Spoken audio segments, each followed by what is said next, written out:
Hello, my name is Marcus. I'm the compiler of a collection of therapy quotes entitled 1001 Windmills of the Mind. A collection of advanced self-help quotes taken from what's often called the psychodynamic or the psychoanalytic perspective, which long ago, as I understand it, was referred to by some as philosophical medicine or narrative medicine, helping one to find their narrative truth, their full story of who they are. So when people say know thyself, know yourself, heal the man in the mirror, heal the person in the mirror, heal the woman in the mirror. So who is that person? Well, there's the consciousness of ourselves that we know. That's maybe the conscious self.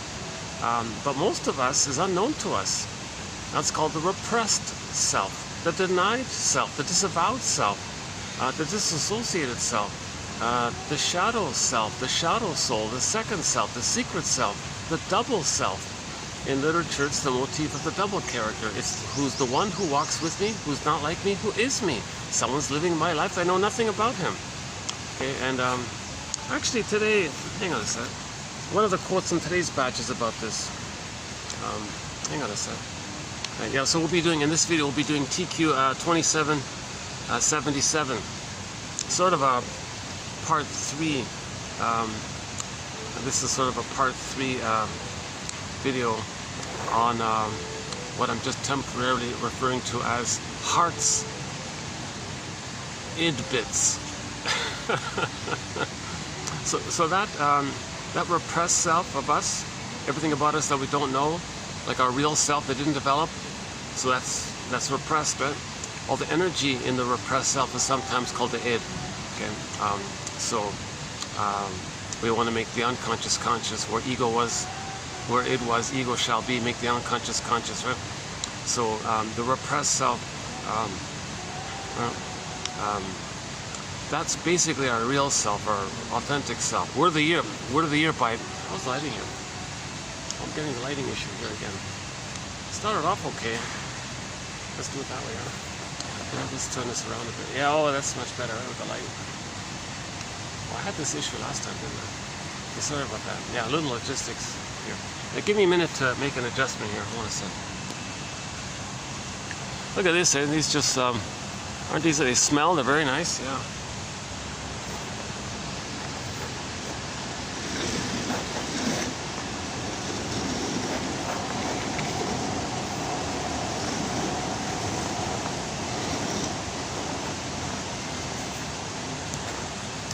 See?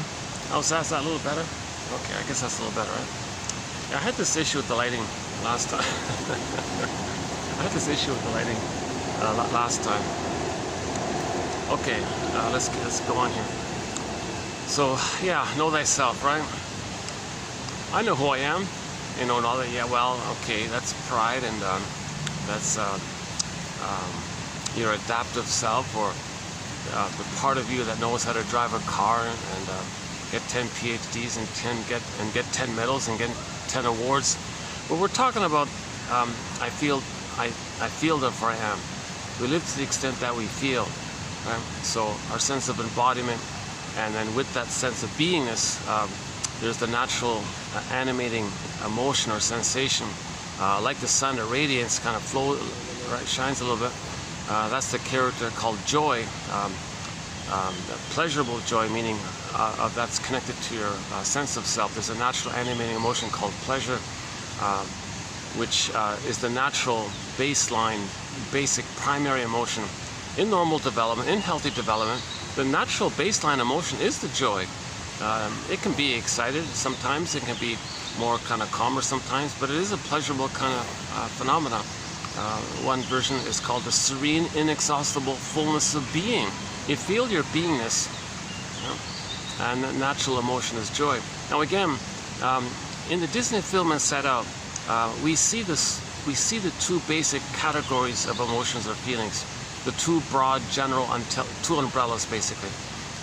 So when joy and sadness, in the 2015 Disney film Inside Out, when joy and sadness, okay, as representatives of the basic primary emotions, okay, and all the nuances in between, okay, so we need pleasure to love life, We need sadness to accept losses. Okay, and then there's gratitude in there, and there's making reparation in there. So there's a wide range of feelings, needed feelings, appropriate feelings, aliveness of feelings. The golden ball is there, and once again, joy runs the console, kind of thing.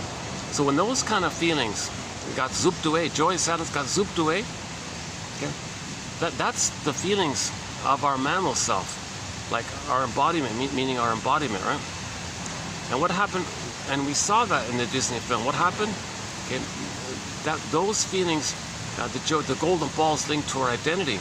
So if our identity is under question, kind of thing, if the baby doesn't feel safe with his mother and he has to hide his identity, okay, the earth opens up, his core gets pulled down. What are the authentic? K-O-R-E, metaphor for the authentic identifying core of the person. Okay, the earth opens up, and this core, the made in the pure, innocent, authentic, real self, got pulled down. That's called repression, down into the first brain, second brain, third brain. We have three brains, triune brain, the famous 3-in-1 brain. We have three brains. It goes down to that first brain, the earliest brain, the first brain. It's called repression, and it's recorded there, and didn't get a chance to develop. And the memory of the trauma is there, and there's chemicals that seal in that memory, and then that's unfinished business. And we can't enjoy the present because we didn't feel safe in the past. If you don't really have a proper past, you can't enjoy the present. It's ironic, right? If you didn't have a past, that's why you're lingering in the past, dwelling in the past, trying to master the past. What happened in the past? Trying to come to terms with it, resolve it, mourn it, identify it, grieve it, lay the ghost to rest, kind of thing. Because if you didn't have a normal past, i.e. where the baby's needs got met, you see, then the person's needs didn't get met for their identity. Then there's a split. The very famous split that people have been talking about for 3,000, 10,000 years actually. That the authentic self, the real self, okay, that's responsible for our feelings. There's joy and sadness in there. Okay, we live to the extent that we feel, and your embodiment. Kristen Wilson says, if you're not in your body, you're not making sense, literally. And then it's disembodied discourse that causes all these problems and confusions we see. Because in disembodied discourse, you see all time as that past. And then you see people in the present as stand-ins for people in the past, and that struggle you had with the mother, that frustration you had with the mother, you transit the past to the present. So the present's still the past, or the present is sometimes called the presenting past, or you transit the past to the present and recreate that struggle with the mother, either directly or by finding others to play you, and you play the shaming mother and shaming others the way your mother shamed you, to express your anger at the mother in a desperate mechanism known as identification with the aggressor, where the baby becomes like the aggressive mother and they reject themselves, find proxies, others to play them. They play the shaming mother and reenact that cry for love, but others cry for love for them. They're the mother that says no to them, seen into others. So that we're not making sense like this. This is called neurosis, reliving the past in the present, not enjoying the present, seeing the present as a new edition of the past, new version of the past, and then recreating the past interaction in the present, hoping to change the past, undo the past, get the love that was needed back in the past. That's neurotic, because nothing in the present is the good breast mother experience that we need in the past, right? Nothing in the present can create a time machine, an morphing machine, take you back and change everything and give you the proper memory experience. So it's never going to work, right? Okay, I'm just near the entrance here, and the staff are at the other end, the guests are at the other end. So this is sort of the best thing I can do here. I got the driveway here, and the main entrance to the restaurant.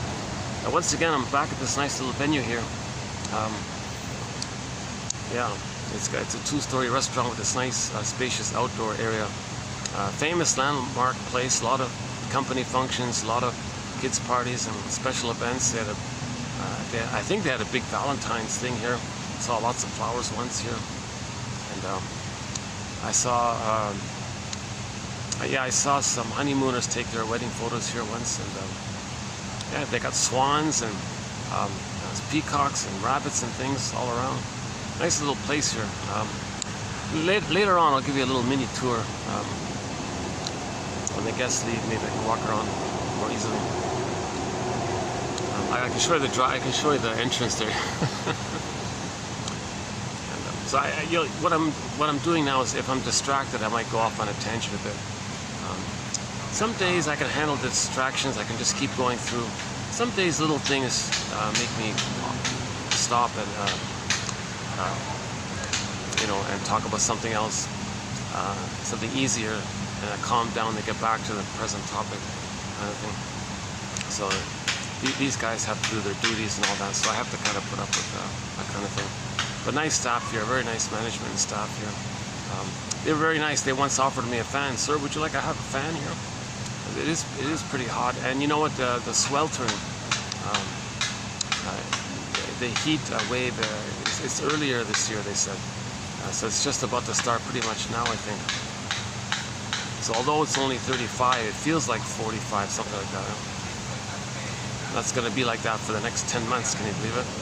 It's going to be in the high. It's going to be in the mid to high 30s, but the heat index is going to be sort of in the low to mid, or maybe sometimes maybe high 40s. Oh Jesus, thanks. So on the other hand, this outdoor spot might be more available if it's too hot. And if I can manage with the fan, I might be able to do more videos here, because I love doing it out. I much prefer to do these outdoors, unless I get really lucky and I find some unused, rundown meeting room that somebody doesn't need and they can let me use with AC in it. I had it last year for a while. Some of the best videos were done in that quiet little meeting room that I had once. Big renovation, big changes, everything changed, so I couldn't use it anymore.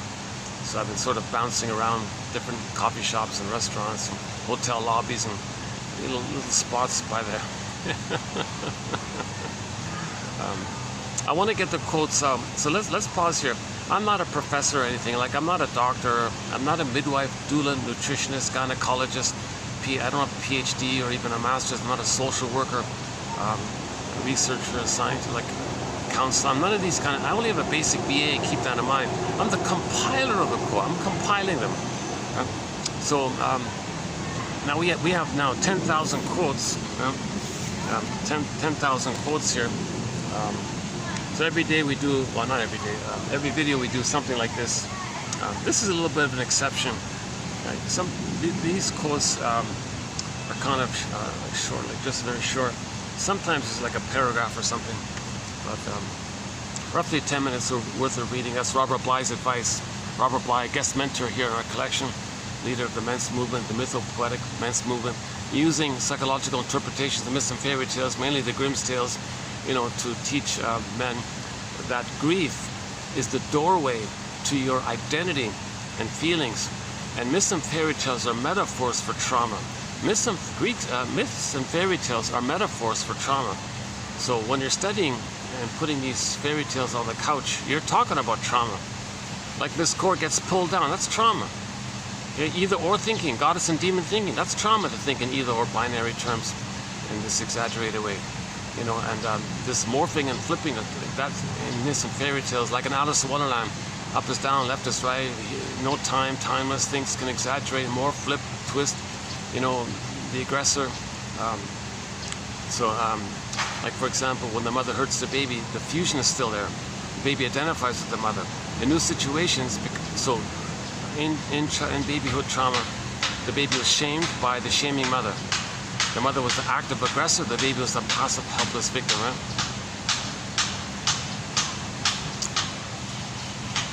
Gee, the guy, he's been working pretty hard the whole time since I came here. I don't see any sweat on him. I'd be drenched in sweat by now if I were him. Okay, hang on. Maybe I should move it, If they gotta do their work here, maybe I should. At the moment, maybe I could go down to the Swan area and come back later.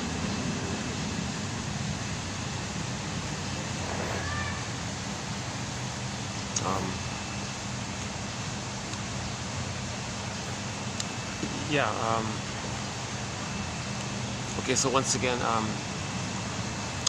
guess I'm having a little bit of an off day today. You're going to see me making a few more mistakes and all this. So you see my normal anxiety in each video.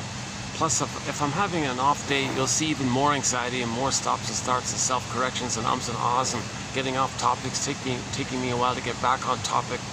starting something. What was I talking about? And then talking about something. Oh, that. So then I go back on it. I want to, if I'm relaxed, maybe 1 out of 10 videos, I get into a flow. I can speak smoothly. If there's no interruption, if I got no little distractions, and I get into rhythm. Sometimes I can get in. I can get into a bit of a flow, and I can speak more coherently, more smoothly. That happens once in a while. I love those videos when I can really kind of cram in as much material as possible. And okay. Oh yeah. So Robert Bly's a guest mentor. Yeah. So he says to the audience, dear audience, when he speaks to an audience, obviously, 30% of what you're going to hear in this lecture is wrong. It's up to you, dear audience, to figure out which 30%. So he really wants to emphasize each person has to. Oh yeah, a recent quote was, psychoanalysis is not a magic breast. Psychoanalysis is not a magic breast. So Robert Bly was in that area, meaning telling people, look, there's no magic here. I'm not going to say some magical interpretation of Grimm's tale, and then suddenly you'll be like magic, you'll be healed. My magic words will soothe you, and you'll be like a magic breast. Words is breast, milk. Words is milk. Magic words. No, it's not like that. Okay? Each person has to be a detective. That's the healing. That's the first requirement of healing. That each person regards themselves as a psychological Columbo, a psychological Perry Mason, a psychological fill in the blank, fill in your favorite detective. Okay, and we recently talked about the Drop Dead Diva show. Okay, so your psychological Jane Bingham, your psychological. I recently talked about a legal drama called Judd for the Defense by the actor Carl Betts. So, oh, another one just dropped down. Oh wow, this one just fell down right in front of me. Look at that. You know, these have a nice fragrance. These are nice. These are really nice. Nice fragrance. I don't even know what this is called.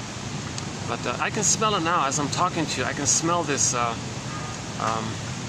kind of like it's familiar. If somebody told me the name, I recognize it. It's like osment. No, not that one. Hang on. Oh Jesus. It's very familiar. It's a little sweet. It's yeah, a little sweet, a little like vanilla, sweet vanilla kind of thing. That's as close as I can get it. Yeah, I wish I could put it up here somewhere. I'm gonna put it up here. Yeah, I can put it up in my pocket here. How's that? Does that work? I do it like that. All right, let's just try that. Okay. Yeah, you know, I don't know if somebody's doing this, but that would be a business opportunity for some young fellow looking for a job to collect these, crunch it up, and you can have a little perfume, like an incense, like a little perfume. If someone were to collect these, geez, where did that come from? I don't see them up there. Huh. I can see the white ones over there.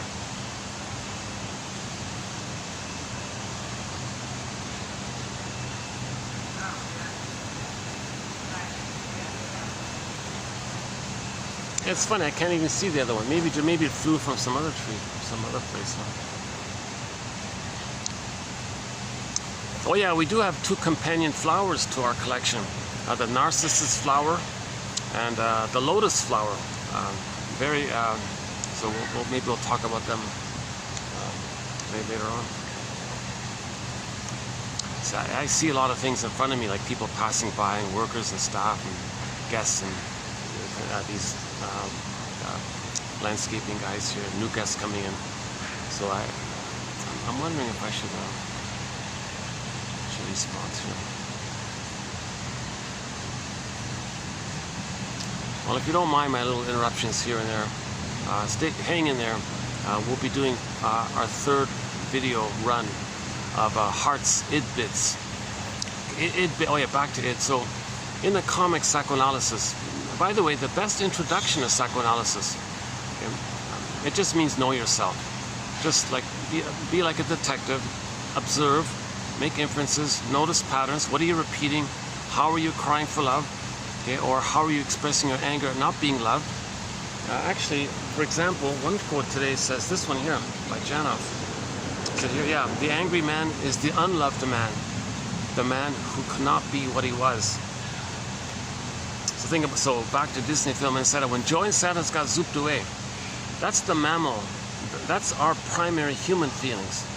The quote-unquote more human side of being human is from the middle brain, the mammal brain, the puppy brain, the chimpanzee brain, the second line consciousness, the second memory system. That's mainly us plus the cortex, of course. Now all three, we need all three, of course.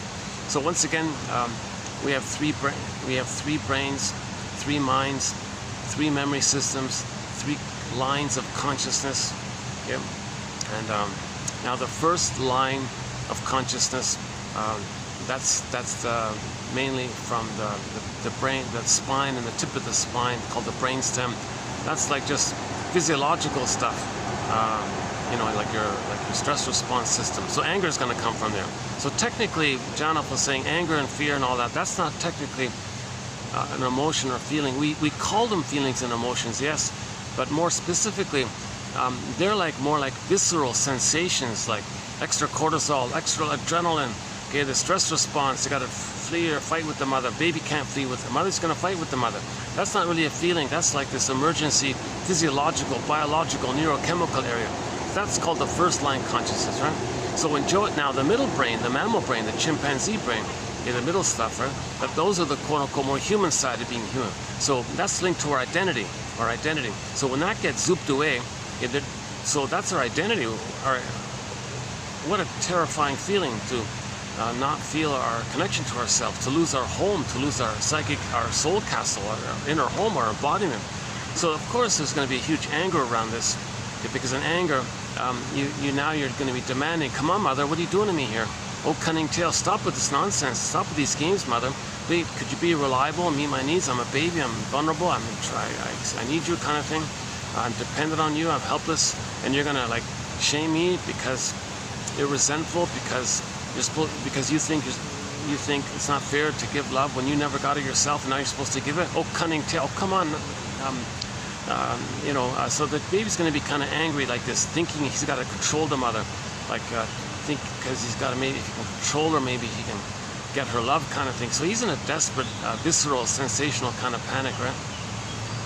So anger is not like a primary thing. This is like the reactivity of the sensations of the fear of the need not being met.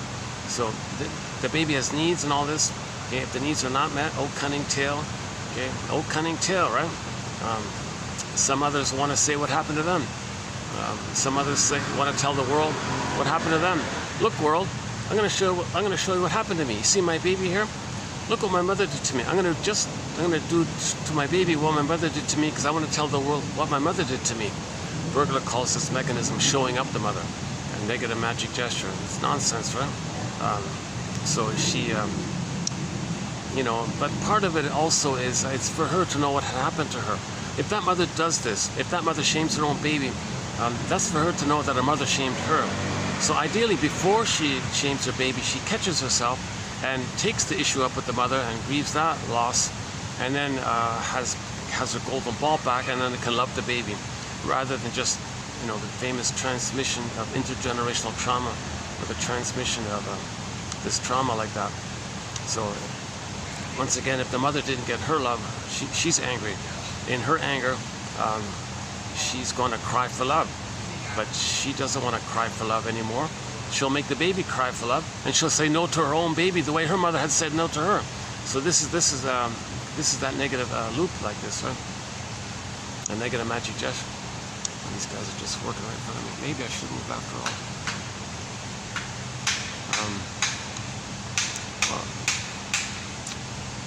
Well, they're still there. They're still there, right? See, if I move down there, I'm gonna be bothering those guests over there, maybe. Plus, I'm feeling a little lazy. I just want to stay here. I'm feeling a little I've done so many. Actually, to tell you the truth, I started this video. This is a late start here. Hence, this is going to be a shorter video. I got it quite a late. I actually started this video in another hotel.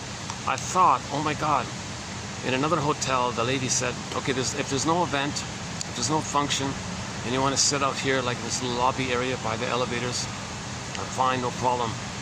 So I started it there, and then there were all these preparations like these guys here. So this is not going to work. Plus, there wasn't too much. The lighting wasn't too good. So I kind of, okay, let's scrap. This is not going to work. Let's scrap this. Let's just come back to my more regular spot here. So this is definitely better than that one. Well, these guys actually are starting to leave here. So maybe I can move over if I need to. Oh, give me a second here. Hold on a second. Let me just take a little break here.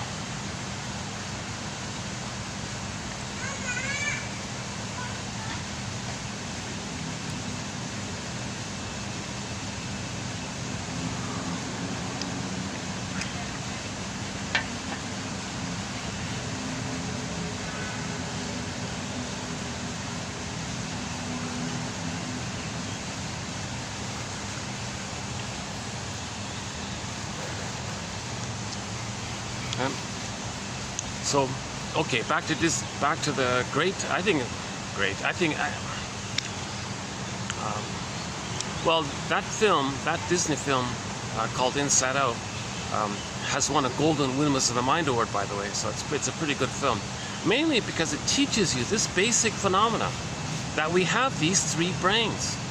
Now, the consciousness, okay, the ideation, the thinking cap, we know all about that, right? We're talking about the first brain, the second brain, like the two so-called, you put them together, it's like the limbic system or the old brain, and the thinking, the cortex, like the speaking, okay, the neocortex or the new brain, right? So 150,000 years ago, we grew this cortex, and then we changed our name to Homo sapiens, and from our prior condition called Homo bodoensis by one theory. So for 100 million years, all of us, okay, used to be from this one hominid. Well, we are from this one hominid. And so we evolved from Homo bodoensis. Homo bodoensis looks just like us, but like there's not much of a cortex, right? So there's an artist rendering of it. I don't have the laptop here. If you look up Homo bodoensis, you'll see some artist's drawing of it. He looks like us, but without the cortex, basically. So, but then when Homo bodoensis, i.e. us, when we grew the cortex, we changed our name and called ourselves Homo sapiens, right? When we got the third brain. So we got the third brain. Now that third brain is just ideas and ideation, theories, and constructs. You can invent things, you can think, and so on. But part of that brain, by the way, that part of that third brain is to understand if there's trauma, so we can heal from trauma. Or if there's too much pain, that third brain can help to do things to repress the pain. So it's helpful. There's so many functions with the third brain. A long list of functions, of course, very long list. But one part of it is that if there is trauma in the person, that third brain, if it can have belated understanding and theories and constructs. Okay, so we want to give the scarecrow a brain. So like if we can enhance this consciousness with ideas and theories and ballpark object relations theory, developmental theory, you know, and the work of Edmund Burglar and even the work of Arthur Janoff about the first brain. You know, if we can have these kind of constructs, these are theories. Yes, they're not perfect. It's kind of like Rumpelstiltskin. What's the right formulation or construction kind of thing? Anyways, this thinking and these ideas and these quotes, etc., they're an attempt to narrative medicine. It's an attempt to find our story. Now, if the story's close enough, if we can understand ourselves ballpark enough, close enough, some of the feelings that are blocked from the early trauma can be released, and that's called a belated release of those feelings. Now, with that belated release, with that belated release of feelings, abrié, wrong in German, the English translation is not too helpful, like a genuine catharsis, then that corresponds to belated understanding of the trauma. Now we have a consciousness of the trauma, thanks to the quotes and theories, and then that seems to communicate that we want to welcome back our feelings that were blocked from trauma, because when the baby's traumatized, he had feelings, he had to squelch it. Okay, like imagine a baby trying to scream, but he can't scream. A voiceless scream, frozen, flash frozen. He's stuck like that. So he couldn't kind of communicate his pain. He's got pain, but he can't communicate. He's trying to say that he didn't get his needs met. He was crying in desperation. That's like flash frozen, and that's like a frozen ghost in the system. And but it's timeless. It's always there, but it's stuck. But it's there, like the frozen woolly mammoth in the block of ice up in Siberia for the past 30,000 years. Okay, one image for trauma. Or sometimes we say the soul is frozen, petrified, turned to stone. Like if a character becomes a statue, like Echo becomes a statue. Faithful John in the Faithful John story that Robert Bly likes to tell. So Faithful John just means our embodiment. That character, Faithful John, in that story became a statue. Okay, so that's the child does something desperate. When the mother doesn't meet the baby's needs, oh cunning tale, whatever reason, she resents. Maybe she's angry because the pregnancy interrupted her career, or maybe it wasn't, the timing wasn't right or something, or maybe the mother. Jesus Christ! Just before coming out here, I saw a gruesome news item. What a sad story. Jesus Christ! Yeah, I'll just mention it briefly. Just before coming out here, I was just closing the camera. Let's get out. I forgot about it. What a gruesome story. Some poor. So we have a thing called the 48 symptoms of Homo traumicus. The most recent run through of that list took me 7.5 hours to run through it. So we're So remember, we became Homo sapiens 150,000 years ago, but roughly 10,000 years ago, we became a traumatized version of ourselves. One person calls it Homo economicus, or Homo short-salicus, or Homo secret psychoticus, or something. For short, I'm calling it Homo traumicus, or Homo sapien traumicus, or for short, Homo traumicus. I'm a little bit lazy like that.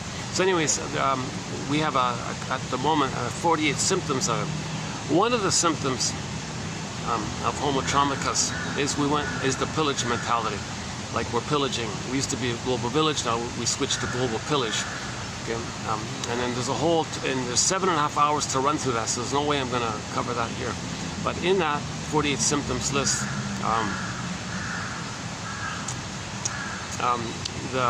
in order to pillage, one quote was the most traumatized ones.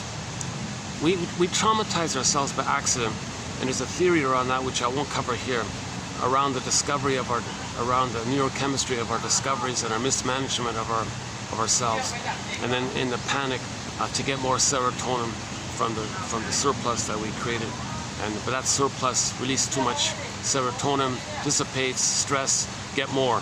So now enter greed, and in the panic of greed to get more, we started to pillage and plunder. So the idea was they removed the babies, okay, to do so, to create people to do that. Babies were removed for the first time. Babies were plucked away from their mothers. That traumatized them. In the baby's brain, he has an image of some monster of some kind. Baby's rage onto the invisible entity that did this. He's enraged. Baby's unmet need to incorporate, okay, projects his rage and eventual oral greed onto the mother concept, and makes the mother like a hungry wolf, or so the witch won't eat me, or devouring monster like the Cyclops, or in the Odyssey, or the Boar Queen in the White Bear King Balaam story. Any kind of frightening monster, witch, character, guy with the horn, any kind of scary, frightening entity. That's in his brain like that. And he thinks that image, that imago, okay, took away his land, meaning his embodiment. Okay, it's the soul castle, land, embodiment. It's kind of like the personal land. It's your inner home. Your inner home, like a lanyard. Your home is so like a psychological inner home. Okay, Robert Bly says we all live in a psychic house called the soul castle. So when the babies were removed, the baby had an image in his mind that this entity, okay, stole his land, his embodiment. Now he feels, where's his real self? Where is his authentic self, kind of thing, right?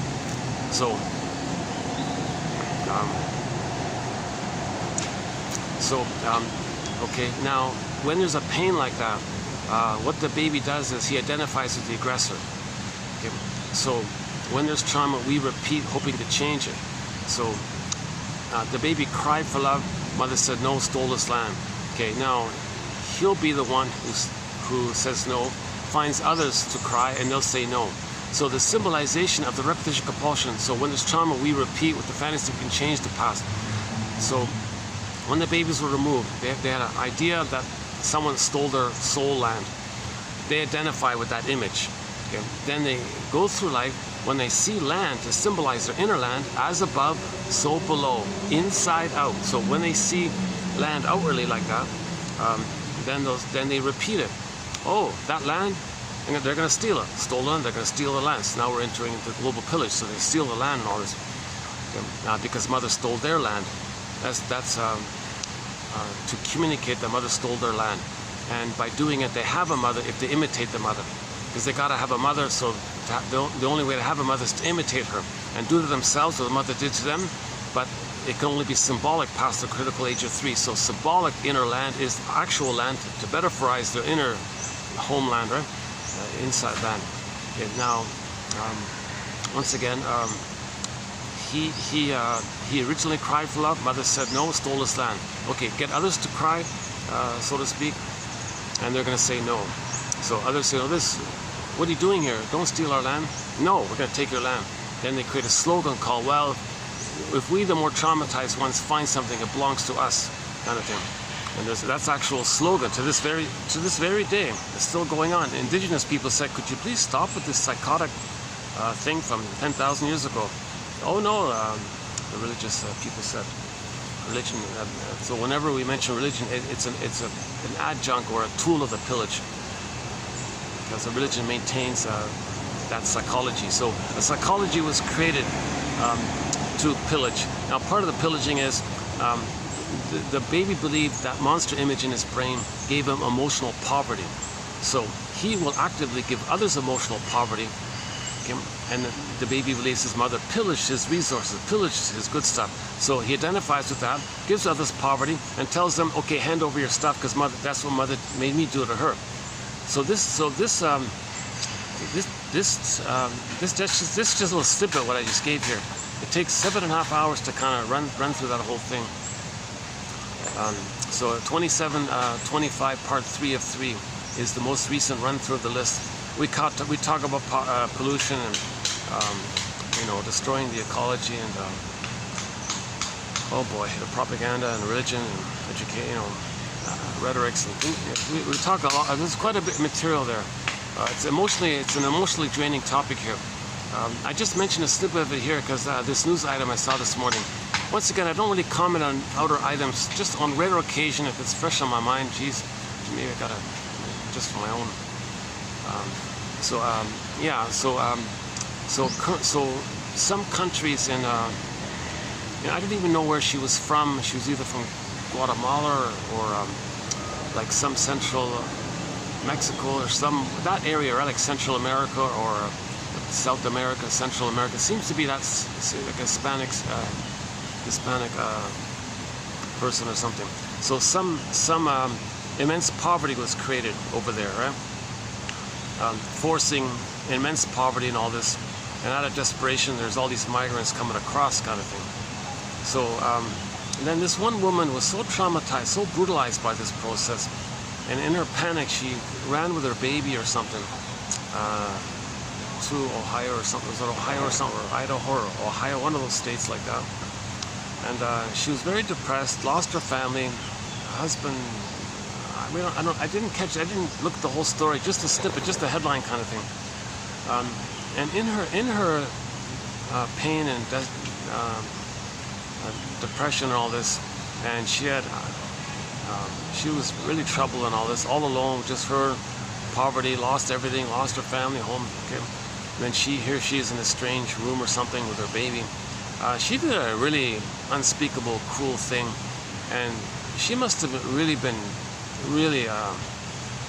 so wounded herself to even think of that kind of thing. But she did something that led to the death of her child like this, and now they're gonna throw her in a slammer for who knows how long, kind of thing. And the lawyers trying to argue, well, come on, yes, but everyone's enraged at her. What she did was cruel, like that. Like she left the baby alone. Okay, which reminds me, anytime a mother puts the baby in the crib and says, let the baby cry himself to sleep, that's child abuse. That's child abuse. Okay, back to the Idaho or whatever it was. That woman did like an exaggerated, unspeakable version of that. And the child abuse led to the baby's loss and all this. Why did that come up? Why did that come up?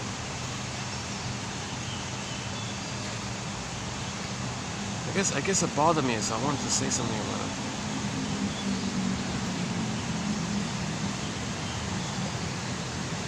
Where were we? What prompted that? Let me get back to the main point. We got so much good material in our collection. We got 10,000 quotes, 60 chapters, a whole encyclopedia. It's hard to kind of condense and summarize the whole 10,000 quotes in one video. It's like I feel like I want to create this protein bar, this psychological, nutritious protein bar. I feel like I want to, in my enthusiasm to try to do so, I think I get a little scattered a little bit. So you're getting these little crumbs all over the place. So I hope some of the crumbs offer enough curiosity for one to click the more link and read the quotes below. And that's Robert Bly's advice, to read psychology every day for 10 minutes. So we have that here in every video. And click the more link, you get 10 minutes worth of reading. And my sincere hope is that 1 out of 10, so on average 10 quotes. Today's an exception, today's 20 something. But on average there are 10 quotes per video. My sincere hope is that 1 out of 10 will click, be of interest, write it down, copy and paste it. And then we have 1,000 videos here. So if you do that for each video, 10 minutes a day, 3 years, one can customize, have their own personalized, customized, unique for them, 1001 windmills of the mind. And that's just a basket. That's not complete healing. But again, psychoanalysis looks for an egg. Okay, so our main poem on this is psychoanalysis looks for an egg in a basket that's missing. So first weave the basket. So that's what these quotes are, like little threads to weave this basket or nest. And then leave it alone kind of thing. An egg will appear when it appears. Healing will happen when it's happening. You don't control that kind of thing. You just create the conditions for it. You communicate that you want to heal. So these quotes and theories and models, okay, that's like, it seems to set the stage for feelings to come back to you. They call that like an emotional catharsis. You want to be free of the trauma in the past, and that blocked up. So you want like a release of the traumatic experience. So you want to create the conditions to allow that. If you don't have any consciousness, it's not going to happen, kind of thing. So first things first, give the scarecrow a brain. Okay, one metaphor for trauma is that the person can't know it. Okay, Emily Dickinson says there's a pain so with trauma there's a pain so utter. Sorry, another one. A great hope fell. You heard no noise. The wreckage was within. O cunning tale that let no witness in. That's the scarecrow. Okay. Remember, he was looking for a brain, doesn't know anything. Okay, with trauma, the person might feel that they're not loving life. That's the heart, the Tin Man. Remember, looking for a heart. So he's not loving life, not feeling, not loving, right? No pleasure or meaning. He's like empty, tinny, that kind of. Okay, now the scarecrow and the Tin Man being like that, okay, that means the person's going to feel disembodied from themselves. That's the Cowardly Lion image.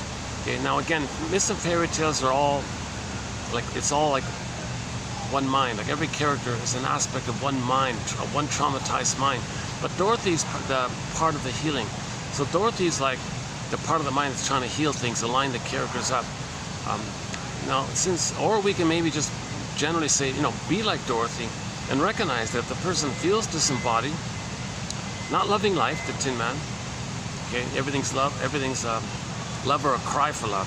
So normal development, the person has a strong ego, they know their interests, which they express, that's loving life, pleasure, path with heart, being an elder, generativity, enjoying the present, okay, loving life, pleasure, with the ego. But the scarecrow's all frazzled up, he's damaged, so the person doesn't know their uniqueness because the conscious ego is submerged and frazzled up. Again, the scarecrow. So first things first, give the scarecrow a brain. So we're trying to give the scarecrow a brain. Yeah, these quotes are trying to weave this basket. Okay, another image is we want the straw house to become a brick house, like a firmer kind of set of theories and things. Hold on a second.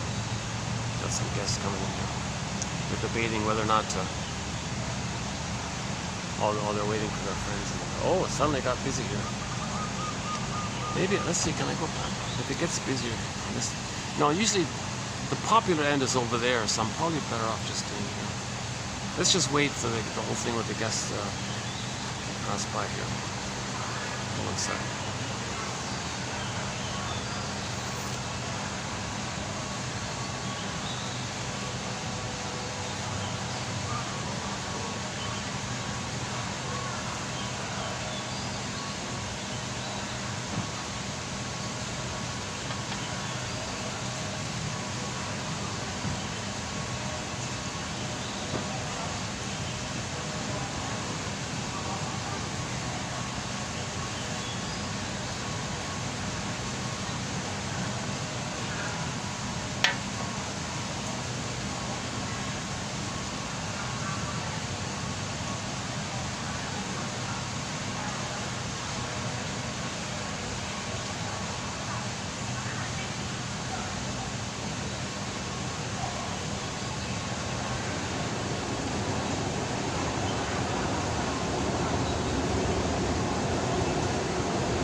Still.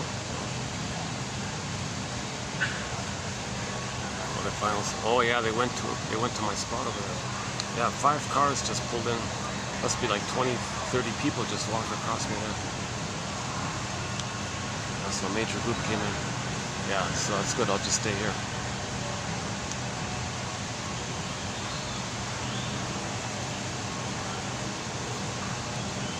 I wanted to reassure the group I'm not filming them. So I pointed upwards. Don't worry, I'm not filming you.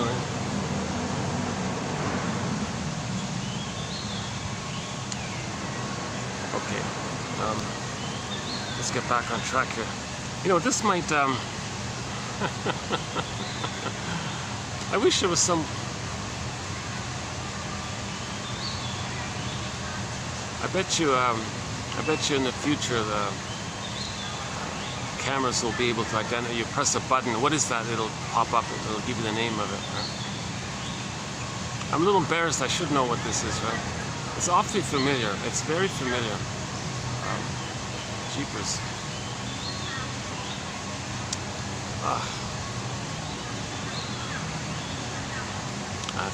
I'm not going to get it, I don't think. Okay, in the next video, I'll let you know what it is. Let me take a photo of it.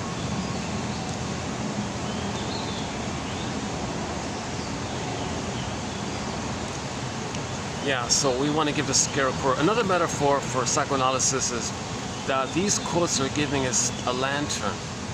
So our true self that didn't develop, it's submerged into the unconscious. The metaphor of the unconscious is this vast, dark unknownness, like the forest, dark forest. So we need a lantern to find our real self. Okay. Now or they're giving us night vision, so we can see what's going on, so we can reclaim, re-own, reintegrate, re-synthesize, re-accept, self-reparenting.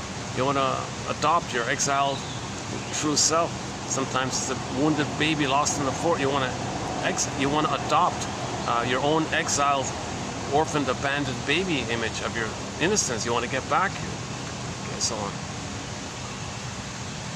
Okay, so this image of trauma, of the loss of our feelings. Okay, one of it is the golden ball goes down the well. Okay, we mentioned Joy Zadis getting zooped away.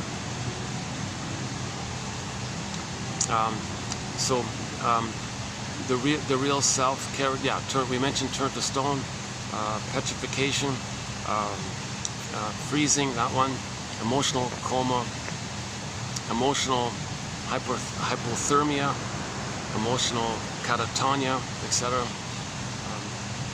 Now, the result is the person's going to feel unreal, hence the story of the Velveteen Rabbit.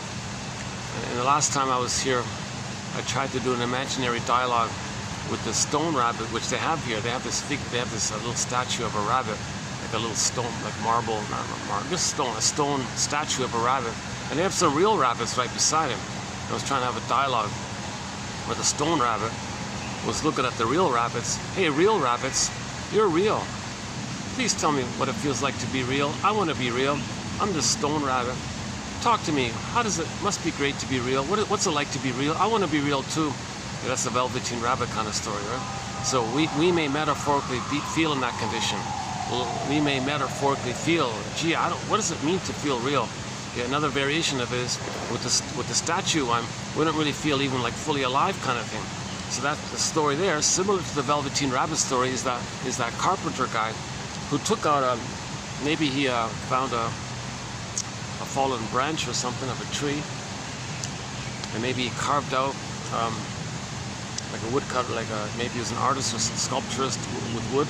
Maybe he carved out this little figurine of a boy made out of wood, and then the story was he was praying and praying, oh please let this little figurine boy made out of wood, please let him be real, let him come alive. Again, the metaphor that we don't feel fully alive and real.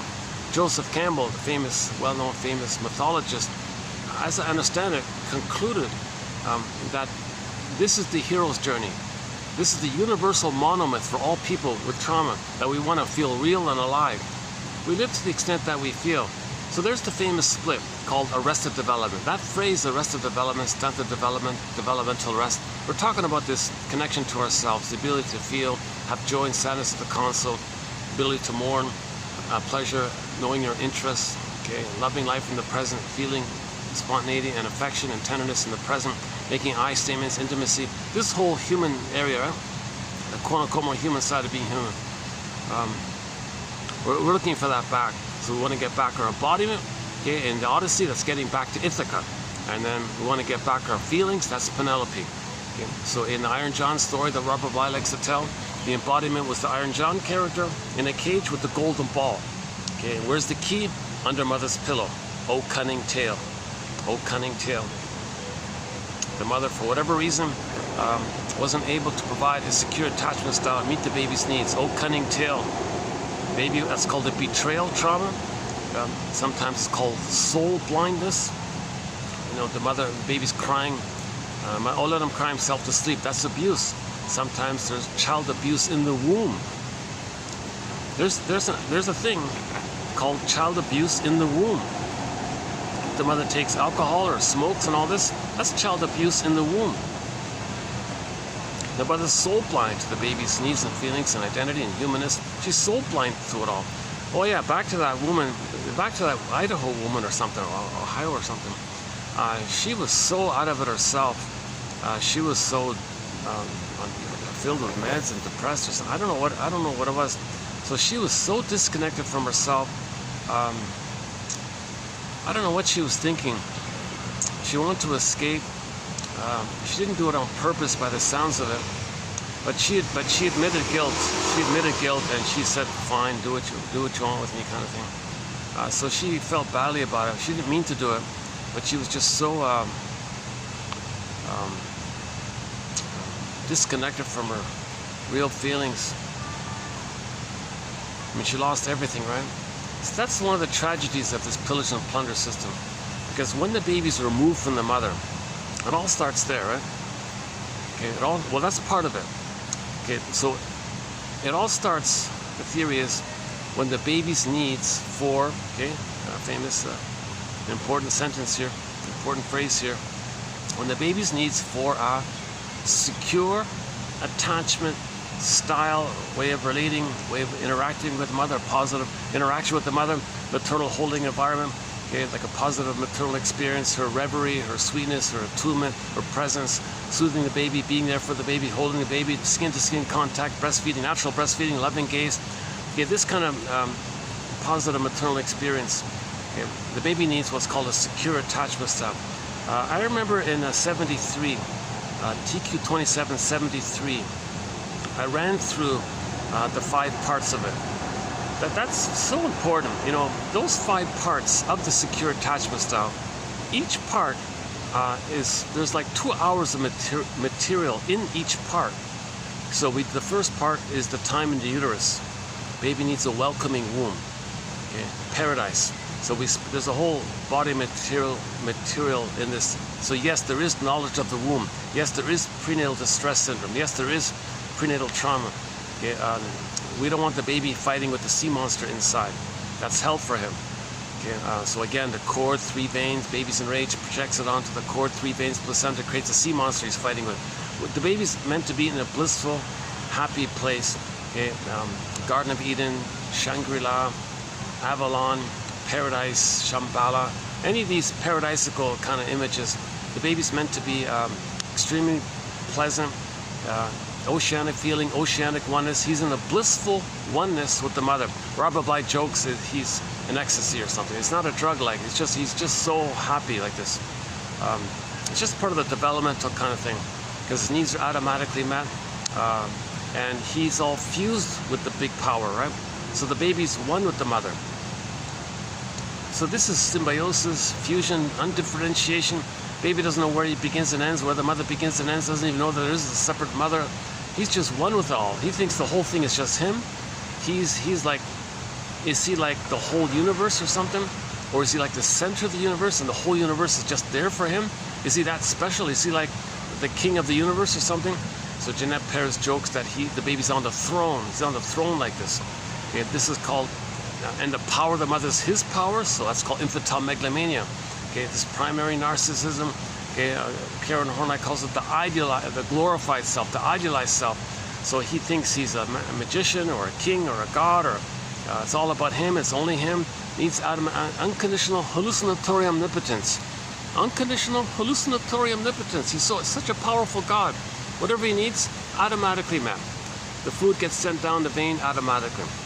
Baby's waste elimination spiral upwards, helixly upward. Those other 2 veins, that spiral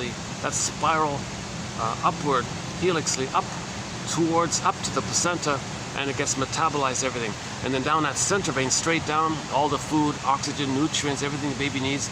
So it's smooth, it flows, baby, cord, placenta, mother, placenta, cord, baby, do, re, mi, 1, 2, 3, A, B, C, everything flows, needs are all met, no interruptions, no conditions, doesn't have to do anything, doesn't have to give it, there's no conditions for this, doesn't have to, there's no one saying, well, do this, then you'll get love. No, unconditional love.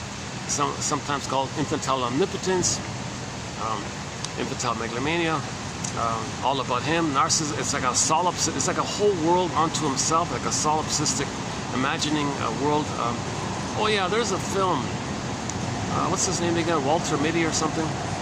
The magic world of Walter Mitty or something like that. He was going around thinking everything was about him or something. Jesus Christ. I don't really remember. Hey, let's look up that film. Let's go back to that film. I think I saw part of it or something. Okay, never mind. Anyways, so okay, now oceanic, eyes closed, amniotic sac, water world, floating around, oceanic feeling, oceanic one is very relaxed.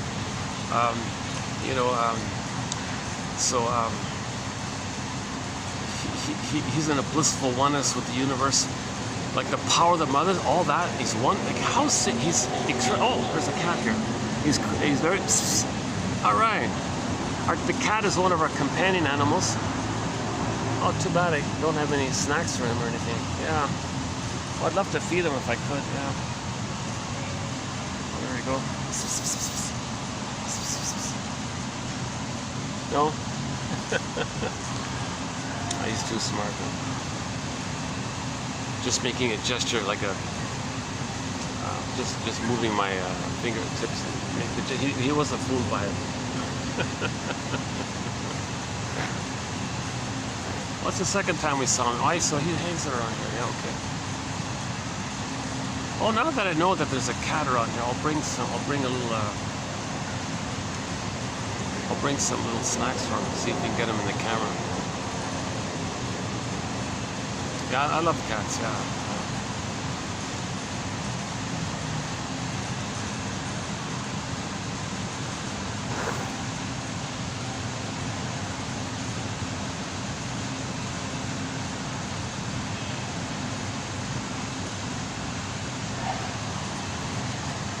part of the appeal of loving animals and nature and all this is that they become what they're meant to become. They're considered like individuated. They're fully what they're meant to be, kind of thing, right? So you see that, they became what they're meant to be. You see, so we love that kind of thing. So we love nature and trees and animals because they be individuated. Now with humans, we feel and know our individuation via our consciousness of our uniqueness, which we express, and there's our we becoming fully who we're meant to be, kind of thing. But in trauma, that gets all damaged. The real self gets put into cold storage, flash frozen into this iceberg. It's frozen like that. So there's a pain so utter, it's frozen, and there's the famous split. So the real self is fragmented, frozen, disassociated, down a tunnel, down a cavern, like that. And maybe a statue version of it, golden balls down another well, or so our real self is repressed, etc. Now then we have the so-called adaptive self, like the social self, or the unreal self, or the false self. This is us that can, figure things out and go to school and get 10 PhDs and all this, but we're missing something. So the famous split or gap between the real self and the unreal self, or the adaptive self, or something like that. So that's when there's a split like that. That's a painful kind of thing. So John A. Sanford has a book called Healing and Wholeness, emphasizing that when we reintegrate and get back our real self, we're more whole, hence more healed. But if the real self is fragmented and we numb and sleepwalking and then distracted and using defense mechanisms and being manic or using excuses and things, just going through the motions of life, sleepwalking through life, or always blowing off steam of your anger of not feeling, so being neurotic or something like that. So to deal with that pain, the person adopts a personality structure of a composite of defense mechanisms. Okay, so deny the real self, repress the real self, keep it like that, okay, and then originally, when the baby lost his real self, the brain sent him endorphins. The swoon, Emily Dickinson calls it the swoon. This spongy numbing, like you're like drunk or something. This spoon kind of, I'm not drunk, I'm just saying. That's funny about that. I sometimes ask myself, I feel like I don't drink alcohol or anything. I drink a little bit, on occasion I'll drink a little bit of Paulaner's 0.0% non-alcoholic beer out of Munich. On occasion, if I want to treat myself, and if it's on sale, very expensive. If beer is liquid bread, this is like liquid, fresh, wholesome, big, warm out of the oven, organic bread. It's a really nice product. One of our companion beverages is this Paulaner's 0.0% non-alcoholic beer. Another companion beverage, since we're on the topic, is tangerine juice. Yeah, I had a bit of it just before starting. They were out of guava juice, unfortunately. Oh, what a pity. Yeah, sort of a guava juice has been a real boost for me. Like, it's kind of, I compare it to what spinach was for Popeye. If I have a half a liter of fresh pressed guava juice, I can feel calm and energized. I can do a 10-hour video straight. 10-hour, I can deliver it more smoothly. I can be more present. Something about my body being starved of those missing nutrients, the nutrients that are found in guava. It tastes kind of like it's a cross between a pear and an apple kind of thing. It's more like a pear. It tastes like a mild pear or something. I don't know what it is. I felt really good by it. Unfortunately, the provider is, I don't know the story, but it's not available. So the main vendor that sold it, I said, sorry. The wholesaler's giving me this watered down stuff. It's got a little bit of guava juice in it, but it's mostly this concentrated apple juice, a little bit of pineapple. They mix it all. They watered it down, kind of thing. So it's pretty, So forget that. And the second shop that sells guava juice, I mean affordable. I mean, you can go to the supermarket and pay some over-the-top ridiculous price for it. So I'm not talking about that. I'm talking like affordable. And so the second shop that's sold affordable,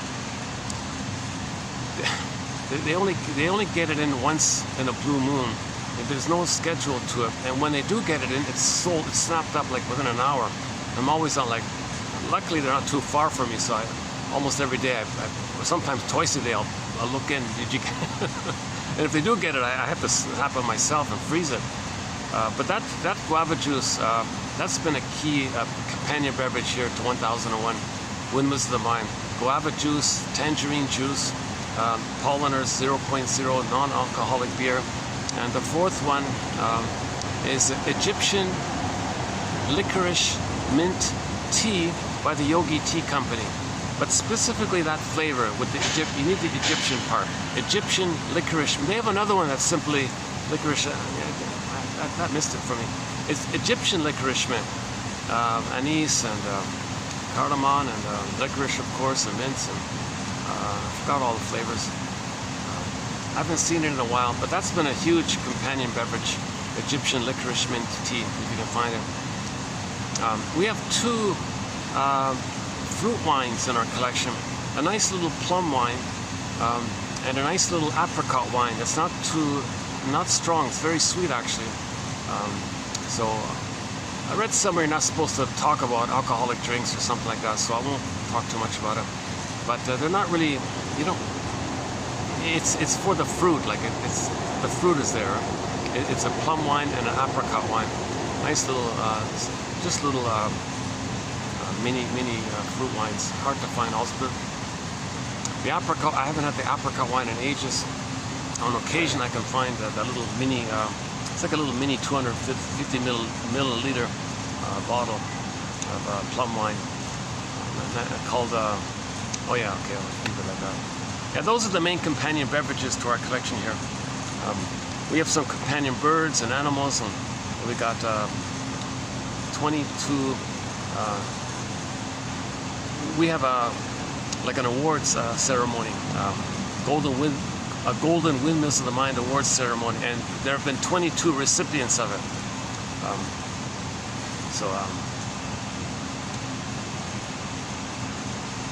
Audio, it could be audio, it could be vision, it could be a film. The Disney film was one of the recipients, and there's a whole list like that. And books, of course, and articles. There's even one painting in there.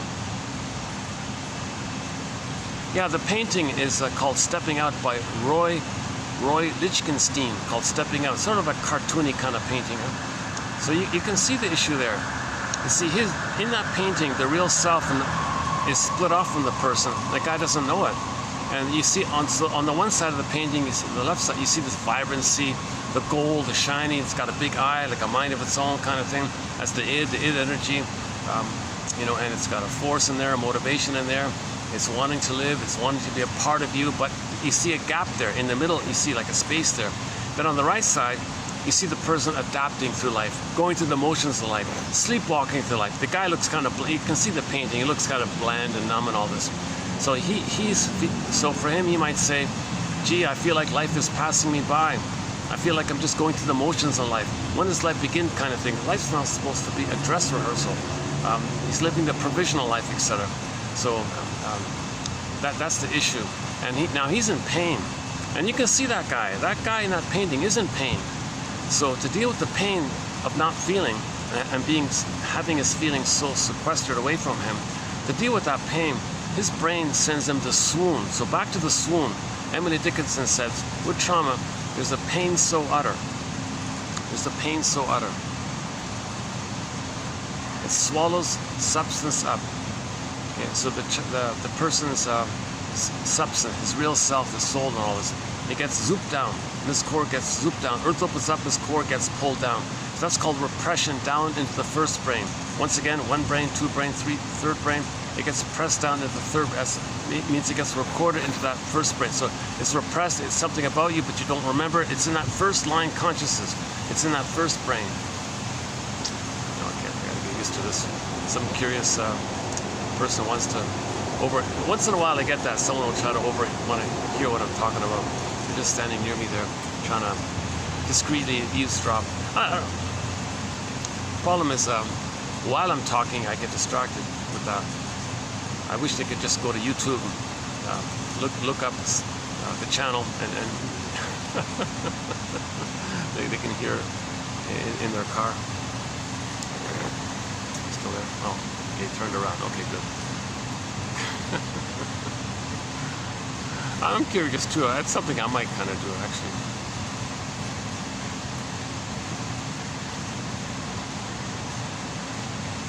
Yeah, I'm wondering, is he like a celebrity, or do I know him? Looks familiar. Oh yeah, somebody once thought I felt very sad by that. Somebody commented that I reminded them of a famous celebrity kind of person. I didn't know who that was. I didn't know who that was. I looked it up. I go, oh my God, oh my God.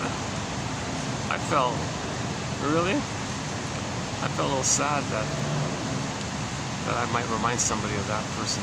Jesus Christ. And so I had to think about it a little bit. And yeah, sure enough, that unpleasantness that I see in that person that she was talking about, I can admit a partial truth to it, but the person she's talking about, it's way over the top, kind of. It's way over the top. But I'll admit that I own a little bit, at least, of what I see.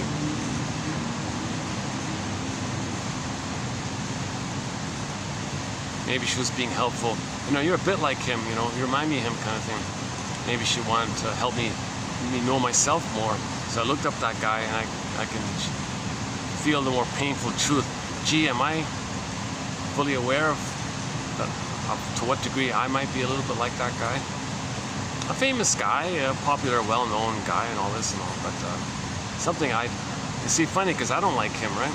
But at the same time, no, that's not true. I half don't like him, but on the other half, I admit, yeah, I can see a little bit of myself in him.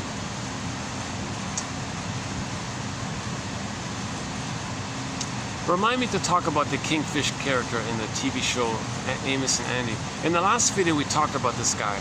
I want to pick up on something that was missed in yesterday's video about the Kingfish character.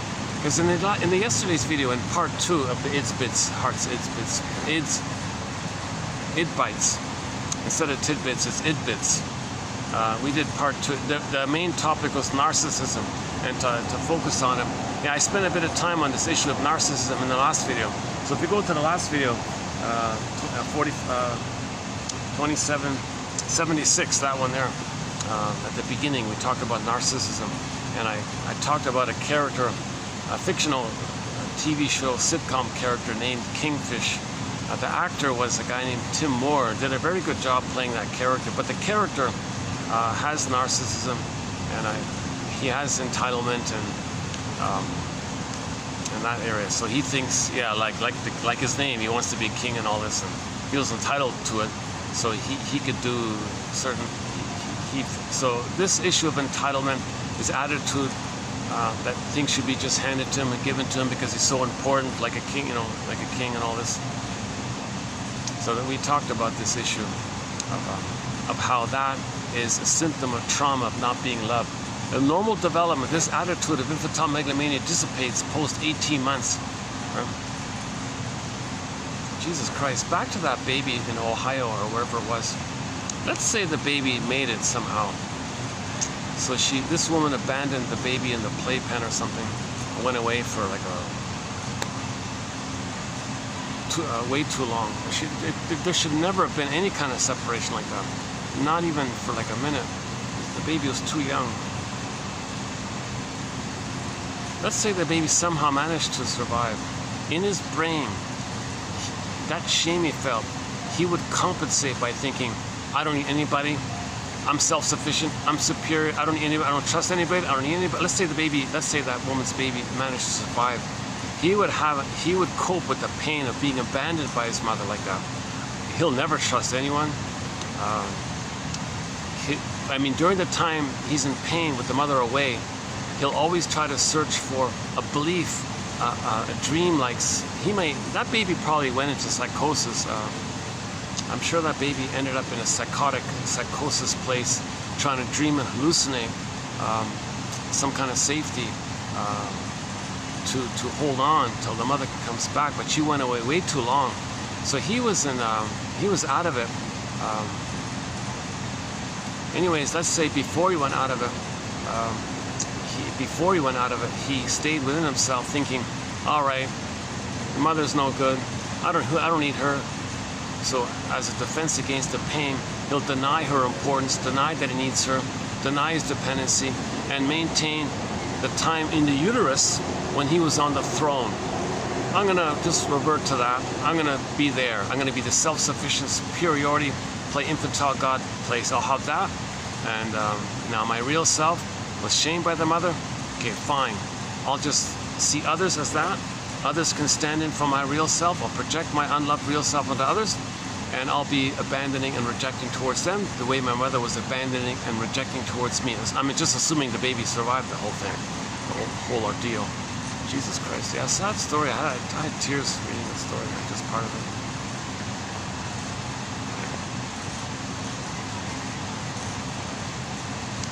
Every mother should read that story, that news item today.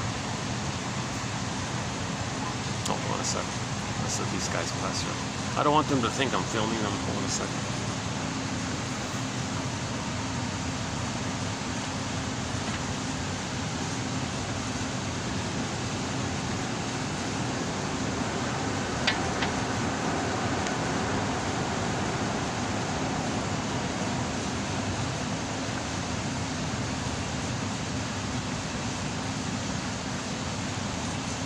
That's fine. All right. Yeah, this is turning out to be the best spot after all. Because if people want to see the swans, now they can see it freely. They don't have to worry about my being there, because my other spot was near the swans. And then, so I want the guests to feel as comfortable as possible. For some reason, the guests don't prefer this end for some reason. I don't know why. Maybe the fans are nearby. The building fans. And sometimes the fans turn on behind me there.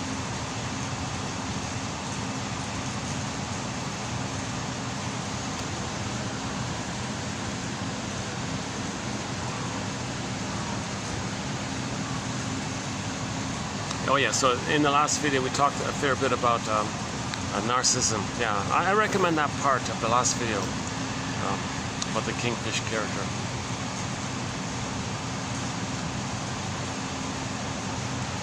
Yeah, just a just a little tag on about it. Yes, while I'm on it, yeah. So I just saw an episode. I'm only like halfway through the series. An episode about his entitlement, about his him not getting mother's love freely. So kingfish is a con man. He lies, he cheats, right?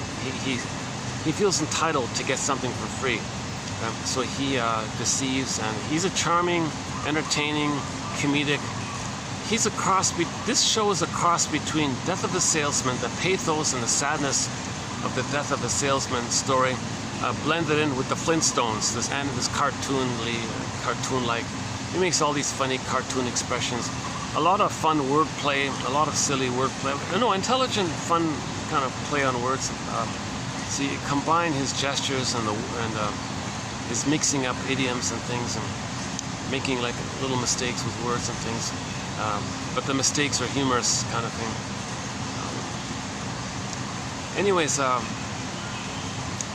yeah. So he had the inferences was he had a very demanding, controlling mother, and as a baby he probably always had to please his mother, do the right thing to get mother's approval.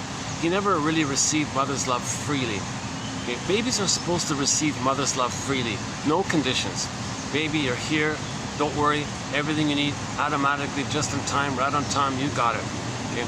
So you need paradise in the uterus, you got it. You need natural childbirth with no trauma, you got it, Le Boyer, okay? Then you need an extended blissful oneness, okay? For the first 4 to 5 months, skin to skin, natural breastfeeding, loving eye gaze, 4 to 5 months, you got it.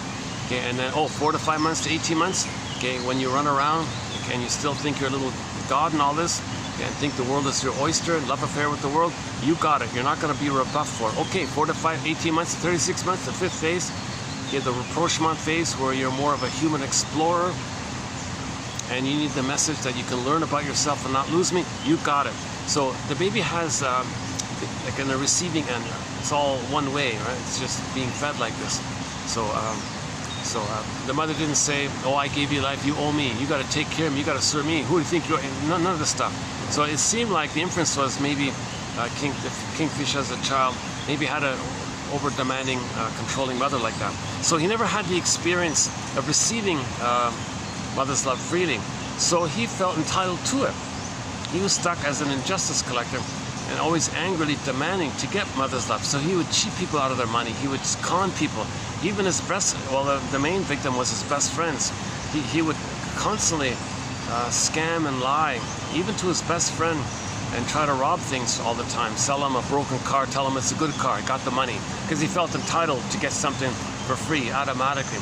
So the whole thing is about him constantly doing this kind of thing, and how he does it, and all the little tricky ways to do it and all this, and how his friends are victims of it, and they get angry about it, and the whole process is meant to be kind of comedic. It's kind of, there's a kind of whole sadness about it. But the point was, the quotes from yesterday talked about,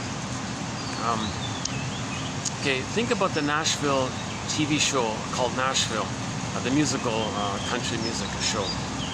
There was a young lady in there, a successful musician in the show, I'm talking about the show, fictional show, who had a very depressed mother, and we saw the mother being very depressed and all this.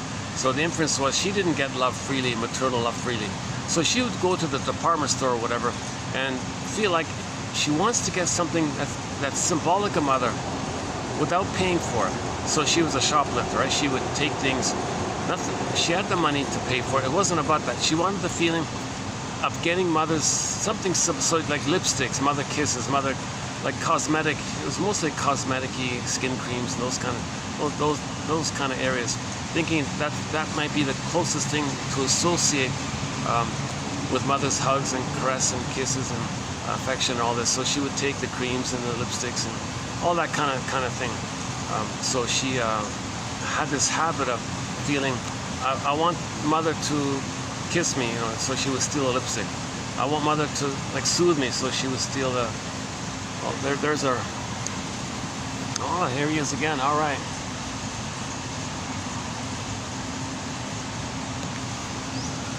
Yeah, he's probably like a 3 or 4 year old cat. Not too old, right? It's not a baby. He's an adult cat, yeah. He's probably, I'm gonna guess he's about 4 years old, something like that.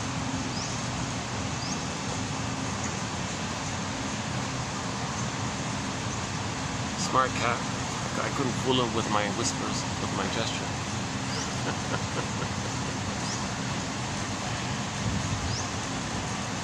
Yeah, so we have a quote about about the shoplifting issue. It's the feeling that finally I got to get mother's love. So we're still searching for mother's. They're still searching for mother's love. So they do it symbolically. Nonsense. Something symbolic of mother. It can't be the actual motherly experience that was needed back in the nursery. That's the issue with trauma. When the baby doesn't get the motherly experience, there's no time in there. All time is that time. So they're still looking for mother's love. But when that message, when that cycle, when that loop, that memories are relational, it's a neural circuit. It gets sealed into the survival brain. So in the survival brain, there's this loop like this. That goes to the third brain. Now the third brain is going to respond to that loop. Like the loop in the first brain, it's like the puppet master called unconscious motivation, unconscious force or whatever, like the iceberg matter. It's more of a force, right? It goes to the third brain.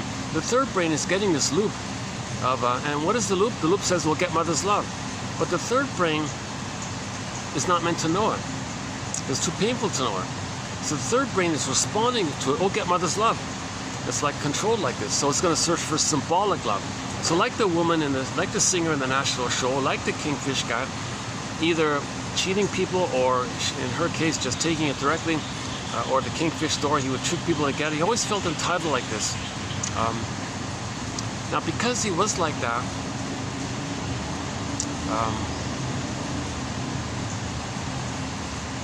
so the added point was about that story was this morning I saw an episode of him where the wife was pushing him, come on, why don't you get a job and all this? Stop with this entitlement. His excuse was, I don't know what I like.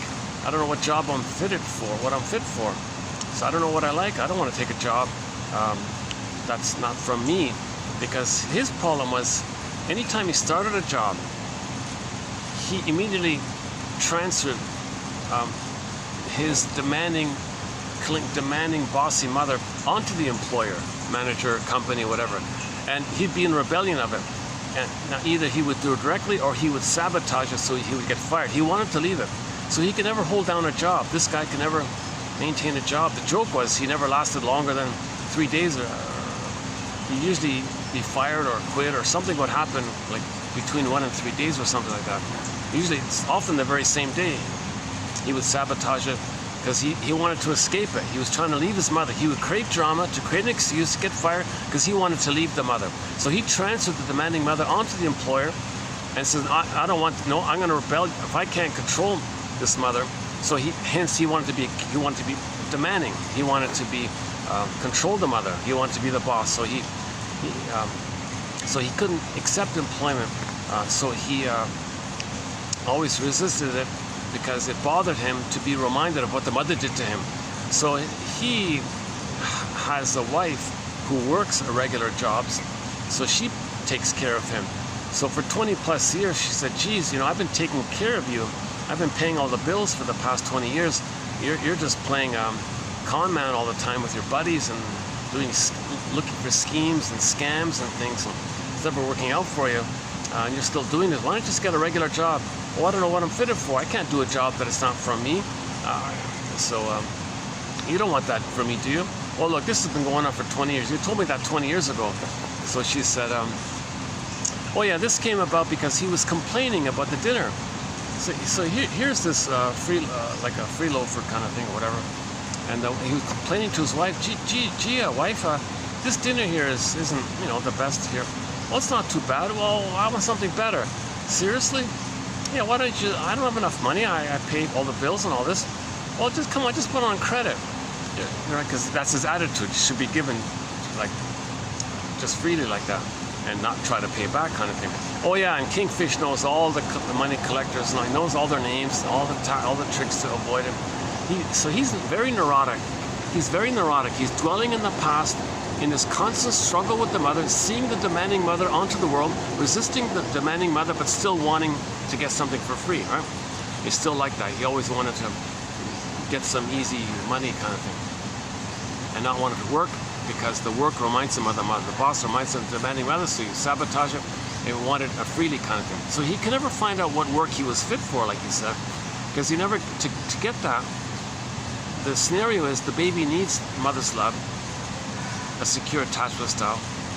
Post age 3, then he has a thing called differentiation, a sense of self. With the sense of self called differentiation, i.e. the psychological birth, ballpark age 3, psychological birth, you then have access to your uniqueness and what's unique about you and the pleasure that's what fits you. Because when you express something that's kind of unique about you, we're all unique. Remember, nature's all unique, every individuated. So you got your individuation, your uniqueness. Expressing that is pleasure and loving life, and then you love just for its own sake, kind of thing. And so that part he's correct. He doesn't know what he's fit for.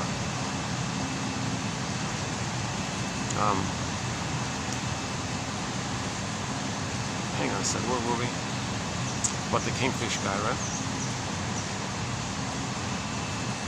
Oh, that episode. Yeah. So he said. The line was not a bad little line. He said, so he complained to his wife, well, if you don't have enough money, just charge her some. Are you kidding, George? His name is George Kingfisher. Are you kidding?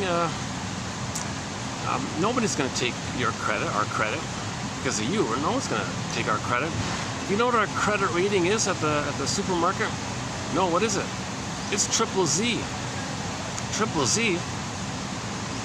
Yeah, the owner says, they won't even take your cash. Like, your credit's so bad, they don't even trust your direct cash because it might be counterfeit. You got so bad credit because they're always scamming people, always cheating people, always defeating. And he's very charming of it. The whole show is about how he gets away with it like a child. He's got this childlike comedic, cartoon-like way of doing it. So everybody laughs at his way of doing it like that. So he's still not has that childlike charm in a sense to do that, right? So yeah, his credit rating was Z. I thought it was an interesting point, where the manager of the supermarket or whatever finally realized, you scammed me so many times, no more credit for you, kind of thing. And I wouldn't even. Okay, so this point about, what was the other point?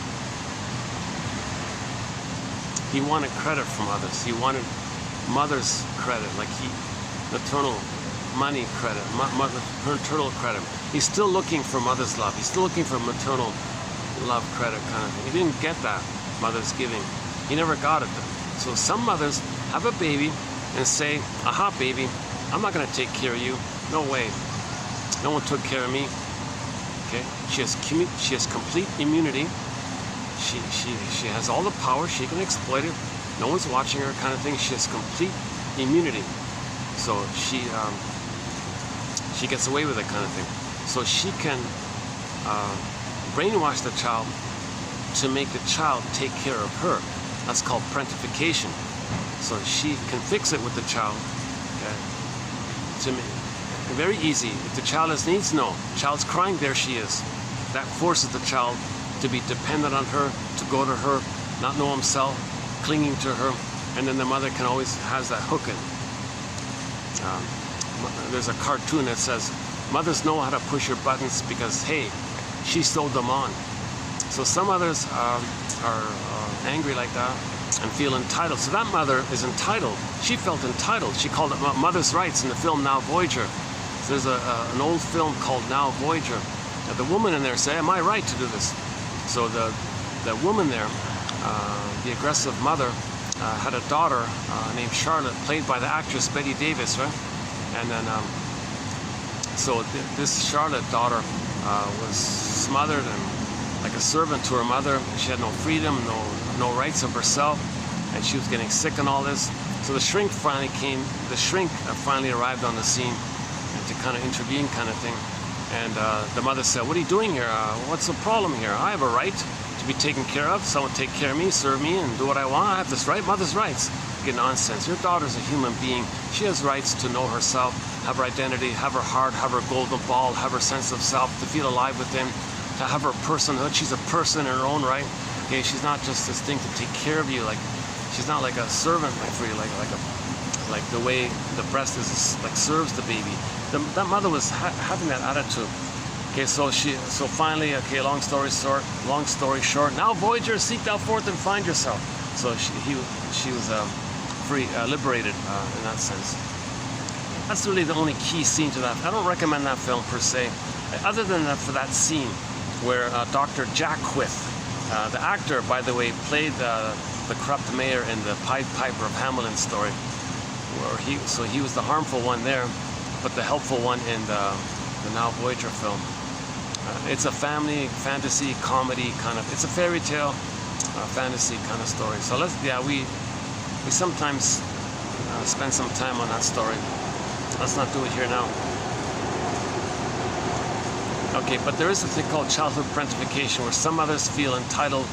They have a baby and they say, at last, someone who will listen to me, do what I say, never let me feel alone, be there for me, respond to me. So she's parentifying the child. What's going to happen to the child's soul by that? What does the child do in that case scenario? His real self, out of desperation, he's going to freeze it up, flash frozen. Okay, so it's going to be buried down a tunnel, down a cavern, where the light has never shone. So it's buried, it's lost, exiled, okay, frozen, petrified, turned to stone, unreal. Maybe turns to wood, turns to stone. Turns like a stuffed rabbit animal, or turns to a marble rabbit animal. It's not alive. It's not. Okay, so that's what he does for safekeeping. So it's not, the soul is never completely lost. It's just buried. It just feels. A person might feel empty or whatever. They might say they feel it. It's just they're just so absent from it. It's just so far removed from it. So they create a false self and think the false self is their identity. No, Winnicott, famous shrink, says the false self is kind of there to kind of, in response, to protect the real self, not replace it. If you think your false self is your real self, that's a very severe case of trauma like that. So the whole journey is to get back the real self, to get back the golden ball. It took 20 years for Odysseus to get back home like that, right? So the golden ball did come back, okay, from the well. Okay? Miss Cord did come back, and she became Persephone. Odysseus did get back home and was reunited with Penelope. So joy and sadness from the Disney film did come back to the console. So the healing journey, it's a lot of work on all this, a lot of temptations and all this, but there's this drive for it. You just got to identify it, see it, facilitate it, welcome it. Don't control it, don't push it, just because then it'll go away again. So you have to kind of just ease up on it, allow nature to do its thing. Just like in ancient poets for thousands of years would say, and the flower grows on its own. Like, we don't control that kind of thing. People try to, what happens? Okay, then the smell will be gone. Now you got some wounded version of it. Then the smell is gone. And then what? Then you mess with the soil and all this, mess with the genes and all this. Now it becomes weakly and sickly, and you try to modify it. Now you're messing it up. There's going to be a reaction some way, and then it ends up in some kind of disease or something. Like, you can't do that kind. You got to respect nature, right? You got to respect that the baby has feelings, that the baby's a person. This is called soul vision. Soul vision, empathy. Now the baby develops. Empathy is a developmental accomplishment post 18 months. If the baby's traumatized prior to 18 months, empathy doesn't enter the psychological picture. They're still in that infantile God place of like the Kingfish character, like the shoplifting country singer woman in that show Nashville, stealing things. You're still in that kind of entitlement mode like this, and you feel important. It's mine. What's the problem? You know, so you're acting like the baby's mode that's supposed to be natural to perceive. Stuck there, well, I demand it. Now you're angry, so this attitude, what's the problem? That's anger. So you're stuck in that kind of place. Again, once again, the last film, the last video, 2776, we talked about that a fair bit. So if you're interested in this topic about narcissism, check out the last video. I think I kind of got into it. Yes, I stumbled like I normally stumble, kind of like I am today. But I think hopefully I got the message through. If you're willing to put up with my lengthy anxiety talking. Yeah, it's too bad I myself can't do a full analysis and feel embodied and speak more smoothly, and maybe get some training on how to be a speaker while I'm embodied. And well, I don't. You know what? If I feel embodied, I wouldn't need training on how to be a speaker. I just come from the embodiment. So you're seeing me speaking from a place of anxiety. I haven't been analyzed. See, I haven't been analyzed. You see, so that I'd love to do it. I'd love to do a proper full analysis. You know, so if I had the funds, I'd be on the next flight. You know, and do this. So it costs $1 million probably by now, I guess. I'm struggling. Okay. So, you know, when I started this, I was looking for a teacher kind of thing. Oh, in Canada, forget it. I looked around, I shopped around kind of thing, phoned around kind of thing. Forget it. In my humble opinion, the psychoanalytic perspective is no interest. The knee-jerk reaction is, what, you're going to blame the mother? Oh, seriously? That's what you think it is? And it's not there. It's not there. I phoned around kind of thing. In my opinion, it's not really there in Canada. Maybe, probably the same in Australia, New Zealand, that kind of thing. I think people are just so swept up in the bonanza of, you know, the immense wealth that has taken place. The average person who grew up in Canada is a multi-millionaire now, right, with the real estate and all this, second homes and cottages and things. So why bother if you won a lottery, basically? If you got tens of millions of people, or hundreds of millions of people, with millions and millions of, you know, stuff like this. You're comfortable, you got a nice home, you can enjoy things. So nothing stresses. There's no. If you're busy enjoying your windfall with a lottery, and you're busy spending your lottery winnings, kind of thing, I don't. And you're so excited by it, new things. I think people can. Why interrupt that kind of, like, people are just enjoying themselves, right? That seems to be the impression I had in Canada, kind of thing. So what I'm trying to say, the psychoanalytic perspective is not really there in Canada. Even the journal, I looked at the Canadian journal. Oh my God, it's pitiful stuff. What I'm trying to say is, when I tried to learn this, nobody was teaching it. On YouTube, the few, forget it. It's just. Okay. I couldn't find. If it's there, I could. I don't think it's on YouTube either. So there's no speakers of it. So what started it for me was a book called The Search for the Real Self by a guy named James F. Masterson, one of our mentors, Masterson. He writes clearly. And I go, oh, okay, now click. I'm starting. I feel like I kind of started understanding what psychoanalysis is about. He brings together developmental theory and object relations theory. He sometimes calls it the Masterson approach, kind of thing. So he's, wrote several books, and so that kind of helped a lot. And then I started reading more about object relations theory and psychoanalysis, kind of thing. A lot of jargon, a lot of confusion. So what I've done is just plucked out useful sentences, and I would pluck it out and create this file called 1001 Windmills of the Mind.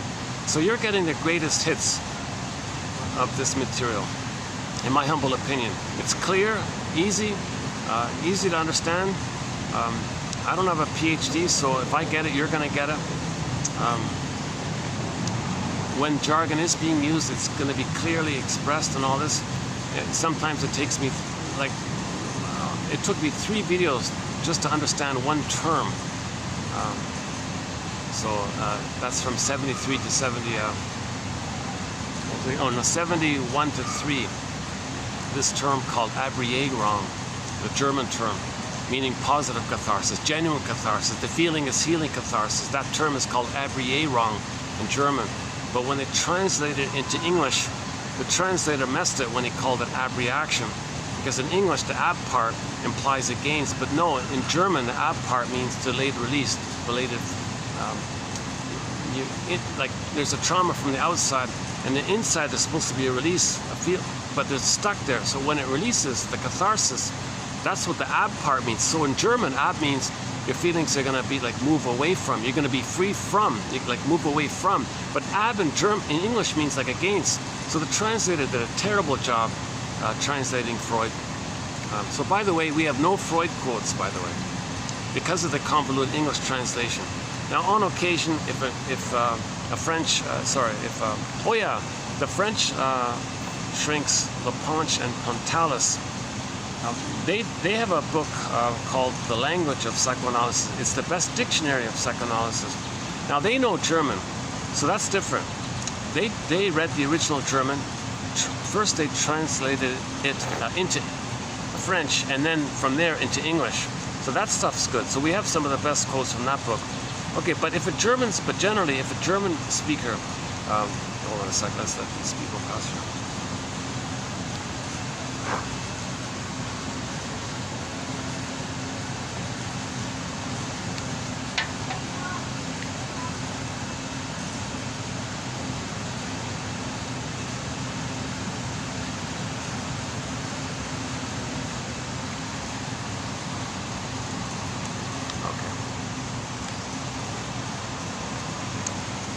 Yeah, this is great. No one can see. They can talk loudly. I don't hear them, so they don't hear.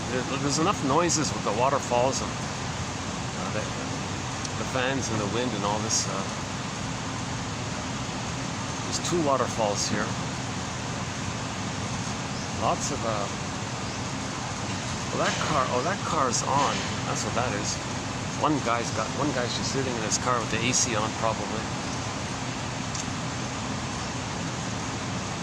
There's even some music up behind me.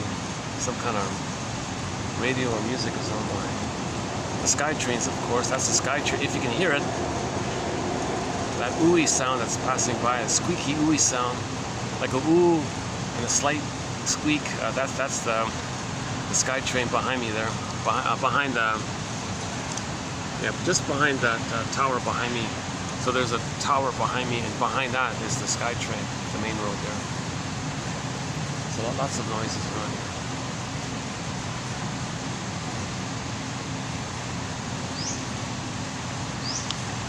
Yeah, so this whole topic about genuine catharsis, the feeling is healing catharsis, the bladed release of your feelings that was previously stuck, but you need a bladed understanding of that, so you need the two. That's why you got to give the scarecrow a brain, so we can consciously know and understand this whole how we first dealt with trauma, what defense we used to squelch the trauma, awareness of it that releases it so we can get back to feelings. That's a positive abriagon, or like a genuine catharsis. But for 3,000 years they had two kinds of, they used the word catharsis in two ways. In the healing way, the feeling is healing way, and just the way actors use it, like pretending to show feelings. Or maybe you're blowing off steam, or like actors would pretend there's somebody else who had feelings, but you're pretending to be them, to give a show of feelings. That's like a sham feelings. That's not a real release of your feelings or expression of your feelings. You see, so there's the confusion like that, because long ago the actors on stage would need to show some emotion, so that's like a fake show of emotions, versus a genuine show of emotions. Okay, that's a genuine healing catharsis. But the people on stage, they're just pretending to show emotions or blowing off steam around the pain of not feeling. That's the shams. That's like a tragic catharsis, or a false catharsis, or incomplete catharsis, or etc. So there's this whole issue of the two types of catharses. And then Freud said, well, let's focus on the healing one. So he created the term abriagon. But the English translation of it makes it sound like, confuses you when it says abreaction. So when you hear the word abreaction, okay, now what it is you gotta like translate it back to the German meaning, okay? Or take the term as some kind of release, but then you don't know if it's a healing release or just a show of emotion, but you don't know if it's a genuine link to memory and feeling release. So then it's vague like that, so the context will tell you. So it took me 3 videos to run through this, so if you wanna, it's an important point. It sounds kind of dry or something, but really it's sort of at the heart of it all. It's really at the heart of it all. So, but that 3 video special run we did on abreaction, is it dark already? Oh, the lights are coming on already. Oh, look at that. Jesus. Oh, this day went too quickly. I'm just getting started here. The day went, see, I got a very late start. I did the video at the other place. I got here too late. Oh my God, what is it? It's already 5 o'clock. Oh, Jesus. I mismanaged my time today. Yeah, I shouldn't have tried the other, I shouldn't have tried. I was at the other venue. I had a feeling, I had a hunch it's not going to work out there. I said, well, so I pushed it aside, and sure enough, my hunch was right, you know. So I betrayed myself. Sorry, self. Sorry, real self. I betrayed you again. So the image is, that's the Agamemnon, right? Or the pulling down thing. So if I betrayed my real feelings. So where did I learn that? See, I learned it. So my feelings were betrayed. Now where did the mother learn that? Well, her feelings were betrayed. So she betrays her child's feelings because she wants to know ultimately that her mother betrayed her feelings. So she's doing it so she can see what happened to her.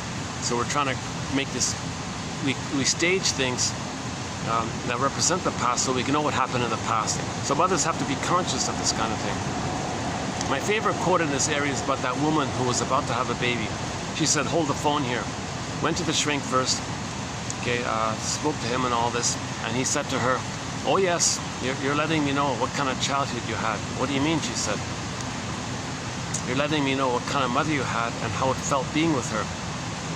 Go on. You're putting me in the role of you, and you're acting like her. And I feel a kind of pressure to maybe feel what you felt with her. She got it, she wept, she felt it, she had the genuine catharsis, you had the genuine Abreagung, or if you're going to use abreaction, you got to translate it back to the German Abreagung, meaning genuine healing catharsis.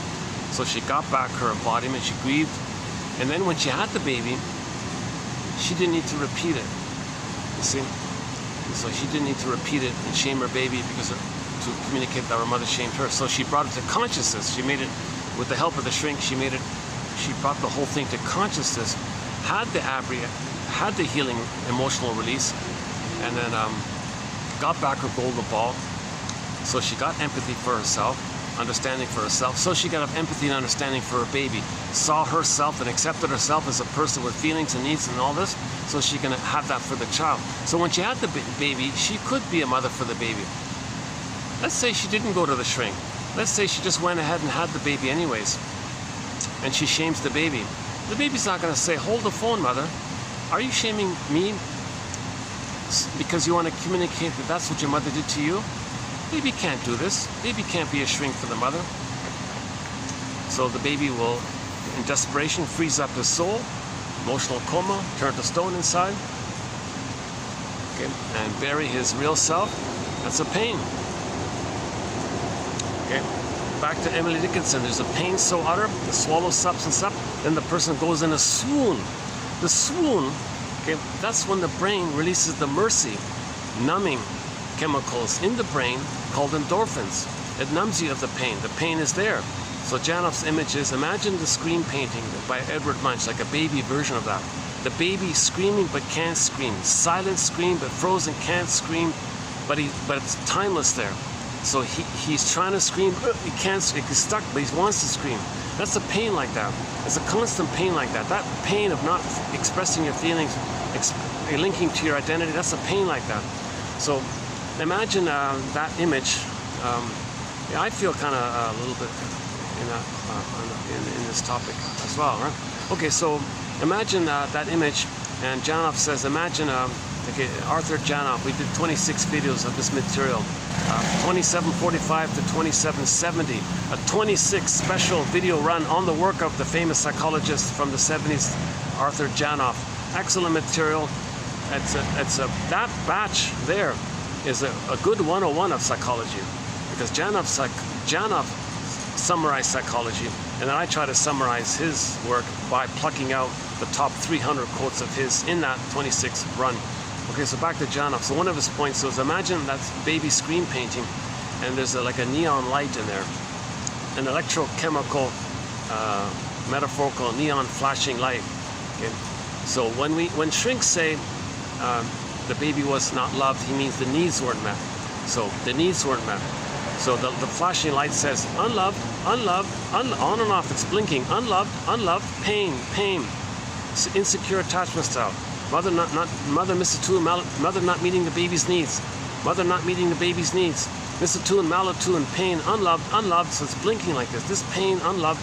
Okay, primal need not met. Primal pain, pain, pain. So it's just blinking, pain, unloved, all this. So this is like an order to the brain to release serotonin. That's the swoon. Now this is all within the brain. Okay, so this goes on naturally within the brain. Now if the supply runs out, okay, then the third brain will be enlisted help. The third brain says, okay, I'm going to reach for cookies. Cigarettes are tranquilizers. Cigarettes create pain to release endorphins. Okay, or emotional eating, or the booze, stress. Okay, because the booze, you might think it's a metaphor for mothers stimulating fluid. So you might think the booze is that, or you might think the booze is like concentrated sugar, and then that tricks the brain into thinking that the person is safe by the concentrated food sugar. That releases serotonin from the safety of the food. Now, serotonin is released when you feel safe. Now, when the baby's loved, he feels safe, so he gets serotonin. So you're trying to get the serotonin. So you may reach for booze to get the serotonin, but that's like a trick. Disappointment, pain, okay, endorphins. Okay, so the trick for the safety, disappointment, pain, endorphins. So you're doing this kind of loop thing of reaching for external tricks to get the endorphins. Now, that's gonna dry out as well. So to supplement it, the person may engage in beliefs. Okay, so now you turn on the TV, a televangelist says, send me money, you'll be saved, kind of thing. So the good mother breast in the sky will come to you and you'll be saved. But of course he doesn't use that.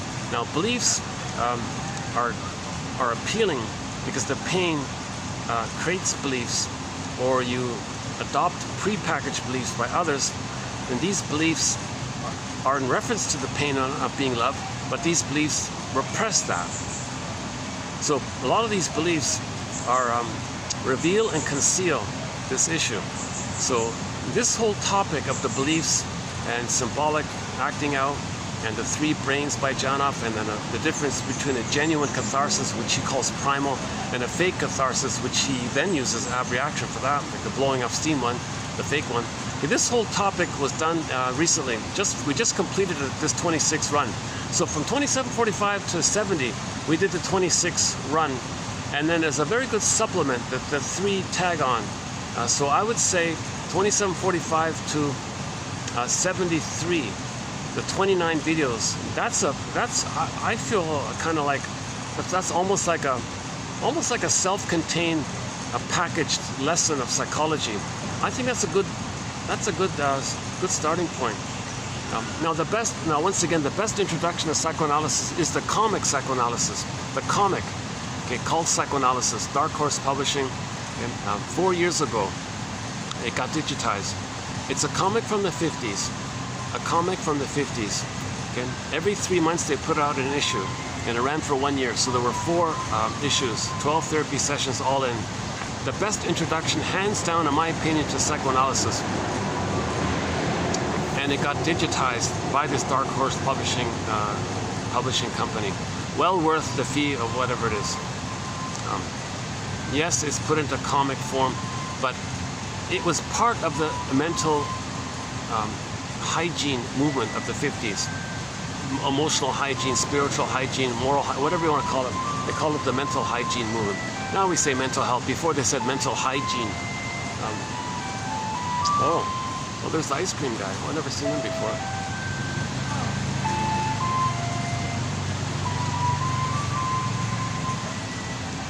Well, that's a little foolish. No one inside the restaurant's gonna go out to the parking lot to buy an ice cream and then bring it in. They probably wouldn't allow that. But he tried his luck. That's my first time I've seen him, yeah.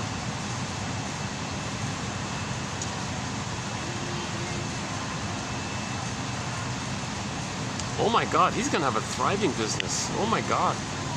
Oh my God, it's hotter. I'm kind of bracing myself for the next 10 months of this swelling of like last year it was really Jesus, like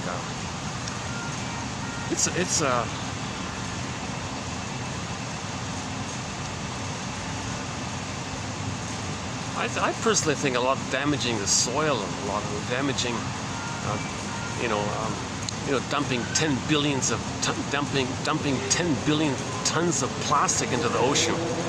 I think, and then the water vapor can't do its thing, and then that contributes. Plus, polluting all the soil everywhere. I think that's sort of a factor. Let's not go there. But we did go there briefly in 2725 part 3 of 3, the 7.5-hour video. We sort of touched on that area. Because like this last quote here says by Franz Alexander, psychoanalysis must ultimately be integrated with sociology and physiology. You see, we got to link it up. Our physiology, that's first line consciousness. Our physiology, like your blood temperature. Like if the baby's traumatized, his body temperature might be too hot. Janoff says 98.6. Actually, it's a traumatic normal. The healthy normal is more like 79.9 or something. I'm not a doctor, don't quote me, but he thinks when that famous survey was done, when they measured whatever it was, I don't know the number. When they took the temperature of thousands of people, let's say, and the average was 98.6. Then they say, okay, well that's your normal average. Well, what if they're all traumatized? Now, if you have a healthy person, their body temperature is a little cooler. And Janov kept saying that after people did a catharsis, the ones who did a successful catharsis, they started off with a higher body temperature and ended up with a slightly cooler temperature. They were calmer, they were cooler, and they were probably cooler in their personality. They relate better, they're cooler, not too stressed and all this. And their posture better, voice resonant. And yeah, the one guy had interesting about that, one guy had at the beginning, he had a voice that always wanted to coerce people, to frighten people, to look at them. You look at me when I'm talking to you, that kind of tone, he had this certain kind of tone that tried to coerce people to look at them all the time, or respect them, or see me kind of thing. Because I had a demanding kind of tone, like a twinge like that. He said after the person did the primal, his tone was friendlier and warmer and didn't demand anything. Another guy has this booming kind of controlling, like just over-controlling. You listen to me, a kind of controlling kind of voice. Okay? So that's like the oral rage, oral hunger and all this. Okay? And the first guy had this like, see me, be one, like symbiotic issue. So one guy had a tone of voice that was, be symbiotic, don't look away, keep the lock like that. The other one said, I just want to oral greed, the two versions of it. Both those guys, when they did their primal therapy thing, according to Janov, big question mark about it, I don't know. When we did the 26 run, I didn't really cover the technique of his thing. I did mention a little bit about it just to understand it, but I didn't really focus on it because I've never done it myself, so I don't really know it. But his claim was that those guys, by the way, their tone of voice was more resonant from their embodiment. Oh, hold on, another passing by. Hold on a second.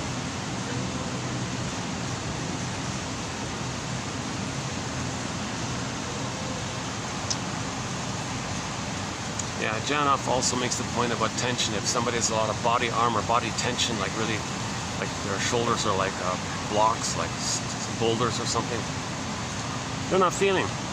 Tension is a defense against feeling. All that tension is the steam of the pain of not feeling. And the tension builds up and it goes to the body. It's the mind to the body, mysteriously between mind and body. So it converts.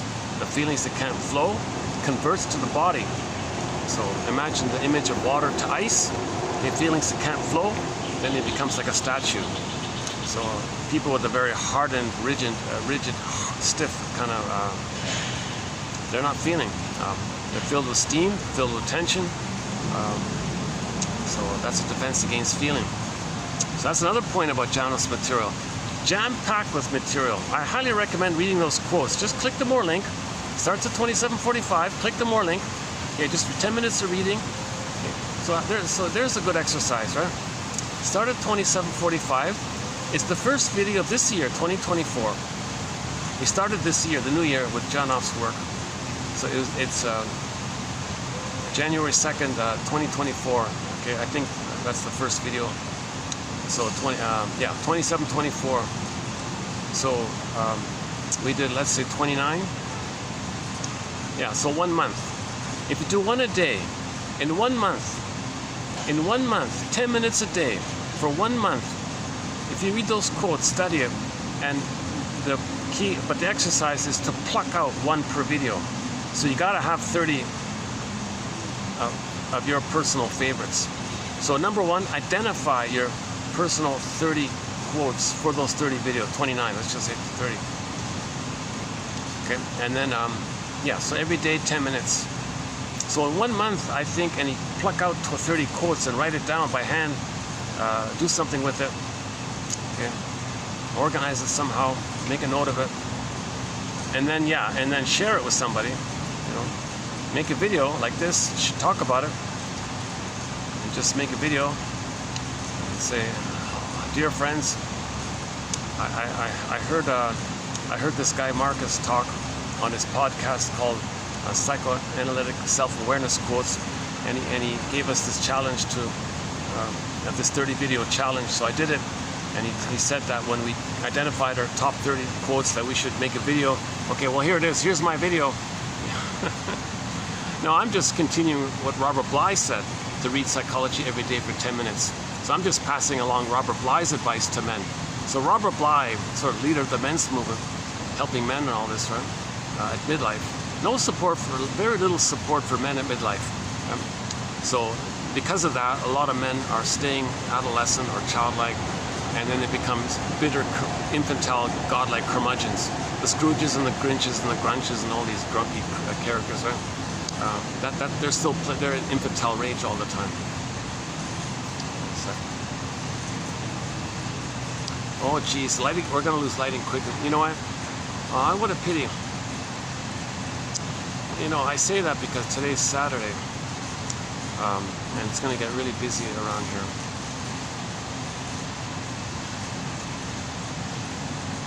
Well, unless I go back to that hotel that doesn't have an event today, I could try that, yeah. Oh, the lighting. Okay, let's try that. So when it gets too dark here, let's go to where I was earlier today and see if we can finish up there. That's a possibility, maybe.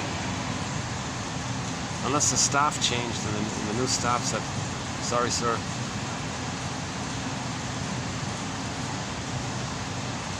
But it should be okay.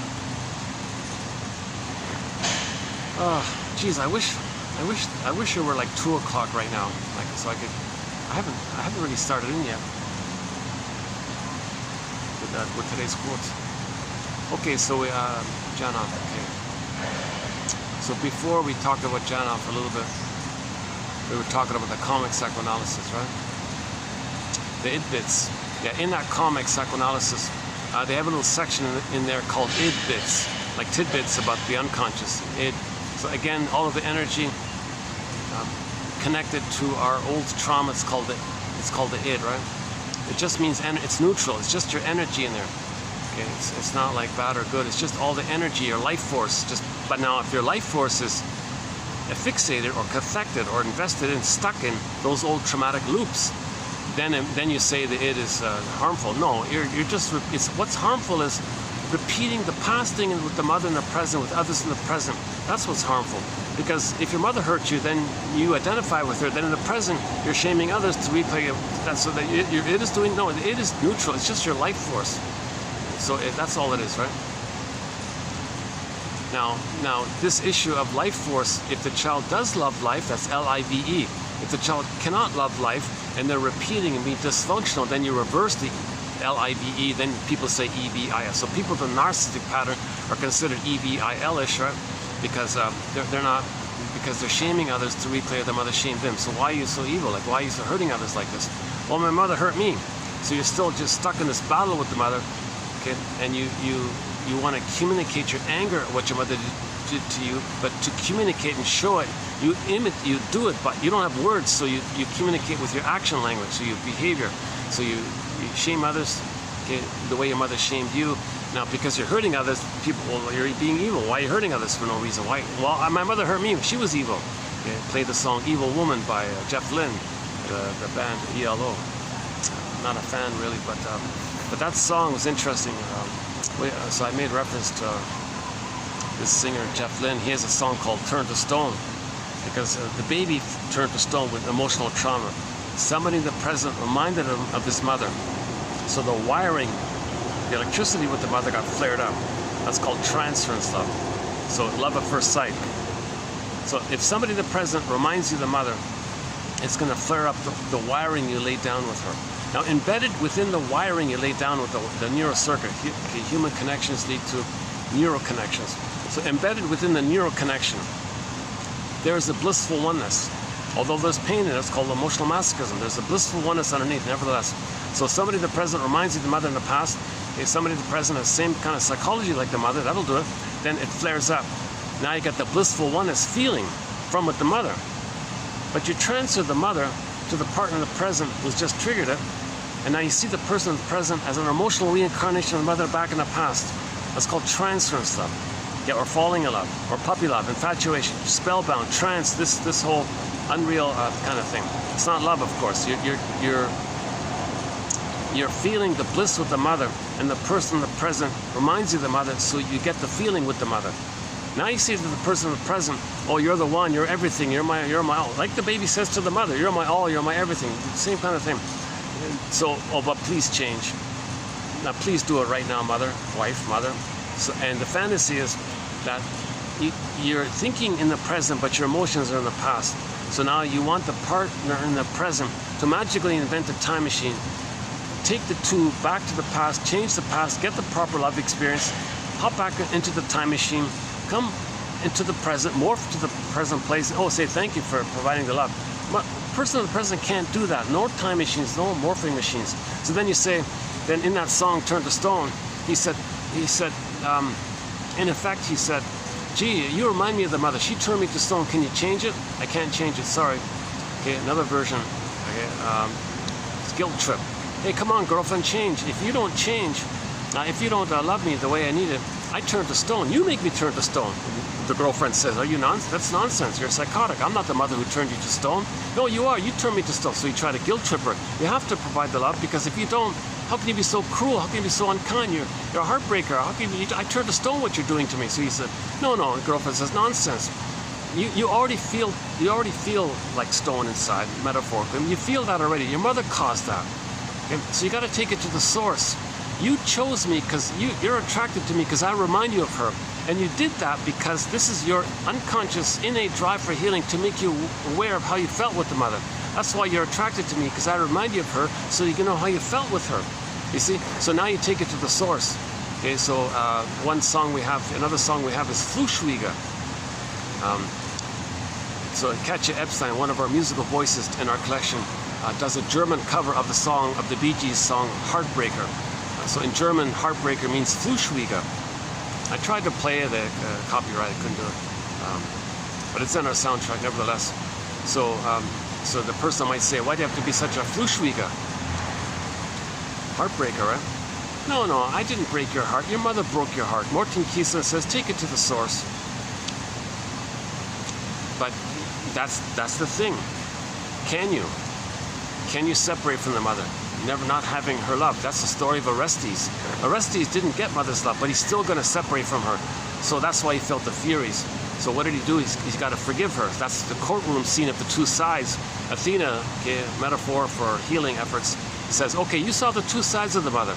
Okay, now we play Bruce Springsteen's song, Independence Day, sung in Toronto. Bruce Springsteen. I mean, the intro he gives to that song. Okay, so you see your parents as people. You're startled at their humanity, at their people, had hopes and dreams. Okay, Rosanna Deerchild says, the more I learned of my mother's story, the more of a person she became. See your parents as people.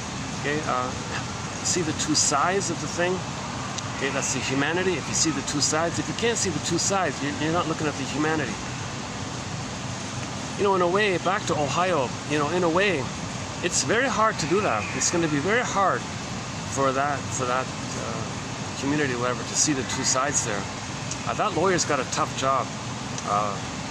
What she did was unbelievable. At the same time, no mother would do that on purpose. You see, so she's very wounded herself. In effect, she's saying, look, I was destroyed and abandoned by the destruction of my country, or whatever, or a village, or whatever it was, I don't know. Whatever forced these people to... Nobody in the country wants to have their country plundered and pillaged and create poverty so they can hand over the resources to the short sellers. So the short sellers are saying, well, that's what my mother did to me. My mother short sold my soul. Now this, again, once again, this started 10,000 years ago when we became a traumatized version of ourselves. Oh, another group coming in here. 1 second. Let me be discreet. Let me just reassure these guests here. I'm not filming them. Hold on a second. Let's let them pass by here. And we'll continue in a minute here.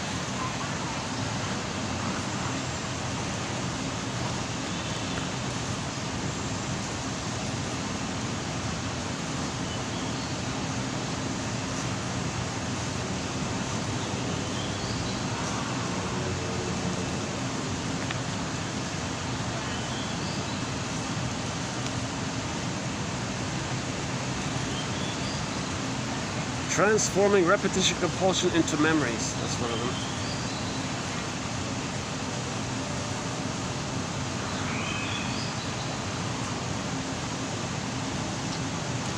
Yeah, I'm tempted to start. We don't have any quotes on the whole tattoo thing. We don't have any quotes on the plastic surgery thing.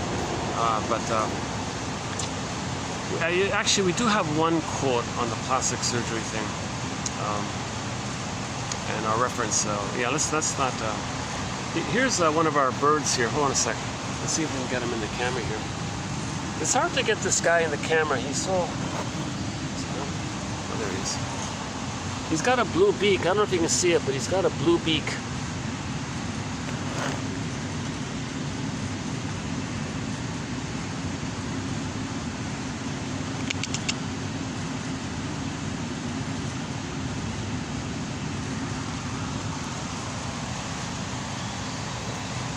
See, the feathers on the overside are all gray, but when he flies, it's all black and white, vibrant black and white on the underside. And he's got this shiny blue beak, this like clear blue, crystal blue, sky blue, crystal clear blue, translucent kind of beak like that.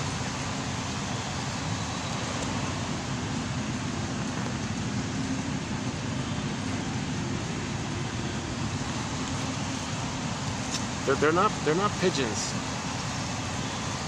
I still don't even know what they're called yet. Yeah.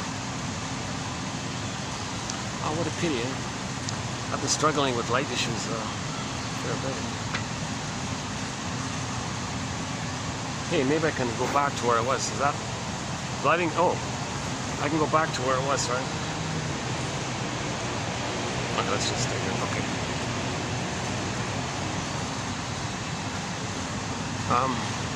Where were we? Where were we?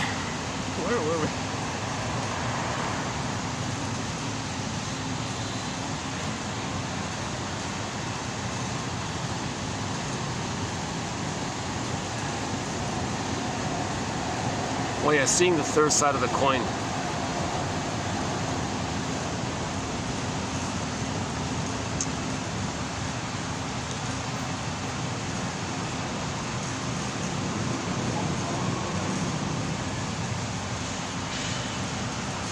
Like that woman, she readily admits it and feels badly about it and all this. And,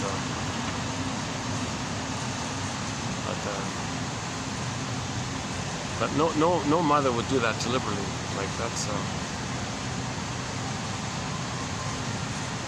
Yeah, I think the judge is gonna have a hard time. That's an interesting case.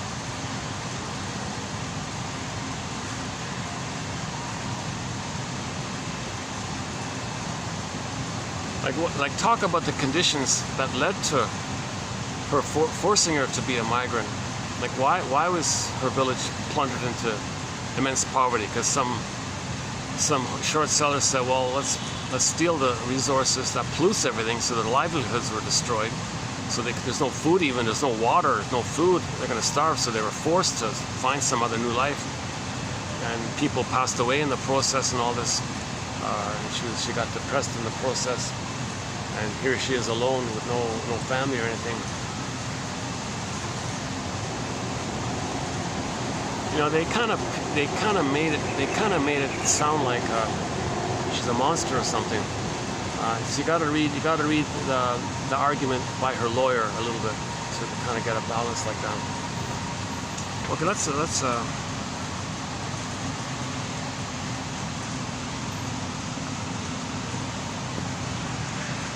So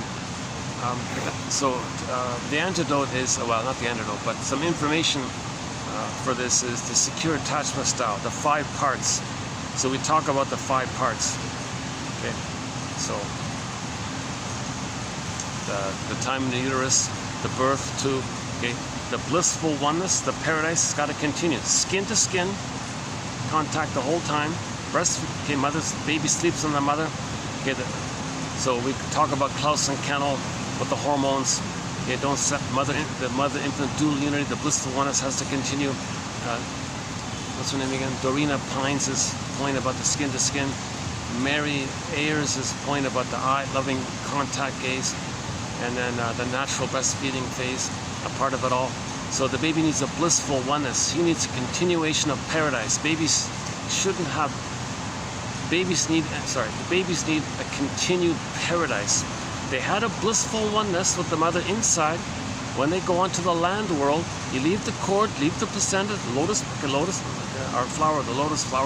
birth, leave it all there, barring a medical, special, dire medical, okay, leave it all there, hand the baby to the bosom. The baby's looking for the nipple to latch on, start suckling, all is good, skin to skin, leave the smells, leave the muck, leave the cord, leave the placenta, leave it all there, okay, and let the baby establish the blissful oneness. The mother produces lots of hormones at that time to allow that, so don't remove the baby, don't weigh the baby, don't separate the baby, leave the cord, leave the placenta, don't put them in another room, no bottle, no powdered stuff, once again barring dire medical emergency. Okay, I'm not a doctor. So just natural. And then now the issue of the position when the mother is delivering the baby. There's this topic about the positions.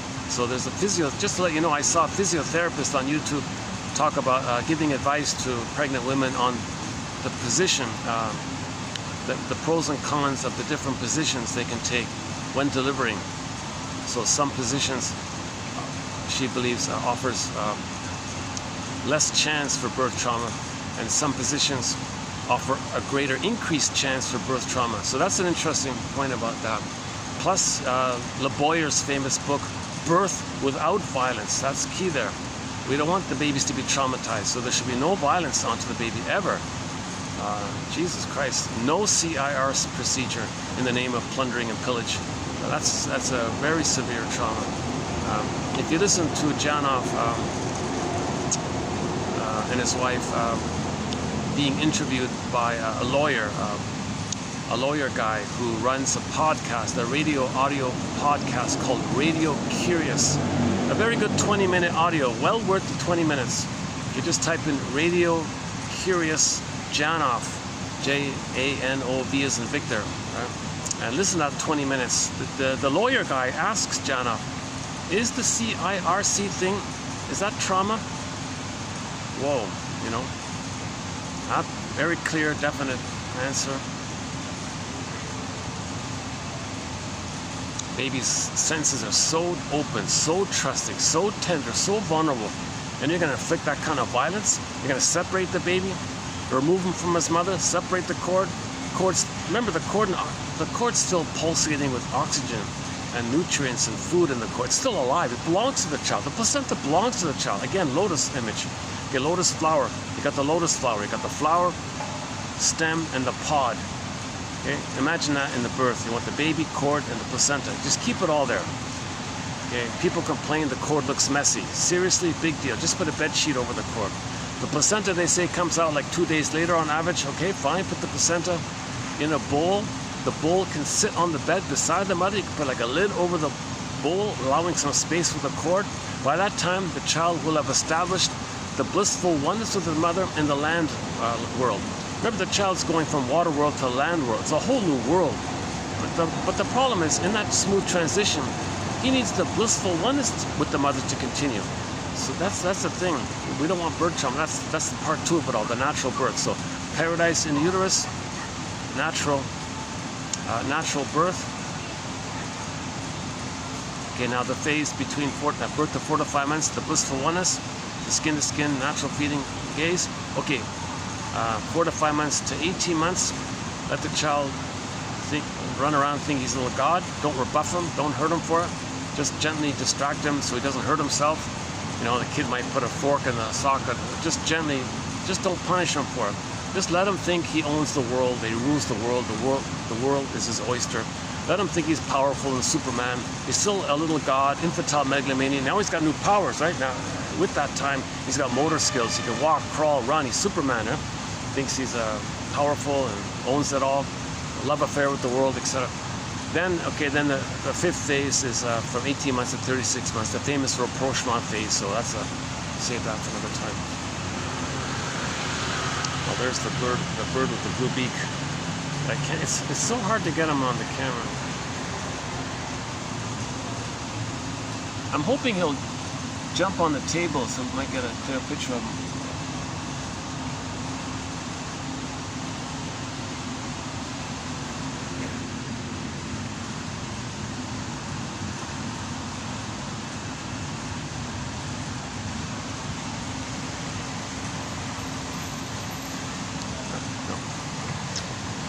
They got two birds here that hang out. Another bird we haven't seen. There's another bird, black and white, but a different black and white bird, like on the surface. He hops, like he jumps like a little bunny rabbit. He jumps like it's kind of amazing. Okay, I'm thinking maybe I should try the other venue here. I got guests just sitting like 2 tables over. Unless I can,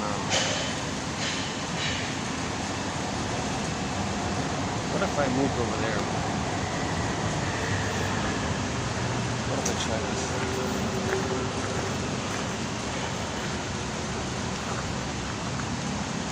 Blocks the view. Yeah, maybe I can move it over here.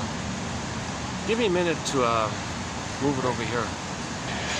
Maybe I can. I gotta be careful when I. Let me just unplug this so I can. Give me a fast forward this camera. Fast forward this video about a minute. Hold on a second.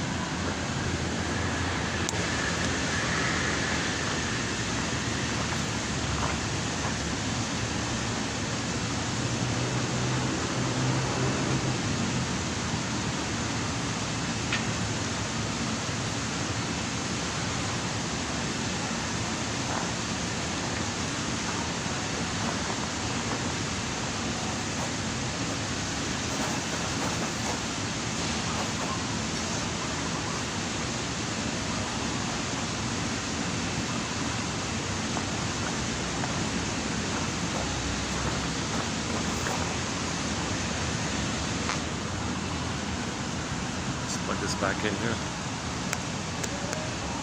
Okay, still recording?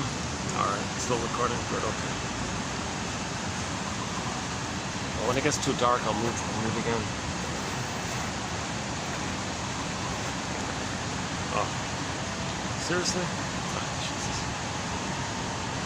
I moved to avoid the visual. Now they're moving to. I just recreated. I gotta go back. Hold on a second.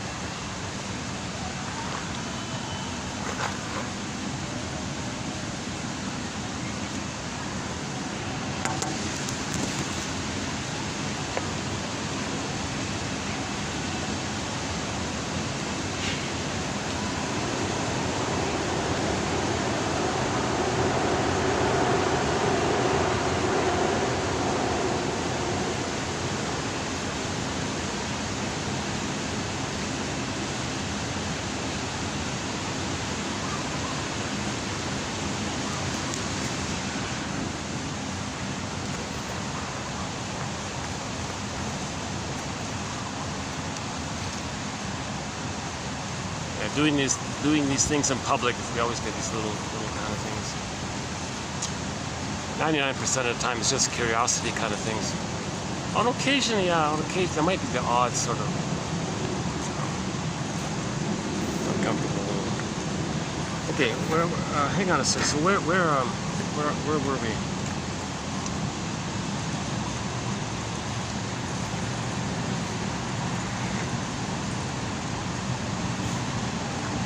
Maybe I'll just get into the quotes here. So I haven't really, I didn't really do a full introduction yet. So if you click any of the videos for the past year, let's say, there's a 9 times out of 10 chance you'll find a good overview of some of the main points of 1001 Windmills of the Mind, about repetition, compulsion, transference, the singers and the clingers, personality patterns.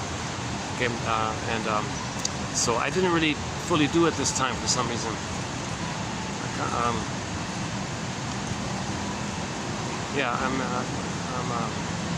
So let's just jump into today's quote. This is on the lighter end. So I just discovered some guy's notes. So some guy born in 1890 something or whatever, some shrink. He became a medical doctor. It seems. The impression I got was he would read the journals and make little notes. And then in 1970, before his passing, he published his notes. A guy named Henry Hart. Rhymes with art. No E, that one. This was published, and I'm just calling them Hart's notes. It's kind of like the Cole's notes of psychoanalysis. Think of it like the Cole's notes of psychoanalysis. So he just made like short, brief summary statements that he would that maybe was the main idea of the article or something about the article. Sometimes he just paraphrased the title of the article. Sometimes most of it is too general. You don't really get too much about it. But he wanted to create this one source where someone could visit his notes. If they're interested in a topic, he would tell you, which journal it came from and which volume, which page, etc. Oh, there's more flies here.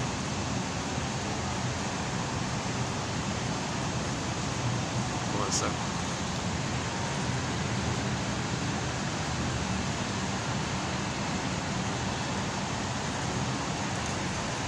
Oh, now that they moved, I can go back. Okay, that's just. Okay, let's just, here's okay, right? The lighting's okay. Right? Okay, actually it's even better here, right? So yeah, I felt a little excited when I found this his notebook. So about a year ago, I just found this a week ago. About a year ago, so his notebook, it's a massive thing, like 1,000+ pages, put into 4 volumes. And he published it in 1970. And I didn't know of its existence even. I never heard of it. And about a year ago, it got digitized. And I just discovered it last week. So I plucked out some of the notes of his. So I've done the first 2 runs. So they're roughly, I'm a ballpark 25 notes per video, right? So 2 videos ago, that'd be 27 TQ. Go to TQ 2774. We did about 25 of his notes. Those are the best ones, I thought. And then 6 yesterday's ones. We did about another 25. And then now here, part 3, we'll do another 25. I'm thinking I'll do maybe like a total of 100 notes. So out of the thousands of notes he made, I'm just gonna see if I can pluck out the top 100 kind of thing. So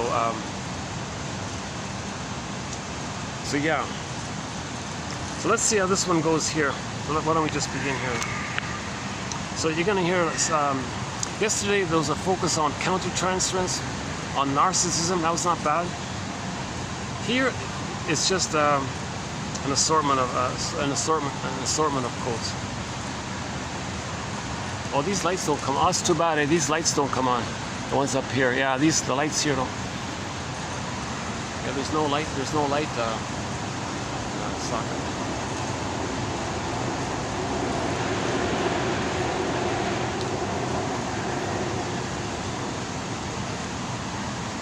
Okay, let's see how it goes. Let's just run through them. So some of these in here are just kind of general quotes about the therapy process, just in general.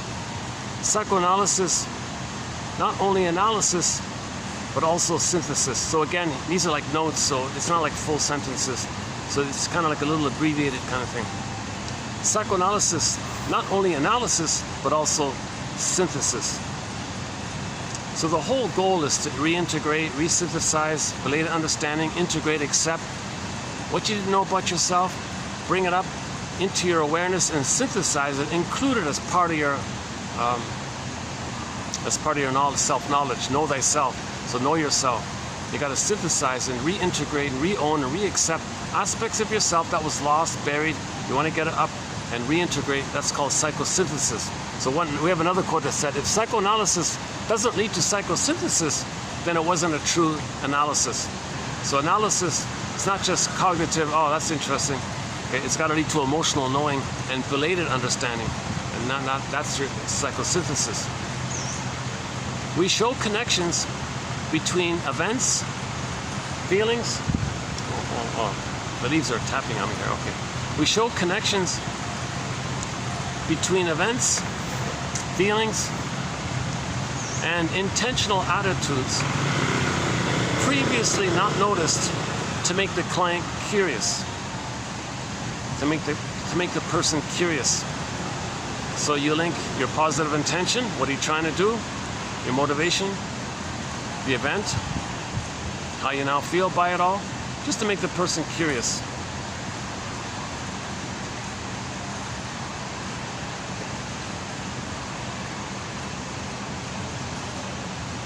Sometimes Masterson said to a client, it's so painful for you to focus on your feelings of how you feel right now. So what you're doing to soothe yourself is to engage in blame. And you're blaming me. What do I have to do with it?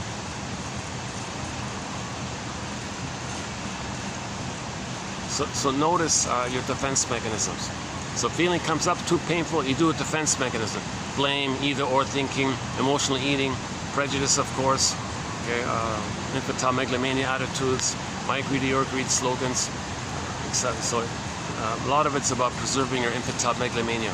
This self-sufficient superiority complex. It's a made-up thing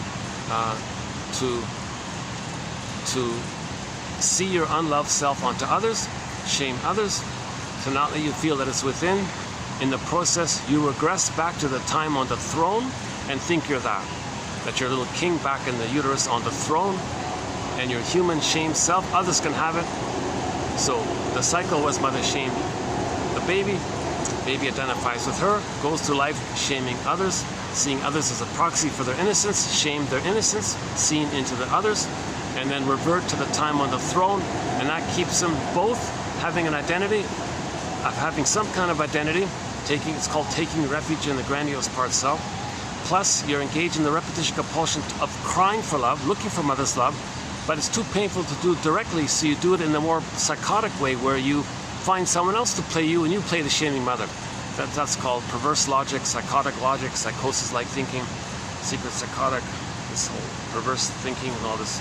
So trauma before 18 months, the attitudes of the personalities, of the single personality patterns, i.e. all of those personality patterns that develop when there's fixation prior to 18 months, that attitude is considered perverse thinking, psychotic thinking, psychosis-like thinking. Now it's all masked over, it's all veiled over with rationalizations, excuses, to give the appearance to fool yourself and to others. Because your agenda is to maintain the infantile megalomania. So the mayor and the piper sings, just give me prestige and power and glory. Appear again, just give me, okay, like the kingfish. I want to be the boss of it all. I don't care what kind of thing. I don't want to.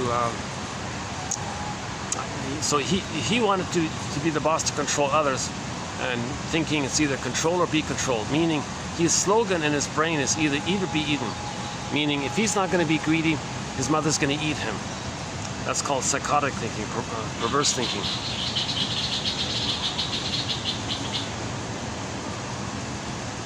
Yeah, so Roger Gould would say, when you're reaching for the cupboard for those cookies, ask yourself, what am I really hungry for?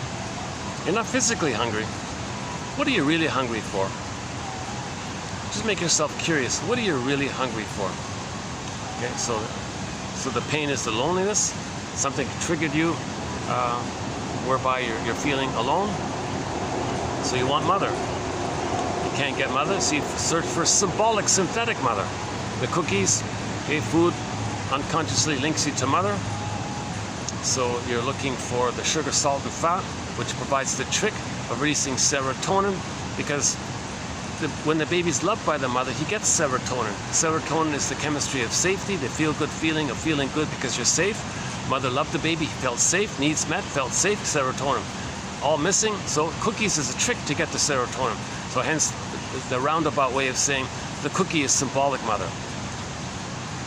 The analyst can only steer analysis to successful completion if his own integrity is whole. The moral integrity of the analyst gives the client a safeguard to proceed. So once again, a continuation of yesterday's quote about countertransference. If in any way the therapist is transferring or projecting his unfinished issues from his childhood and uses the client as a character from his past, that's called countertransference.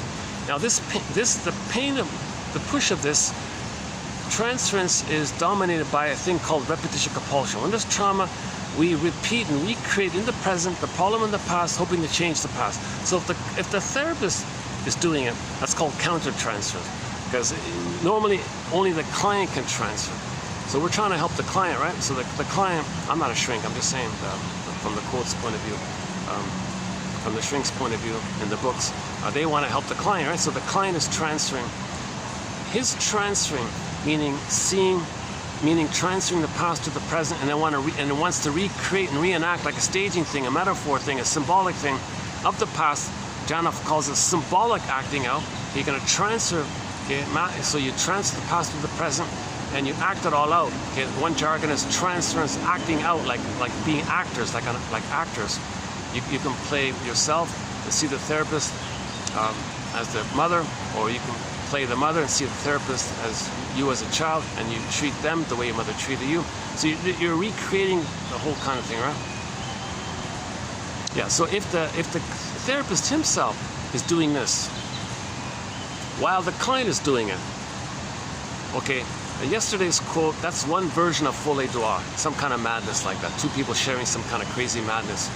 Therapist says, no, you play me, I'm going to shame you because I'm in battle with my mother. I want to tell the world how bad my mother, how rotten my mother hurt me.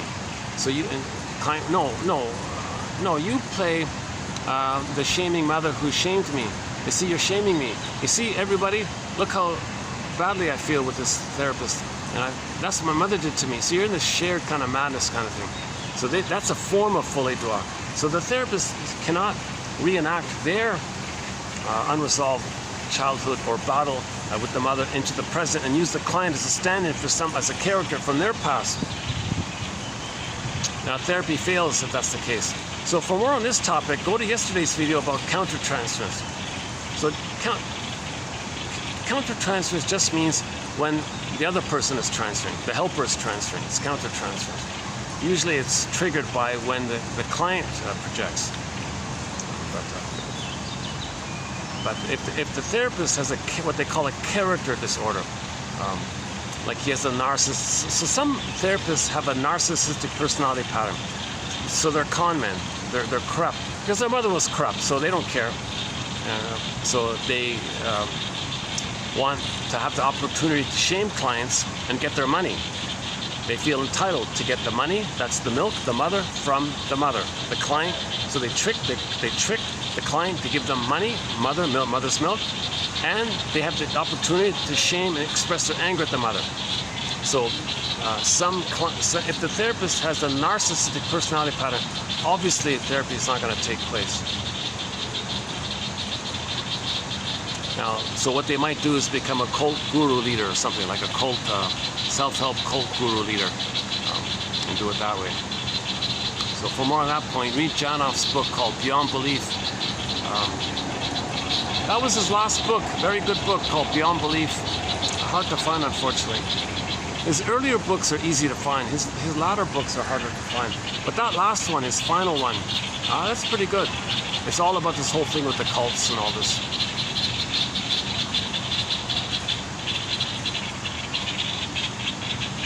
Yeah, so the moral integrity of the therapist gives the client a safeguard to proceed. So a client always says, Masterson said that the two questions in a person's mind is he safe? Does he know what he's doing? Is he safe? Does he know what he's doing? That's a safeguard to proceed. You feel safe, feelings come up. You don't feel safe, it's defense, you clamp down, so the therapy doesn't take place. If you don't feel safe with the guy or girl or lady, or it's not gonna work. So his integrity has to be whole, right? So the therapist must have reintegrated back his real self, okay? Forgave his parents, resolved the splitting, differentiated from the mother, and reunited with his Penelope, and got back his soul castle called Ithaca. He's got to come back into himself, kind of. Then he can be a therapist. The analyst's analysis must have revealed a real interest in unconscious mechanisms and a real ability for finding them out.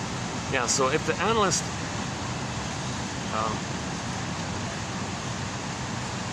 is being supervised or in treatment himself, does that shrink himself, did he have an interest in unconscious processes, projection, parataxic distortion, okay, negative magic gesture, identification with the aggressor, the issue of symbiosis, reaction formation, rationalization, identification with the aggressor? Does he have an interest in these unconscious mechanisms? Doublethink, translogic, and an ability for searching for them.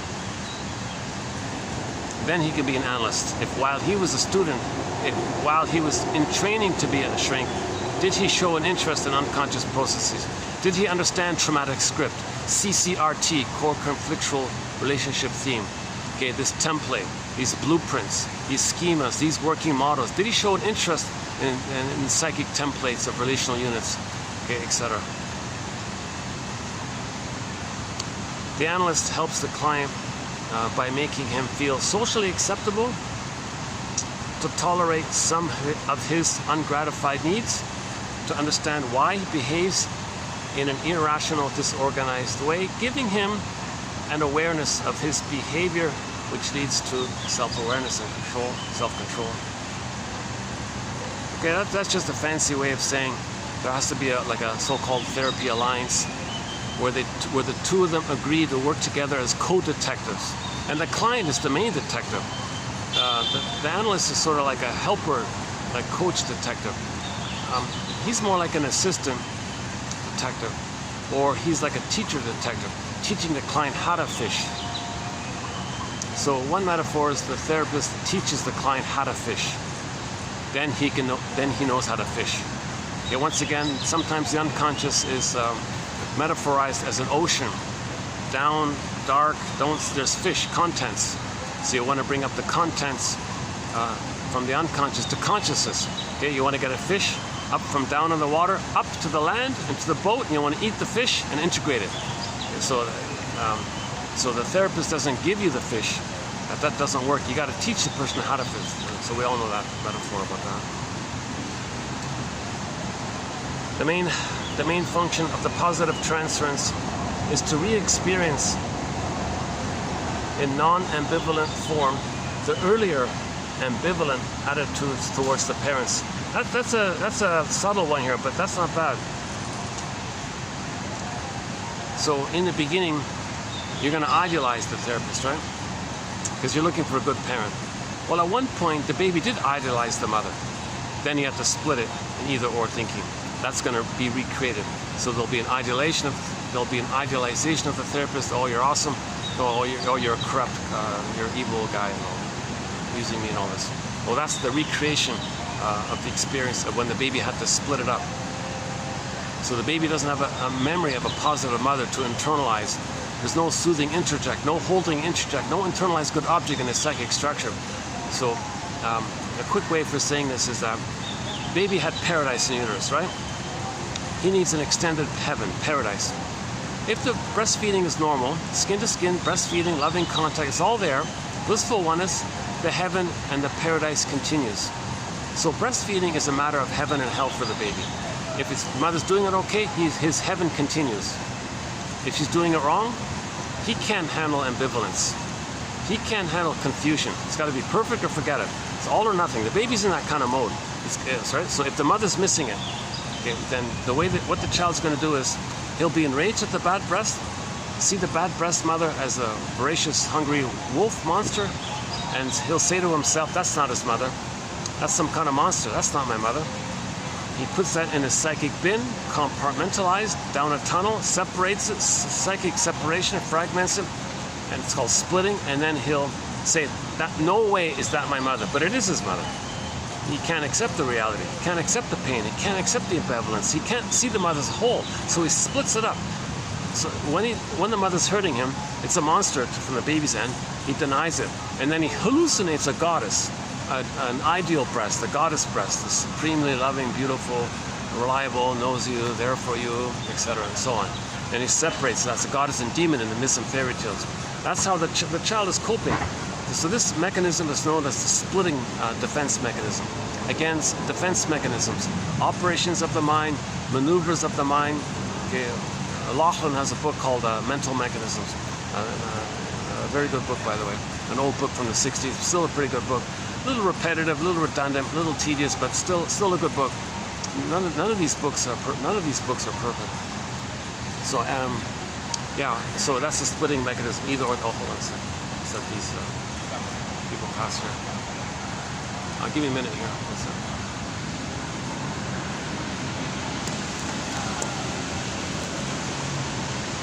Can I get this on the film?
Finally, they were just loitering at the entrance there.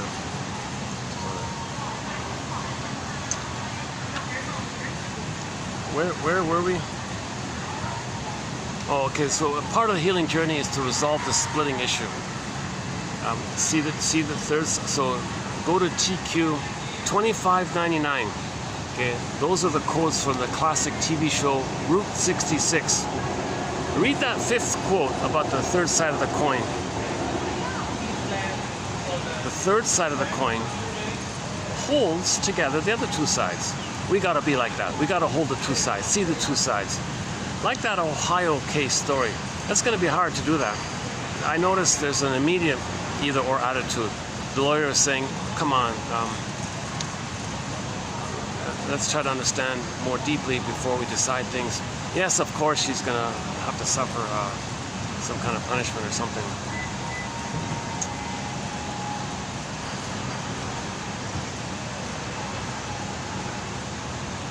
Yeah, she's got to realize. She's got to realize that if she's depressed or something, she's got to carry the baby. If she's gonna run away or something, she's got to carry the baby. Yeah, okay. Let's not go back to that story. I think that's a triggering kind of story. I think there'll be a lot of updates on it.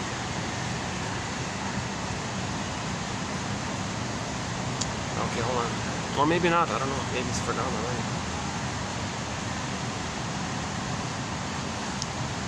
Okay, next one here.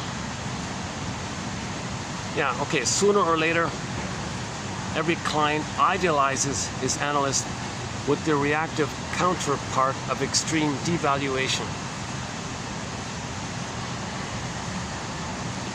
So part of the healing journey is forgiveness. Okay? Like the Bruce Springsteen quote, see the two sides, see them as people, see them as wounded, see them as traumatized. You know, like that, you know, maybe the mother is a victim of the plunder system, you see.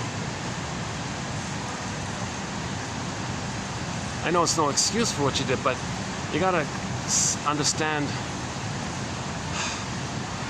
our woundedness, you know. Now that baby obviously suffered immensely.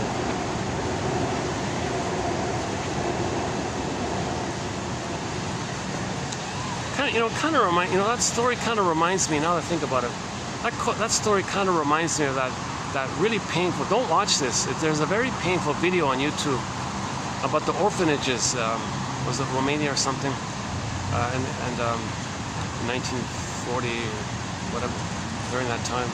Somebody put a camera on a baby, and for 40 minutes you saw the baby perishing. He was crying and squirming around. Oh, what a terrible thing.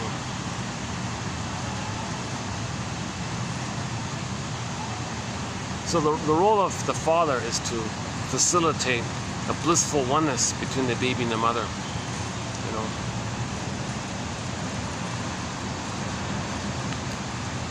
Okay, yeah, let's not,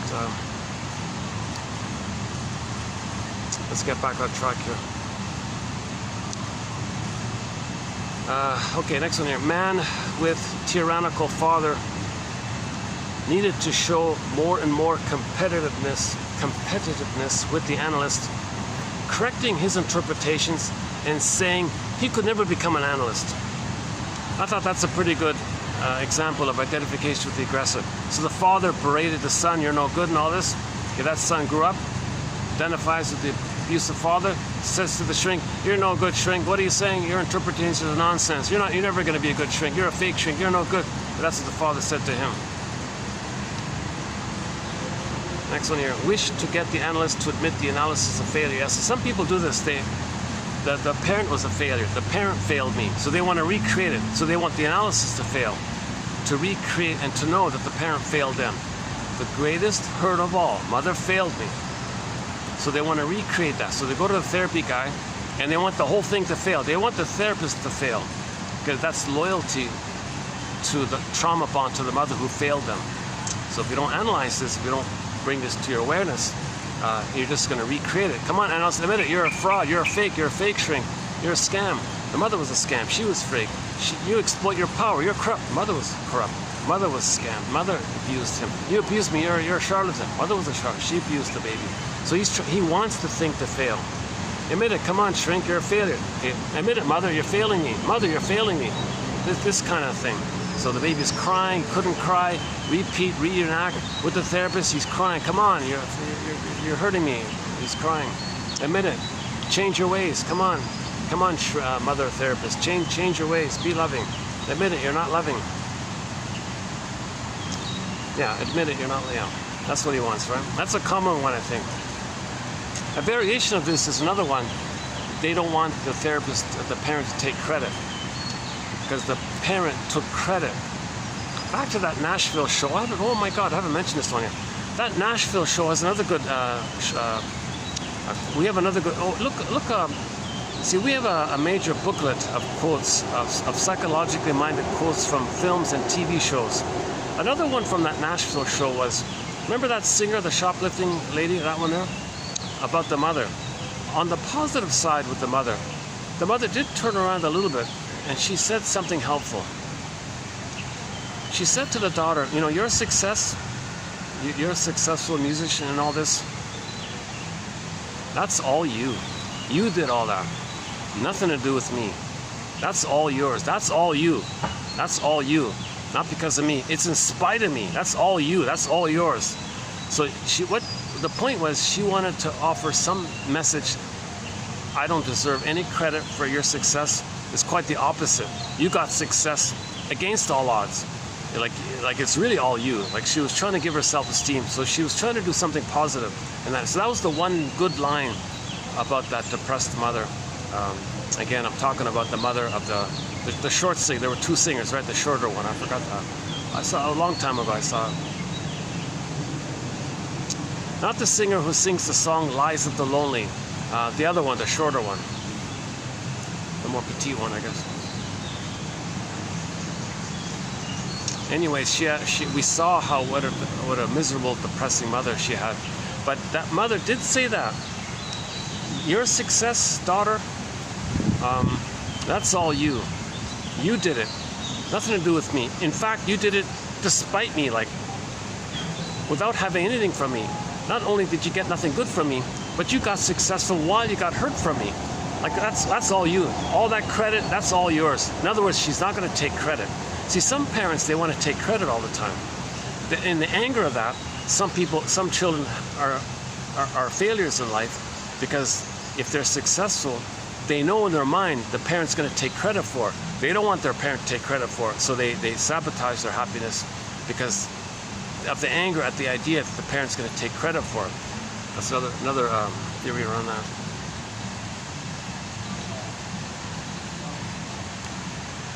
Okay, one of our mentors, Edmund Burglar. I love how Hart quotes Edmund Burglar. Yeah, that's great. We did a very good quote by Rosenfeld, TQ 2775. He did an article about gambling. He relied heavily on Edmund Burglar. Edmund Burglar has a very good book about the psychoanalysis of gambling called The Psychology of Gambling, 1957, by Edmund Burglar. So Rosenfeld quoted him in there. So those choice quotes are in. You can find it in 2 videos ago. Yeah, 2 videos ago. The last one was 6. The one before was 4 and 5. That 4 and 5 video, it's in there. It's number 5. Yeah. Okay, so here's Hart quoting Edmund Burglar.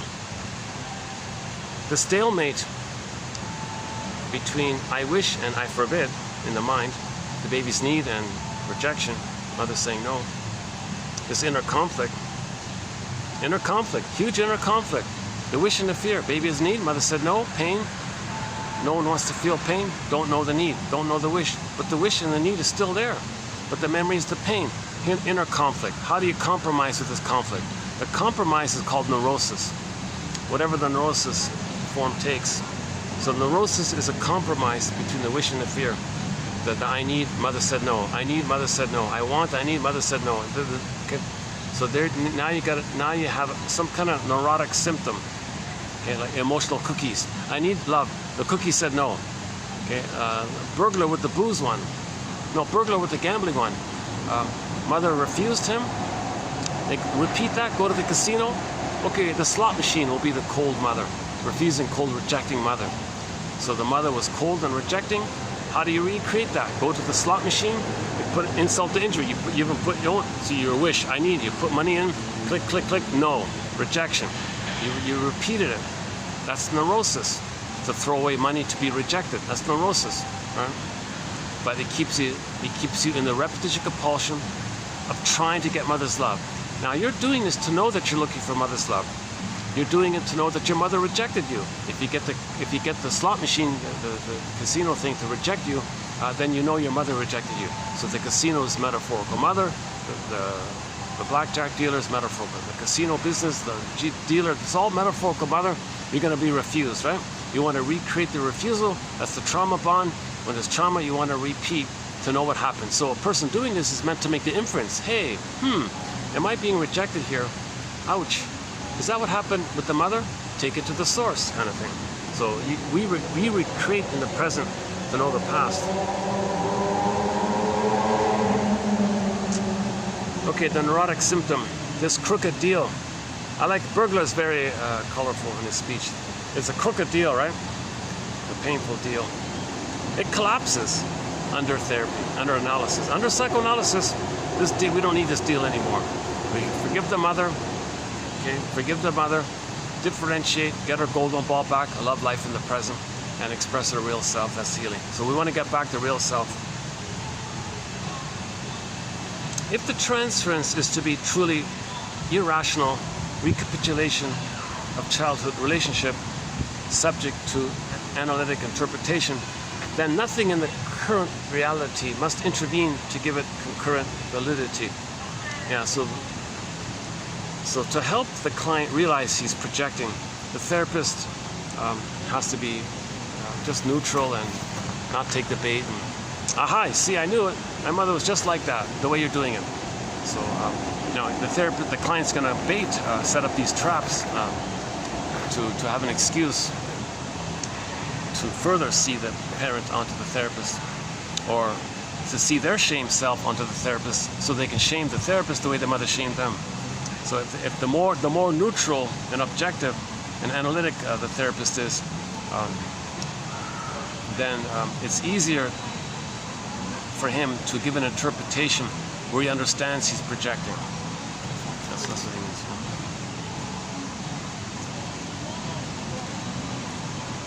When we cannot explain to ourselves why a client is in difficulty, there is an indication for self-introspection. Yeah, so if the shrink is stuck, he's missing something about himself. Okay, next one here. Woman of 44 provokes unconsciously a situation in which she was refused and then pities herself. And so again with Edmund Burglar.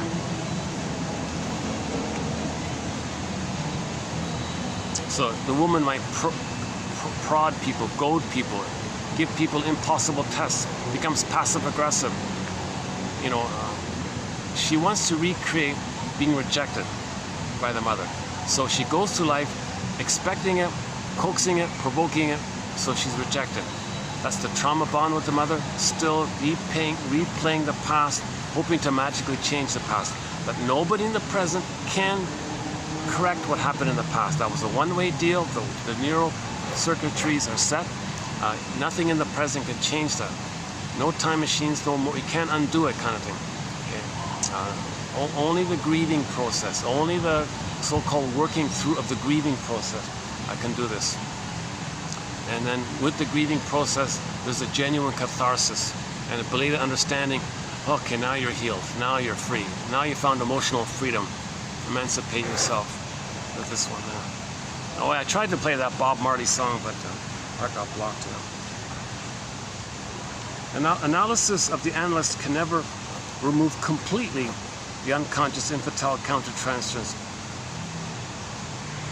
So so there he said, even if you have the most analyzed shrink, the most healed and healthy shrink, the most self-aware shrink, and he doesn't project at all or recreate his childhood in the therapy room with the client, even that ideal case scenario, he said, over time, the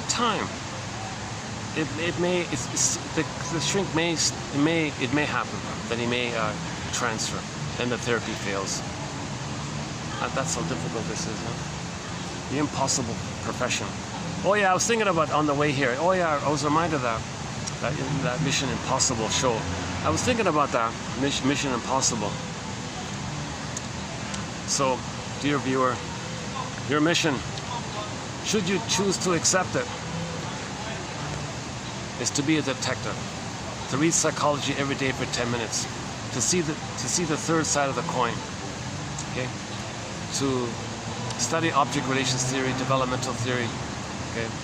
Should you choose to accept it, start with Janoff's quotes from 2745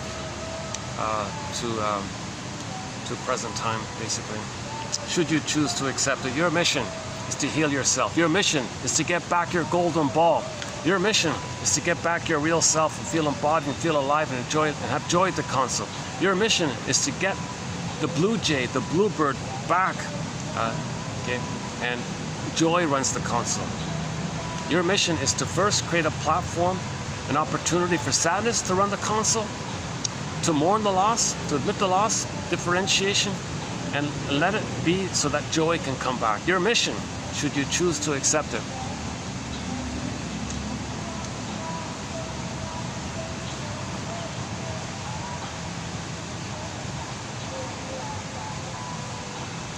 To be updated, yeah.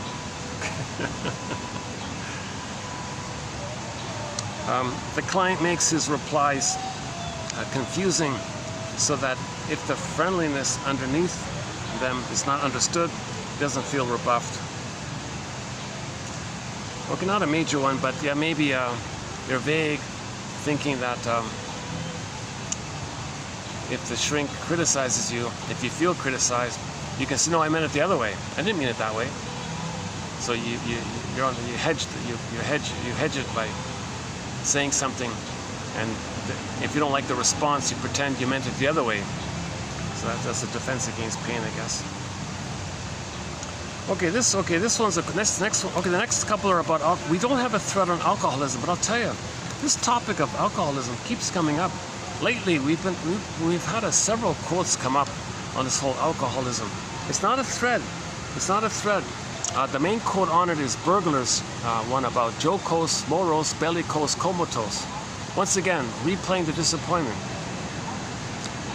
The baby had happiness, a great hope for mother. Jocose, the pleasure, excitement. Okay. Disappointment, great hope fell, morose. Now you're angry, bellicose. Okay, and then the hangover is the comatose.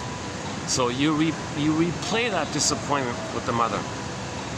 Okay, so the baby had a hope for mother, jocose.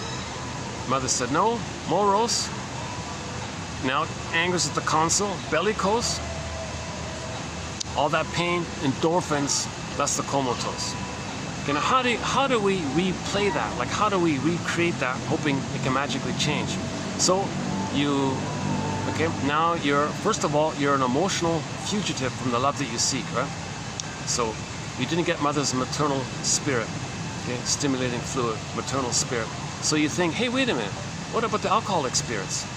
Okay, now you're going to be autocratic, infantile megalomania. I'm going to do it myself. I don't need mother. I'm going to control the situation here. I'm going to get the booze. I'm going to get the beer.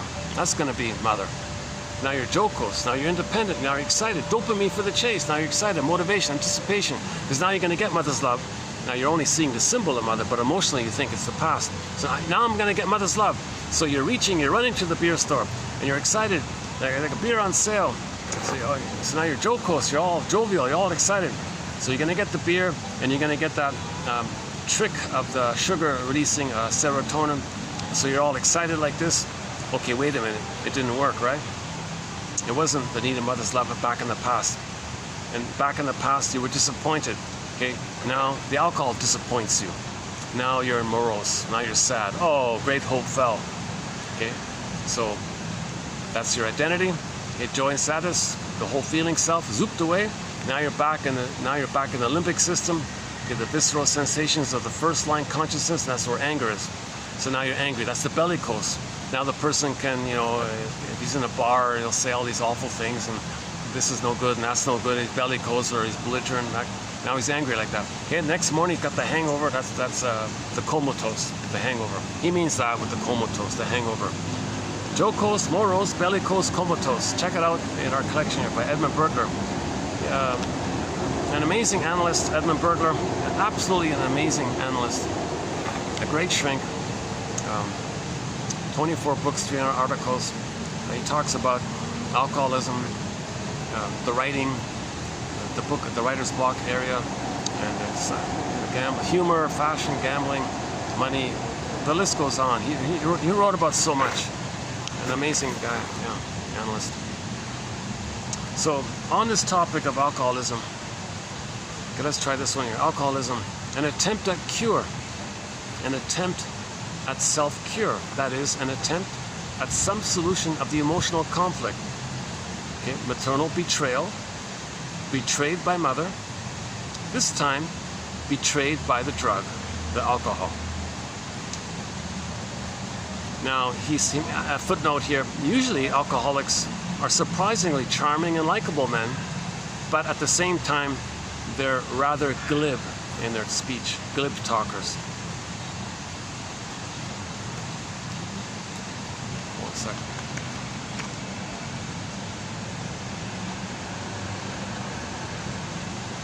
Lighting holding up here. Okay. Okay, so next one here. Okay, here's a tough one here. The fetishist differs from the alcoholic in that a sexual system is used as a defense screen, whereas in the latter, a non-sexual system is used. So he thinks the booze is a non-sexual fetishism. I partly get it. The fetishism is part object relating. Okay, so we don't have a topic on perversions and stuff like that, but with the one exception about the quote about the film Claire's Knee. Okay, so this guy, okay, so first of all, when the baby's relating to the mother, he's not seeing the mother as like a full person, human, woman person. Okay, for example, if he's angry and he bites the nipple, he has no sense that he's hurting, that the mother's in pain and all this. So he's just in a utilitarian relationship with the breast mother. So the first mother is mainly the breast mother, like a part of the mother. It's called part object relating. Part object relating. The fetish area comes from there. So in the film, the French film called Claire's Knee, it's the guy, whenever he saw a woman's knee, his emotionality was the excitement of a baby who's about to receive the nipple and be breastfed. So he's all giddy and excited like that. Yeah? So he sees a woman's knee and had this immense attraction, right?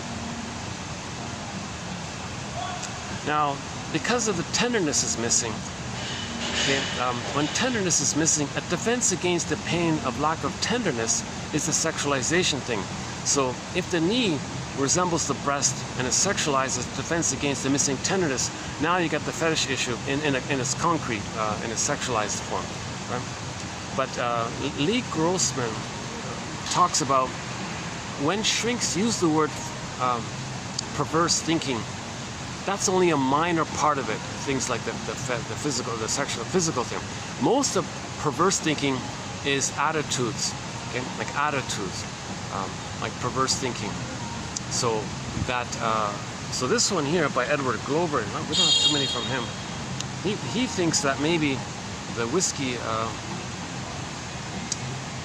is in the area of the excitement that the fluid, that the spirit can be mother's spirit, but it's not sexual, but it's still in the perversion kind of area. So he thinks the perversion thinking can have a non-physical sexual element, most of it. Again, the fetishist differs from the alcoholic. Okay, so with the alcoholic, a non-sexual system is used. So the booze is a non-sexual fetish. So it's an oral issue related to the breast and the nipple, right? Okay, I have to update that one. Yeah, I hesitated including that one there, but okay. Next one here, alcoholic woman in analysis wanted to leave the therapist rather than vice versa, since the analyst setting the date meant kicking her out. Okay, so she was triggered. If the analyst says we're going to end at this day, she feels triggered that the mother left. So as a defense against the pain, she'll do the leaving. No, I'm not going to leave at that day. I'm going to leave on this day. We'll end at this day. So she controls her. Right? That's a common. That means that means she wasn't fully analyzed if that's the case. So she wasn't healed if that's the case.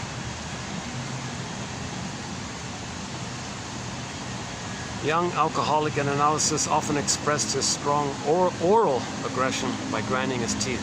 So here's another grinding teeth one. So the grinding teeth one, the bruxism one, seems to be still trauma in that breastfeeding area and the anger around it. And if that repressed memory is triggered up, the person may grind his teeth. Oversimplification, but the love that the regressed client wants is that of the baby at the breast. So whenever anybody's very regressed, they want the cookie, they want the alcoholic, right? They want the sweets. So the sweets and the alcohol, that's the regression to the breast, right? The comfort of the breast. Or if they take a magic mushroom, they hallucinate a blissful oneness of the breast, and they're in this wow, mystical. Okay, that's sort of what what they're feeling now is some kind of adult version of what the baby, of the blissful oneness the baby felt. So the baby had a blissful oneness with the mother in the uterus, right? If somebody's in pain later on and they want to regress back to it, you evoke, you push up, you remove. The trick is you remove the buffer to elicit lots of pain, because when there's lots of pain, the brain's going to imagine things and think things to recreate the regression of the blissful union with the mother. So now you say, oh wow, cosmic consciousness, higher consciousness, cosmic consciousness, all this far out stuff. You're kind of getting a glimpse of the blissful oneness of the mother, thinking, wow, I felt it all. I'm in touch with the universe. Okay, that's what the baby felt in touch with the universe, the original universe within. So if the universe is a friendly place, back to that one, that means the baby was in a welcoming womb. If the baby was in a rejecting womb, then he'll think the universe is not a friendly place. I think I can get better light if I move over. Hold on a second.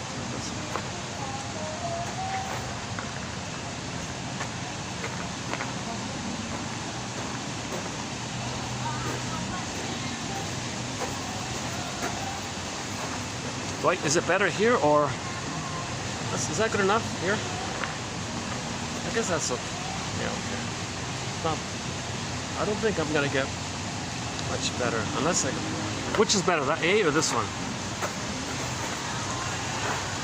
Is the lighting better here or there?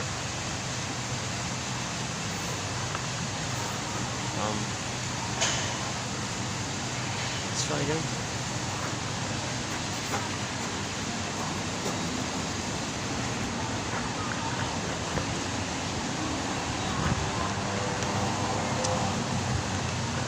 See, I want to be able to do... I guess this might be a little better, right? Oh yeah, we got the... Yeah, okay, let's just stay here. It looks like the fireworks in the background, right? Happy New Year, right? Okay. Okay, next one here.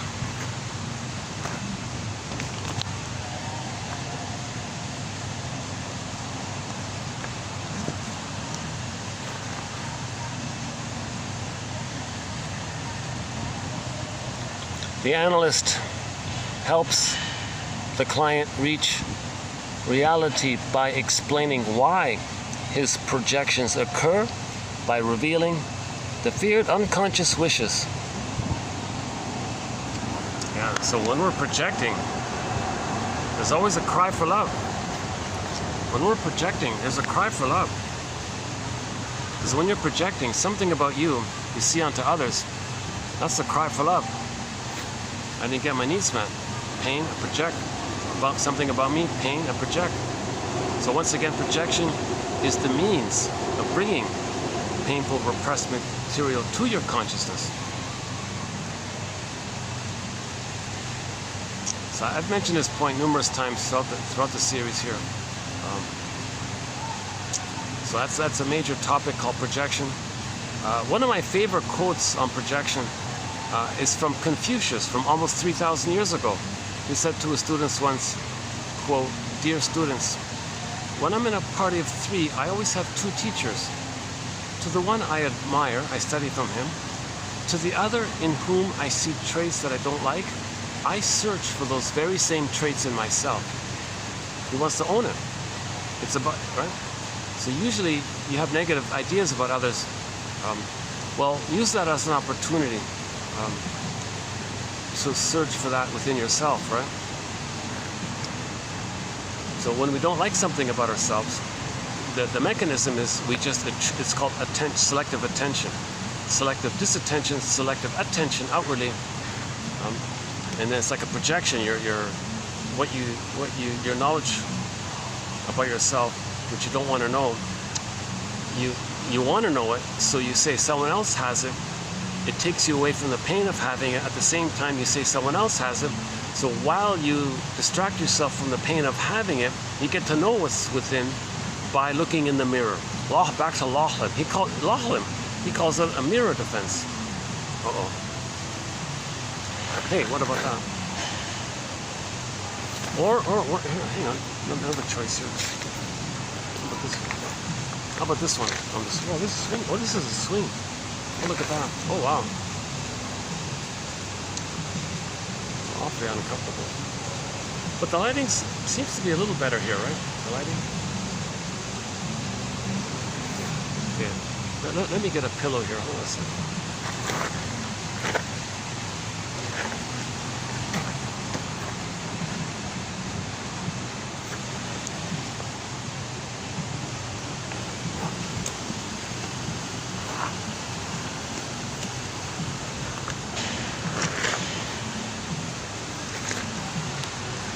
A little better now. Yeah, the lighting is a little better here, right? Now, sorry about the lighting. How are we doing here? Let's see, battery's okay. Battery's holding up, 635, okay.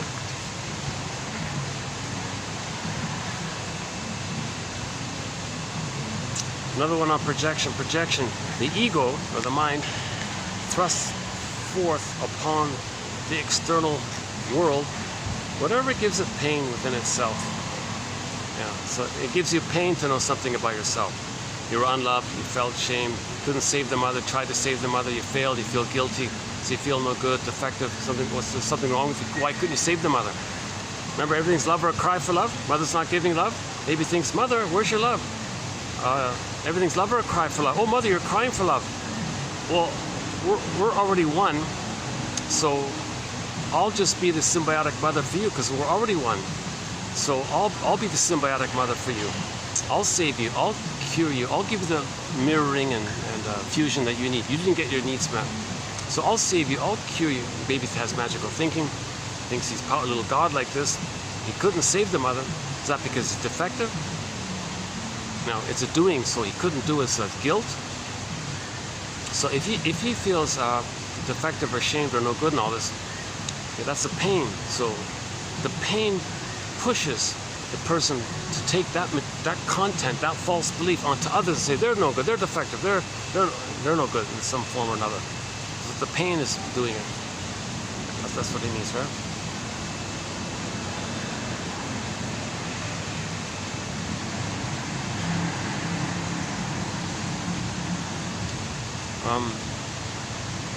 Okay, next one here. Oh, the last one here. The last one from Mr. Hart here. Okay.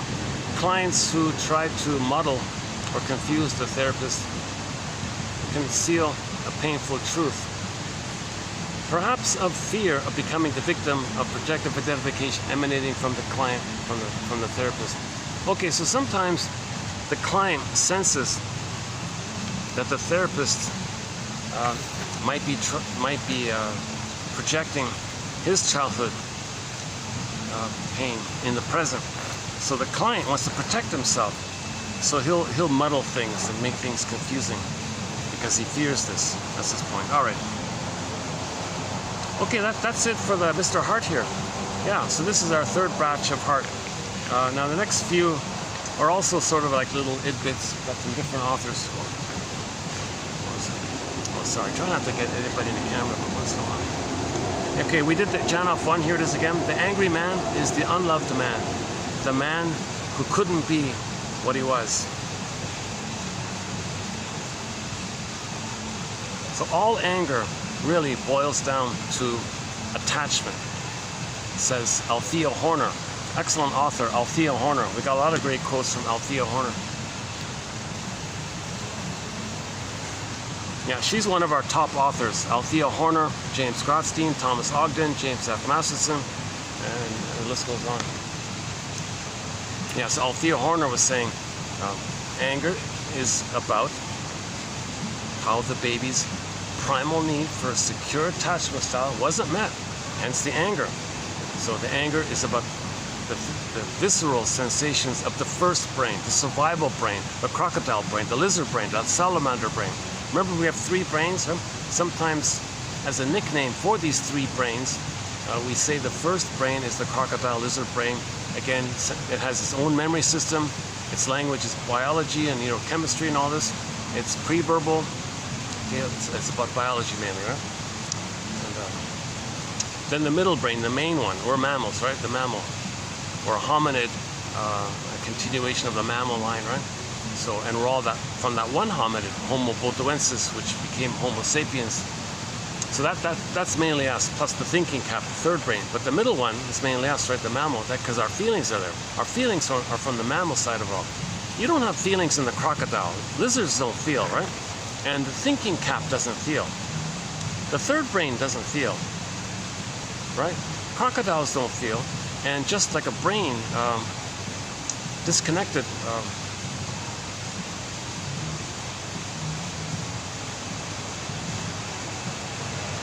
Well, the purpose of the brain wants to help heal, so you can feel.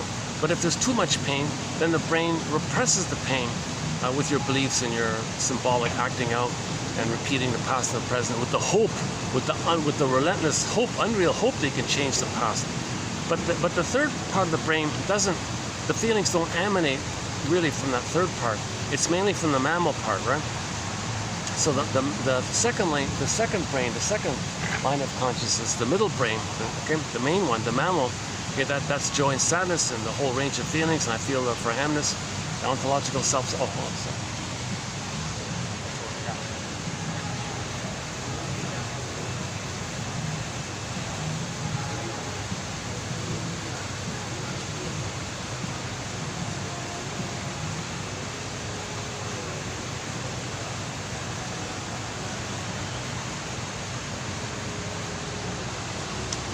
they were just standing right behind me. Okay. Well, more cars are coming in. Oh, geez, maybe I should turn around. Okay, people are coming in. Let's go back to the. Hey, just out of curiosity, let's see if I can get better light right there.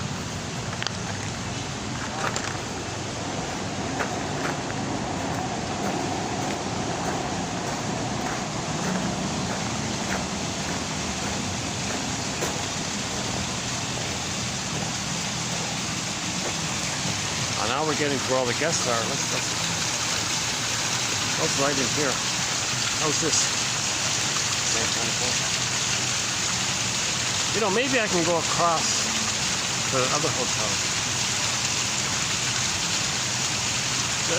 Yeah, let's finish the quotes first, and then let's see how it goes here.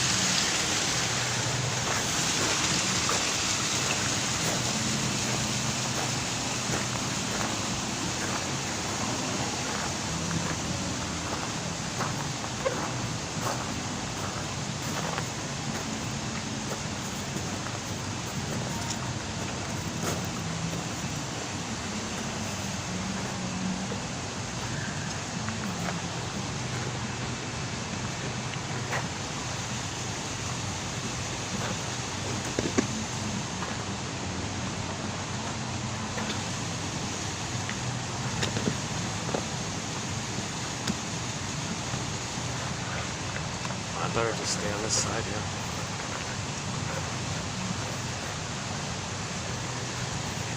It's too bad I couldn't get light at that corner there, yeah.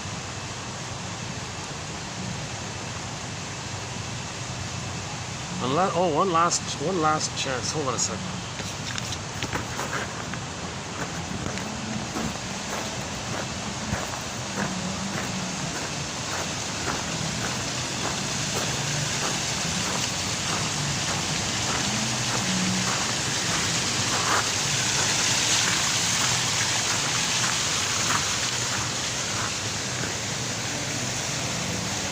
There are the rabbits. A whole bunch of them, eh? Yeah.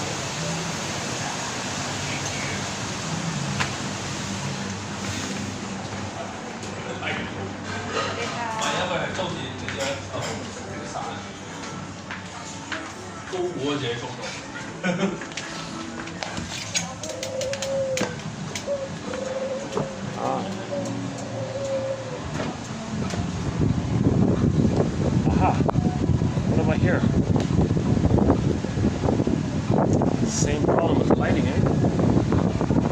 There's a breeze here.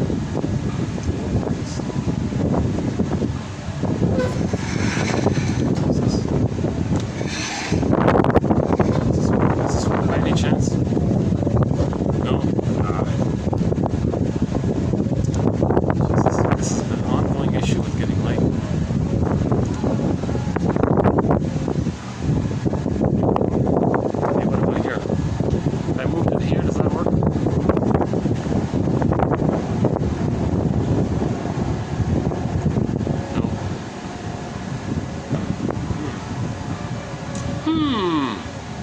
That's the kingfish guy. One of his comedic gestures, his signature sort of comic gesture is this When he's plotting and thinking about something, he does this, he makes this humming sound.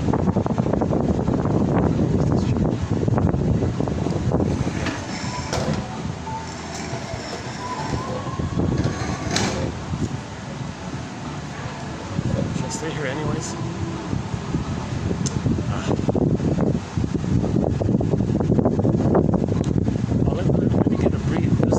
Here. Let me stay here and get the breeze. Okay, let's just went through these guys. Okay, next one here.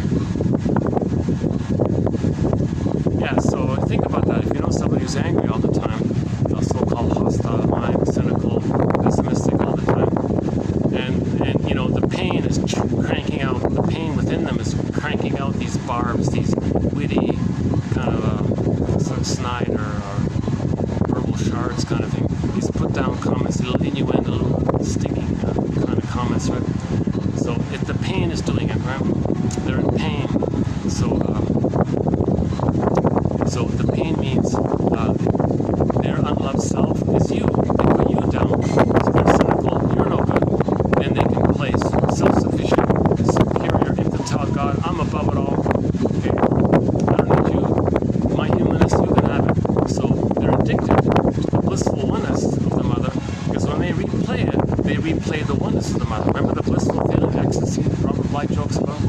So they're addicted to shaming others. They're addicted to sarcasm. They're addicted to cynicism.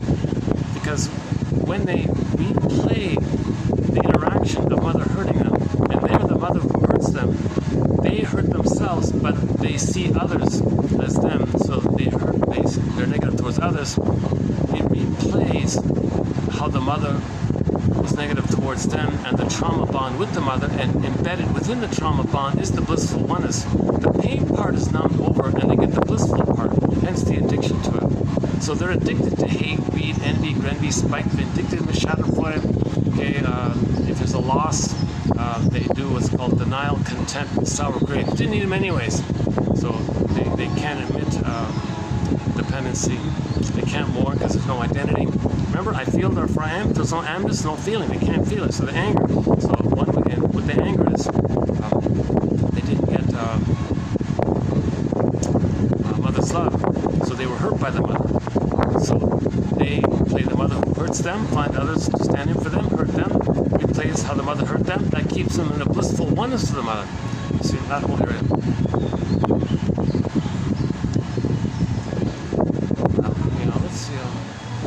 Let's just go back to where we were now. Alright, let's go back.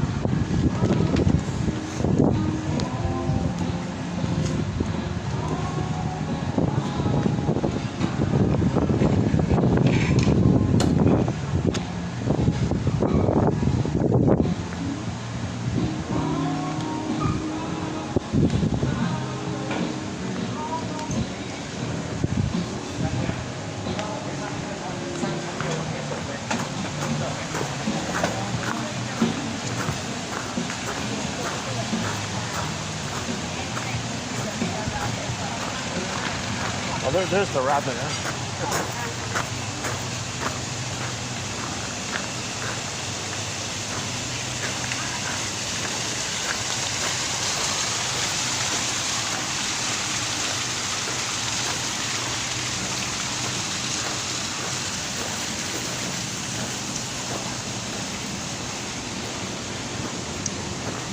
Okay, I think I'm gonna have to go to the next place.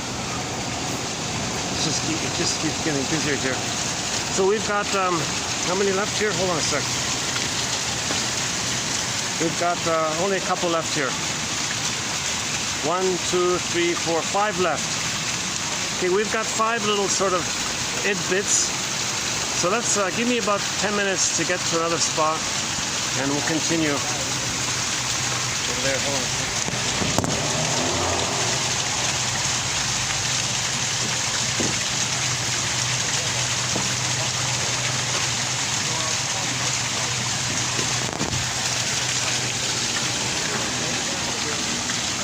Let me return the glass. Let me return the glass.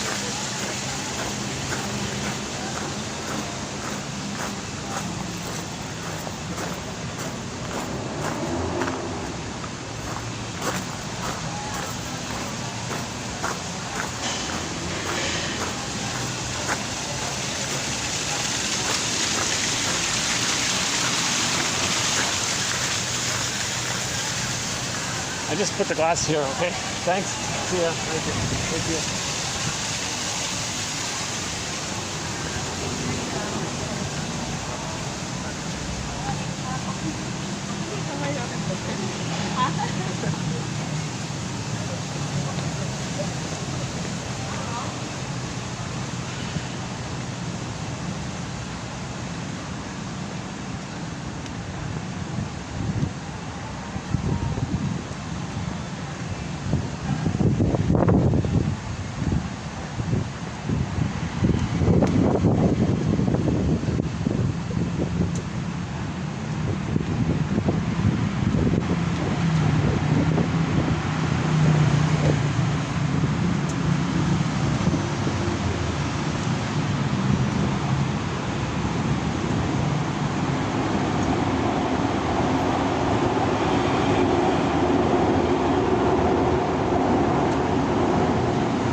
anyways, maybe I might be able to sneak in here. Hold on a second.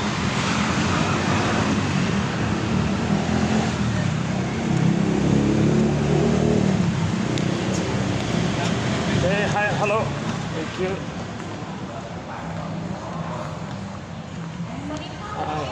I'm just gonna sit here for about 10 minutes, 15 minutes. Thank you. Thank you.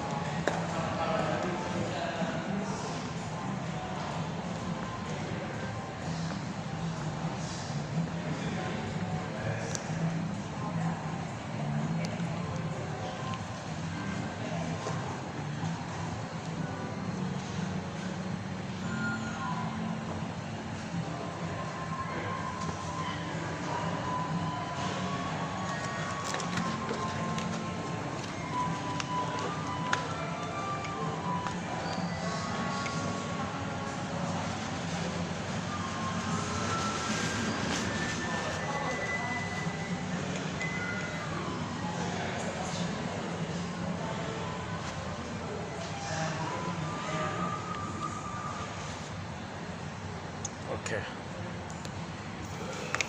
That's we can finish. I think we can finish up here. Oh, nice and cool here. Oh, Jesus. Got some AC here. Okay, next one here. A dialogue between the client and their double allows the highlighting of psychic conflicts. Okay, that's not bad. A dialogue between the client and their double. Okay, the double is a literature technique, therapy technique, to create a character that embodies all of you that you don't know about. Your repressed self. So your potential's there, your gold is there, a lot of it's positive. Now your anger, what happened is in there, your ability to mourn is in there, knowledge is in there, the ability to repair yourself is in there. There's a lot going on with the double self.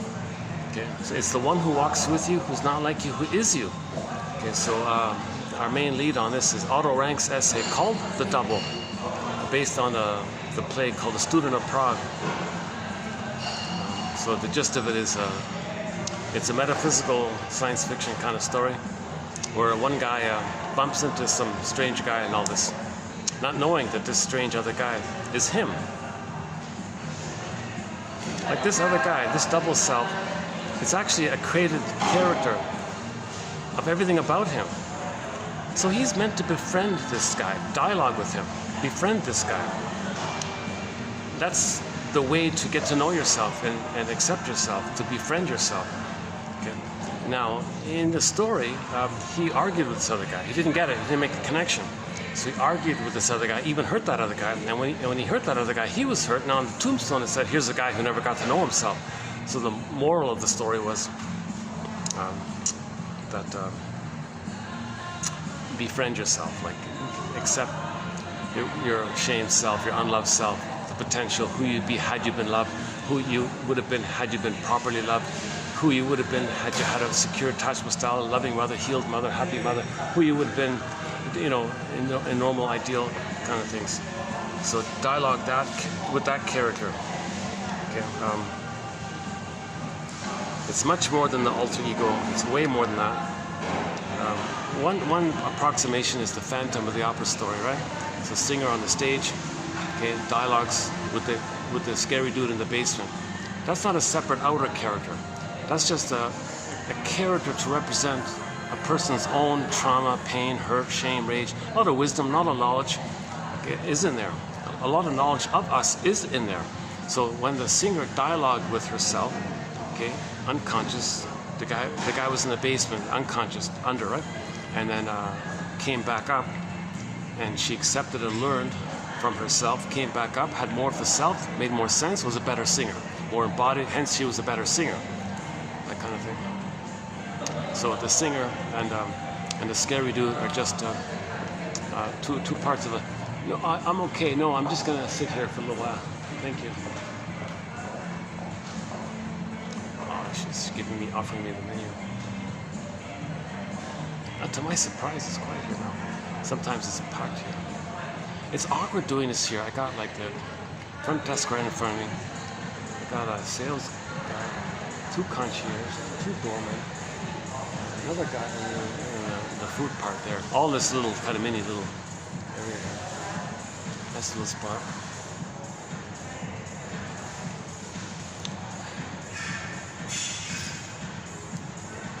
Yeah, maybe I should order something. Okay, next time.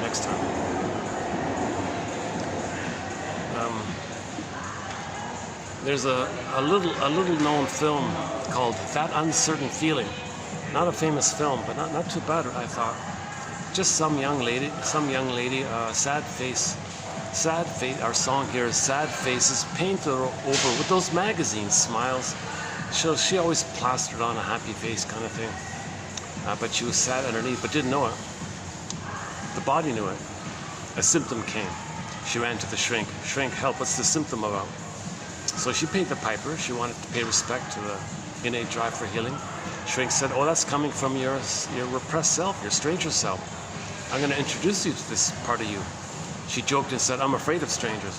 Okay, next scene was she bumped into a tortured artist guy. Okay, so that was her, a representation of her tortured feelings. Okay, the art, unconscious. But he was a smart guy at the same time he was a smart guy. So she befriended the guy. And the whole film was about, like the Phantom of the Opera, like the Student of Prague, the whole film was about her befriending this tortured artist guy because he was really her. So she listened to him and accepted him, understood him, and by the end of the film, her symptom went away, her problem went away. So we want this dialogue with ourselves, a continuous dialogue with ourselves. The chief economic principle of psychoanalytic technique is that of keeping the emergence of unconscious material into consciousness as a gradual flow regulated by the client's resistance. So I like this one because the catharsis can be a sudden, full feeling kind of thing, but usually it's small doses, what you can handle bit by bit. That's all he means. Poetry and psychoanalysis are twin sciences of the emotions. I include this because somebody said that a lot of this ancient traditional philosophy, like an Asian philosophy or ancient African philosophy, all these old ancient spiritual philosophy type of things, it's really psychoanalysis put to poetry. Somebody said all that stuff, it's really psychoanalysis in poetic form. So the shrinks read those poems and just created jargon for it. So they're twin sciences. But yeah, here's a good one. Ultimately, psychoanalysis must be linked with our physiology, our biology, and sociology. As above, so below, inside out. Janov would love this quote. Some people call Janov Freud 2.0 because Mr. Freud wanted to study psychology using biology, physiology. He couldn't, so he not enough data or whatever. So then he would synthesize what all of the previous people have said in the psychological area, like Goethe and Ibsen, all those guys, playwrights. And so he created interpretations of myths and fairy tales, dream interpretation, interpreted myths and fairy tales like they were dreams, kind of thing. And so he gave, so he packaged a lot of material. He gave a new life, some new jargon and all this, like abriac on. Let's translate it to abreaction. And then in 1970, Janov comes along. All right, here's psychology in terms of biology and physiology. Whoa, huge backlog of interest. Quiet for, crickets for, what, 70 years of crickets, I guess. And then suddenly here's Janov's book, Primal Scream. Whoa, celebrity endorsements, Hollywood, famous actors' endorsements. He became an instant household name overnight, celebrity overnight, multimillionaire overnight. Plane loads of people flew to California. Yes, we want a catharsis. We want to heal from birth trauma, all this early trauma. He claimed, I don't have the quote here, in the honorable mention pile, he claims one guy did a CIRC thing, primal, and he describes it there. I don't know if that's even possible. I have a hard time thinking that that could be possible. That's why that's really a severe crime to inflict that on a baby.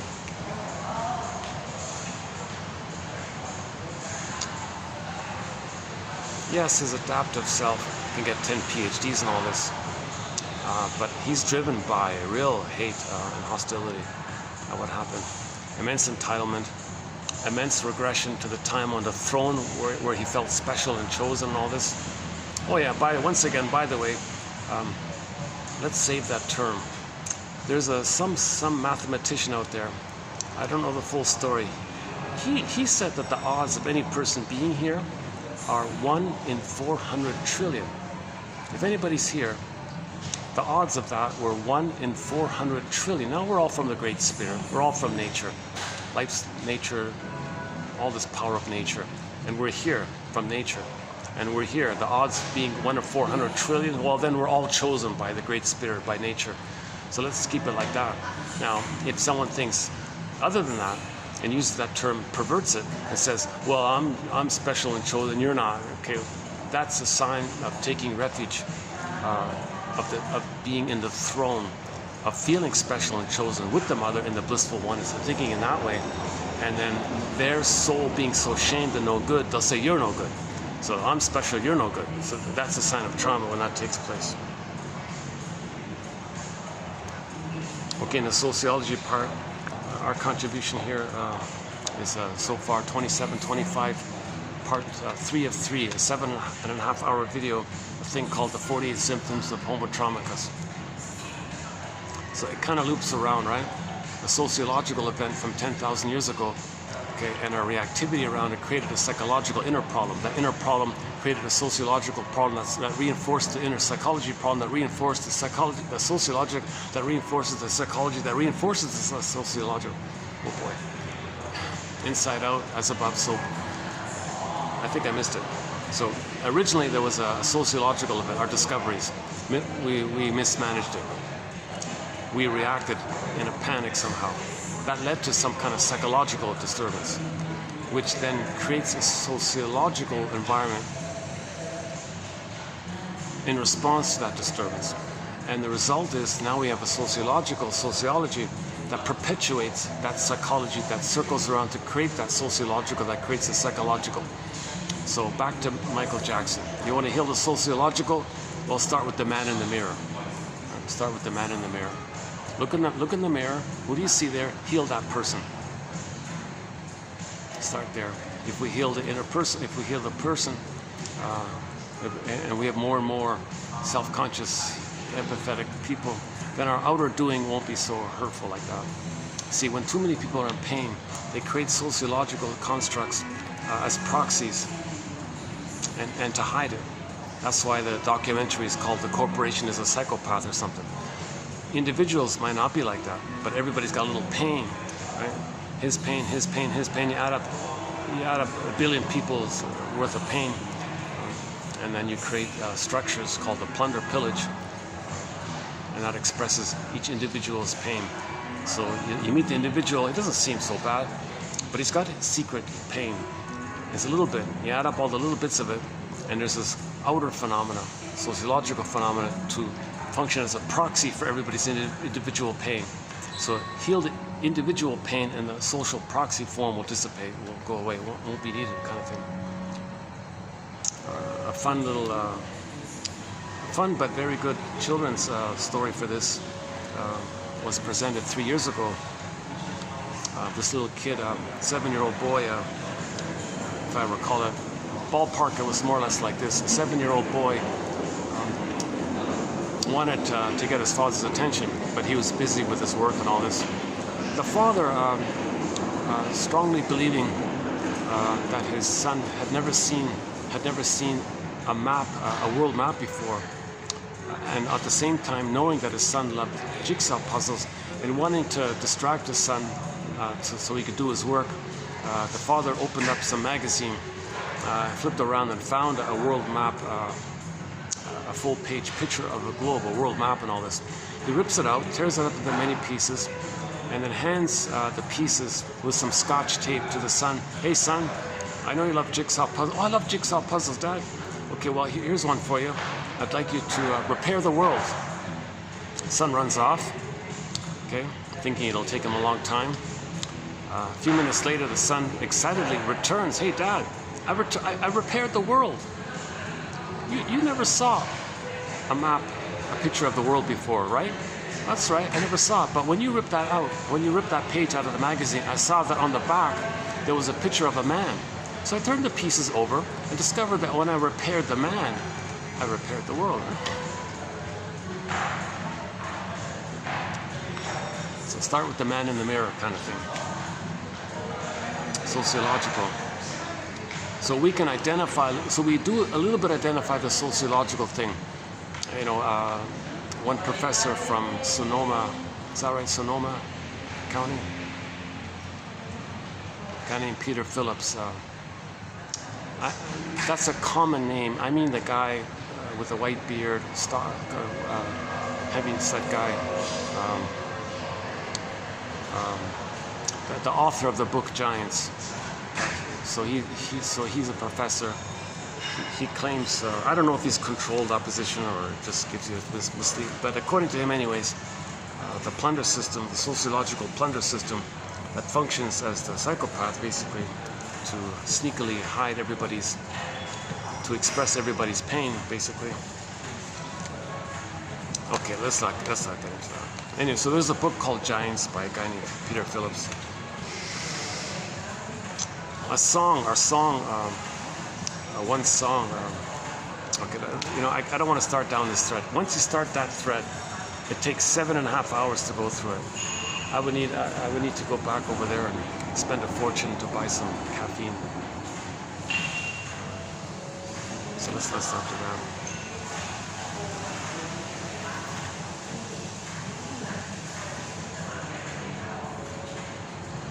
Actually, just let me just take a quick 1-minute break here.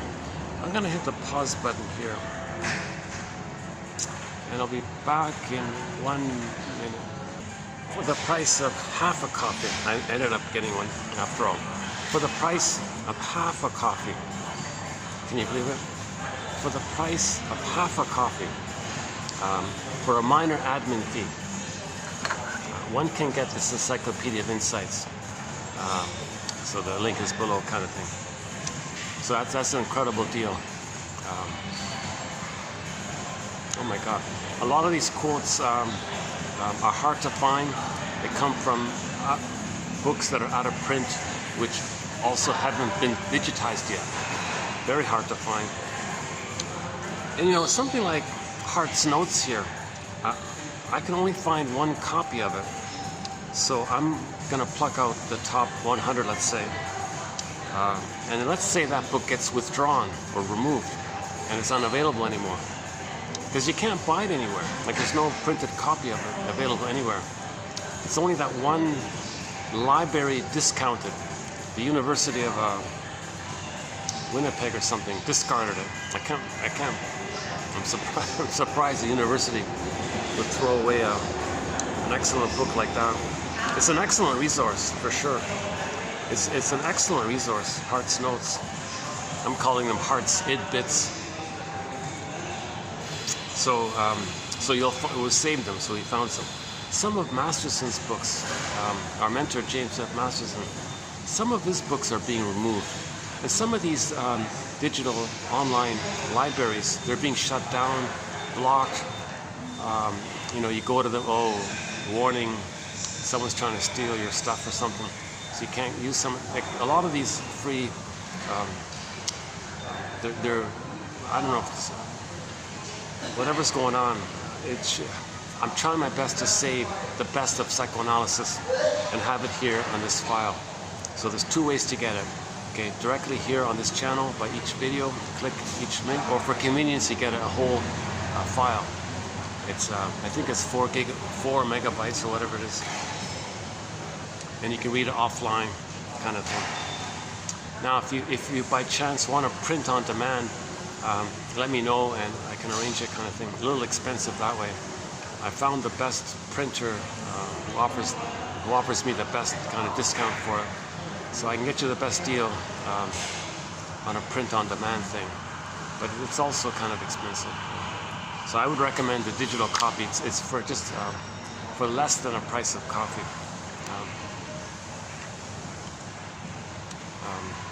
It's for the price of a maybe it's for the price of, I don't know, a pizza slice. No, oh my God, it's less than a price. Oh my, no, it's cheaper than a pizza slice. Oh my God. Maybe it's for the price of a,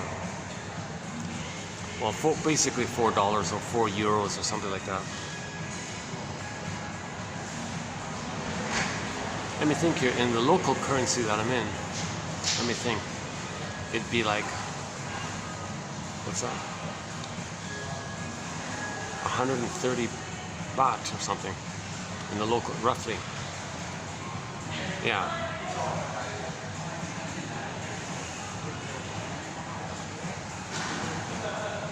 Yeah. Jesus. This is an incredible deal. If by chance a publisher does by chance surprise me and want to publish this, and they take it offline kind of thing, then it'll be very hard to get. It'll cost hundreds of dollars to get it if it's only available on print form. And if they digitize it, they'll probably charge a lot that way. So I would get it while you can now, kind of thing. You know? So it's basically 2,000 pages like this, 2,000 pages. So now sometimes there's a long passage. Sometimes the quotes are much longer. Today's a bit of an exception,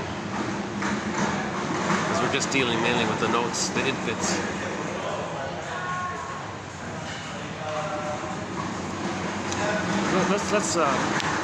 I like to just skim through them and see which ones that I liked. So my hope is that a person will find one that they like. In each video, if there's one, I consider that a kind of success. If there's one, let's see. Yesterday we had like 7 of them. Yesterday was a good one, yes. So we show connections between events, feelings, and intentional attitudes previously not noticed to make the client curious. Okay? Psychoanalysis, not only analysis, but also synthesis. Okay? The analyst can only steer analysis to successful completion if his own integrity is whole. The moral integrity of the analyst gives the client a safeguard to proceed.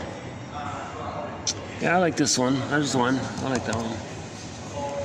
The analyst's analysis must have revealed a real interest in unconscious mechanisms and a real ability for finding them out.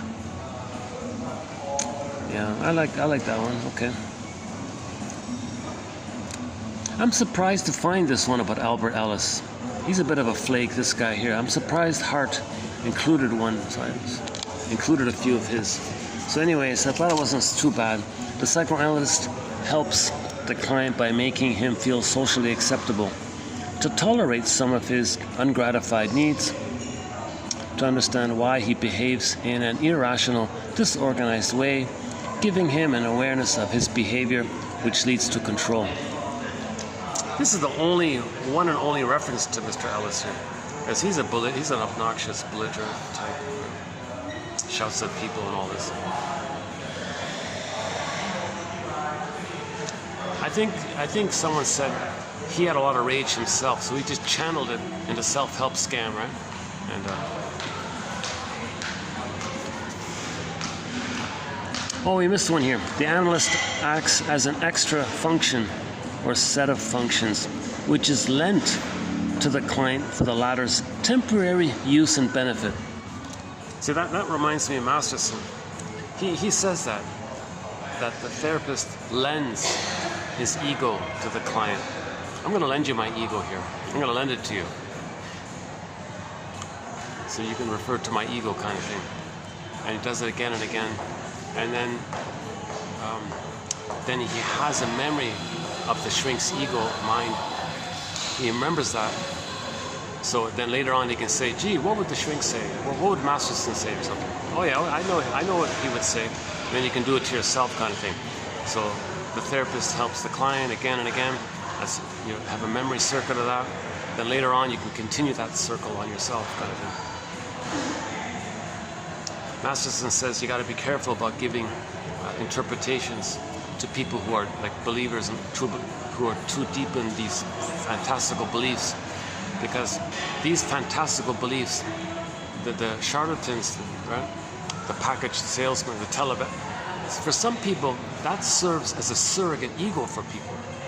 Now, they don't know what they feel or think or what to believe or do, so they just carte blanche swallow the nonsense, and that's like their ego kind of thing. So you got to be careful, he says, when you're giving interpretations, because if they're not ready to let go of that fake packaged ego, they're going to feel a deep emptiness inside, because it feels like they have no mind, they don't know what to think, kind of thing. Another, this idea of surrogate ego, it's kind of like the appeal of like sports events, right? There's organization, there's rules, it's clear, it's consistent. It's like a whole ego, it's like a mind, like all these rules and little players and things, and you know what to predict, and buy a ticket, buy popcorn, got a little ritual there, and you know the rules, and you got umpire enforcing the rules, and it's like a mind there almost. So people feel drawn to this consistency of a thought system, and that's the idea of a surrogate ego. Now, no, of course, nobody lives life totally dependent on sports and all that, but just the idea that something outside of you who has a system, that's like a way of thinking or something. So if somebody's very traumatized, a lot of pain, they may believe the televangelists and all this, and if that's what they believe, well, be careful, he says, because that's their ego. If they don't have their own ego, and they're using the tricks and the salesman techniques. See, one of the main scams, again, we're only talking about religion when it's being used as a tool of the pillage and the plunder. It's to maintain splitting. Remember, healing is about resolving splitting. If you resolve splitting, you feel you don't hurt others. Well, religion says don't heal, maintain the splitting. How do you maintain the splitting? Well, goddess and demon. Imagine the goddess in the sky, but don't use the word. Imagine a good breast in the sky, but don't use the word breast. Okay? But describe the breast. Bountiful, unconditional giving, knows you, sees you, all-powerful, omnipotent, there for you, reliable. They can describe the breast for the baby, but don't use those terms, but describe it. Then you poetic about it, suggestive about it. Okay, what you want to do is get people to imagine that they're one in the blissful oneness with the big breast in the sky. Goddess in the sky, which breast in the sky. But don't say the word breast, because that's ridiculous, right? The whole purpose of the belief is to make you unaware that it's the breast. That's why you would be enraged at the idea, right? So the purpose of the belief is to make you unaware that it's a symbol of the breast. But the pain of the breast creates the symbol to make you unaware of the actual issue. So the speaker at the podium says, imagine this bountiful, beautiful, full thing in the sky, or around, milky, whatever, and it knows you, loves you. By doing so, the gambit is he wants to trigger in you the time when you did feel oneness with the mother, even if it was just in the uterus. Right? Then you evoke up that blissful feeling. So if he's successful, oh, you like it, you got it, you got that little hit, that little blip of oneness with your mother, it comes up to you now, you had it, but he's not creating something new, he's triggering up something old, right? That's Mel Faber's big point, 2118. Go to TQ 2118. It's funny, now that I bought a ridiculously overpriced coffee here, I feel more relaxed, I can talk more here. Because usually when I came here before, I never bought a drink here, so I just kept it short. I thought, okay, well, let's buy a coffee this time. I feel like I owe them or something.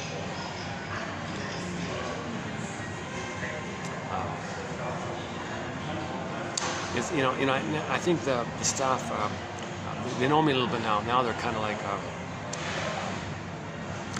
give me a little space kind of thing. I appreciate it. Yeah, that's great. Yeah, thanks a lot. Yeah. Because I would look at them, move chairs, and look, see them move chairs, so now they figure, give this guy some space or something. Oh yeah. Oh, it's funny. That other hotel I went to in the beginning, the waitress or the manager said, I told her I want to kind of sit here do my video here. Are you reviewing hotels? And that's the second time I got that. I said no. I just read self-help quotes. I usually tell people it's about like loss, like if somebody experienced a kind of loss, like a divorce or something, how do you process that? So we talk about that. Oh, really? And I say, but it's for people over 40. Oh, okay. But if you're interested, I can give you the link. You know.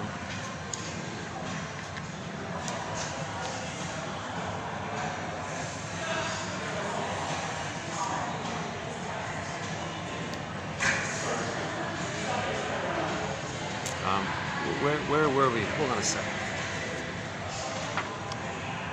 Where were we? Oh yeah, lends you the ego. Oh yeah, the religion one. Yeah, 2118, Mel Faber. Yeah. So go to 2118 or just type in Faber. F as in family, A, B as in Bob, E-R, that one there. Mel D, MD, like MD, yeah? He was a professor in British Columbia somewhere. One sec.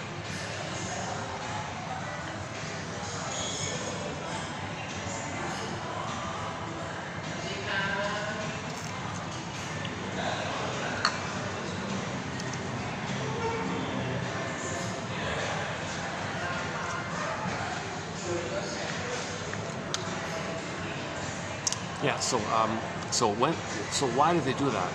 Well, number one, it's appealing, it's addictive. Did you get your hit? Put money in the basket, see you next time. Okay. So you do feel a blissful feeling. Wow, it's amazing. You're a true believer. I believe. Wow. You know this. Okay. So that's the trick, right? He didn't tell you that he just got you to imagine you're one with the breast. Now, Lloyd Demas takes it a step further. He says, well, what about people who are traumatized in the uterus and the cord was removed prematurely? He says that the speaker at the podium, what he's really doing is he's including in the phantom placenta. So imagine the phantom placenta in the sky and describe what the placenta does. Now, if you describe what the placenta does, there's a more of a dual function there, because the placenta feeds, right? And your anger, your waste elimination, it takes care of it. So you describe what the placenta does. Now, the breast does a continuation of it. Right? So you got to describe in two different ways, right? When you see the phantom placenta in the sky god, the phantom placenta, you imagine a cord there, like a line there, and it's going to feed you, send you oxygen, nutrients in the center vein. And then you say all your anger, all your waste, all your hate, all this, you can give it to, he can handle it. He can handle it. Okay? The sky god can handle it. The placenta can handle it. The placenta does literally metabolize the baby's waste elimination. So you can give it all you want. So the speaker at the podium says, go ahead, tell Mr. God up there, whatever, the invisible power up there, sky god up there, tell him all your anger, your problems. He can handle it. Don't worry, you won't hurt him. He can handle it. Tell him, just say what you got to say. He's there and he still loves you. He still loves you. Okay, so that's the cycle. The baby sends out his waste elimination. He gets all the food, nutrients, and goodness that he needs. Okay, waste elimination goes up. No problem. Mother's not angry. He's gonna oxygen, food, nutrients, everything the baby needs is gonna get sent down that center vein, right? Still doing okay. All right.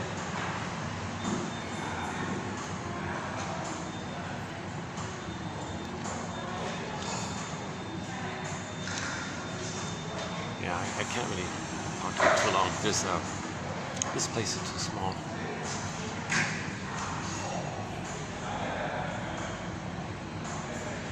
It's nice here. I'm comfortable here. I got AC, nice surroundings. Right? It's a nice place. You know? And I love these nice green sofas and things. Nice high ceiling now.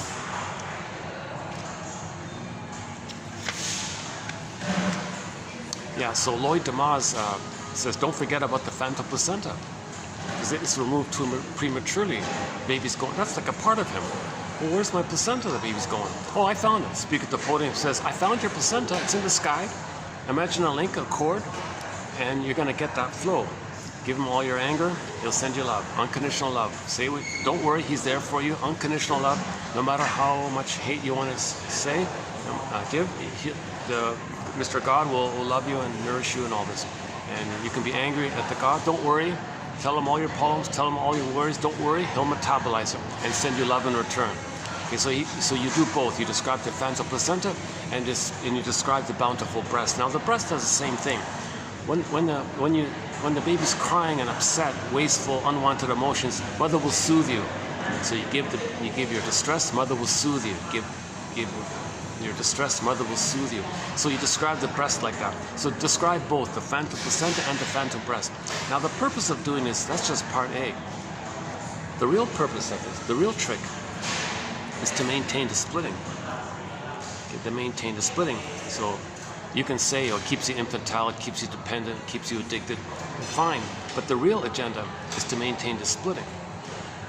See, if you maintain the splitting, you don't heal. To heal, you got to heal the splits. You got to see the third side of the coin. They don't want you, the speaker at the podium, okay, as part of the plundering, okay, they need people traumatized and angry. So don't heal. So the way not to heal is don't resolve the splitting. Just maintain the goddess and the demon. And their stories, goddess and demon, goddess and demon. So they maintain the splitting. They don't tell you that that's in the brain. That's what the baby does to deal with the problem with the mother. He splits to deal with the problem with the mother. And in healing, you resolve the splits by forgiving the mother. It comes to you. The forgiveness brings the two sides together. And the knowledge of being able to try to see the two sides of the story, that heals the splits. You differentiate, have an identity, sadness is there, you get your golden ball back, you feel, you have empathy, then you have empathy for others. If you have empathy for others, you can't pillage, you can't hurt others. But in the plunder system, they want people indifferent, cold, uncaring, who cares? They want that kind of, because you need that to pillage and plunder. If the person's unhealed, they have an image in the mind of the monster who hurt them. They become like that, and then hurt others the way the mother hurt them. So, and there's no feeling in there. You're in, that's first line content, the salamander brain. That's why people say that the corporation is like a reptile or something. It doesn't. So that's like expressing the trauma in that first line brain. So splitting comes from the first line trauma. So once again, the speaker at the podium there doesn't help you to treat religious stories as metaphors for psychology. That's a metaphor for psychology. The either-or thinking, the binary either-or, goddess, demon mentality, all or nothing, perfect or forget it, prejudice, me good, you no good, this kind of binary, easy-peasy kind of thing. They're not telling you. They want you to maintain the splitting by imagining the goddess get a good feeling, put money in a basket. Goddess has got good feeling, blip, whoa, exciting feeling, wow, blissful feeling, blissful oneness. It's addictive kind of thing. I imagine it's an amazing feeling. The way people take a pill or magic, they feel that, they want to do it again, I guess. Something like that. That's why they call it opiate of the people or something, quote unquote. I don't really have that. Do we have that? Hang on a sec. TQ 1203 is our introductory quote. 1203. Okay. The introduction to a major thread here, a major chapter in our collection here is that booklet on the psychoanalysis of religion. Once again, we're only talking about when religion is being used specifically in the domain of when it's being used as a tool or adjunct to the plundering and pillaging. Because in order to plunder and pillage, you need people who were removed from the mother, so they felt that something plundered them. Then they identify with that and plunder outwardly. The image gave them a poverty, give others poverty. If others are poor, then they're the ones who do all the work to hand you over the stuff. Because you handed over your soul to the mother, mother stole it, so you identify with her, steal other people's land, and then get them, ironically, the victims, to hand over the goods to you. Because you need a pool of poorly paid workers to facilitate the plundering and the pillaging.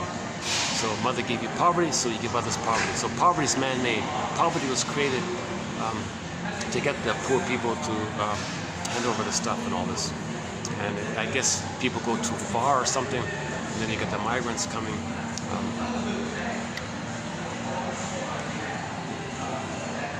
That's to have a pool of poorly paid workers, to have poor people willing to do jobs that others don't want to do. You don't even ask them to come. You just push them to come. because this baby's in a state of non-verbal. It's all non-verbal. So you're doing these things. It's not verbal, right?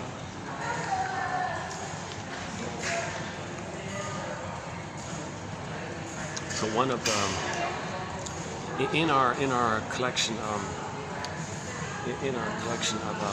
48 symptoms of Homo economicus, one of the points in there is a reference to a little indie film called Insecurity, written as 2 words, as in what line of work are you in? That one. Like I'm in sales, I'm in hospitality, I'm in retail. The film was called The 2 Guys Were in Security. So these 2 guys ran a home alarm, a family, like a home alarm security system or something like that. Business was slow, right? So at night, those 2 owners of that shop, they put on their robber outfit or whatever, and they would rob their neighbors. Now this was all a close-knit community. They all knew each other and all this. They didn't care. So they put on their robber outfit, robbed their own neighbors. The next morning, their own neighbors would run to them. Oh, please help, please help. So that means as above, so below, inside out. Those 2 guys, okay, what they're saying is that mother robbed them, and the baby had to run to the mother, the very one who hurt them. If the mother hurts the baby's going to run to her. So they repeat that. So they hurt their neighbors and get the neighbors to run to them. That kind of thing. Okay, well, let's not. And there's some more points about that.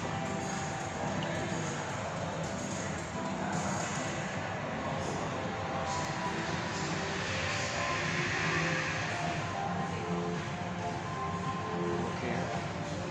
Well, nobody seems to be. There's a few guests. They don't seem to be. I don't seem to be bothering me. Okay. I prefer the other place, the outdoor place with the swans and the rabbits, the stone rabbit. The stone rabbit place. I know, did you see it? I showed, in the last video, I showed you a picture of the stone rabbit. Yeah, that was pretty good. Yeah. Nice work.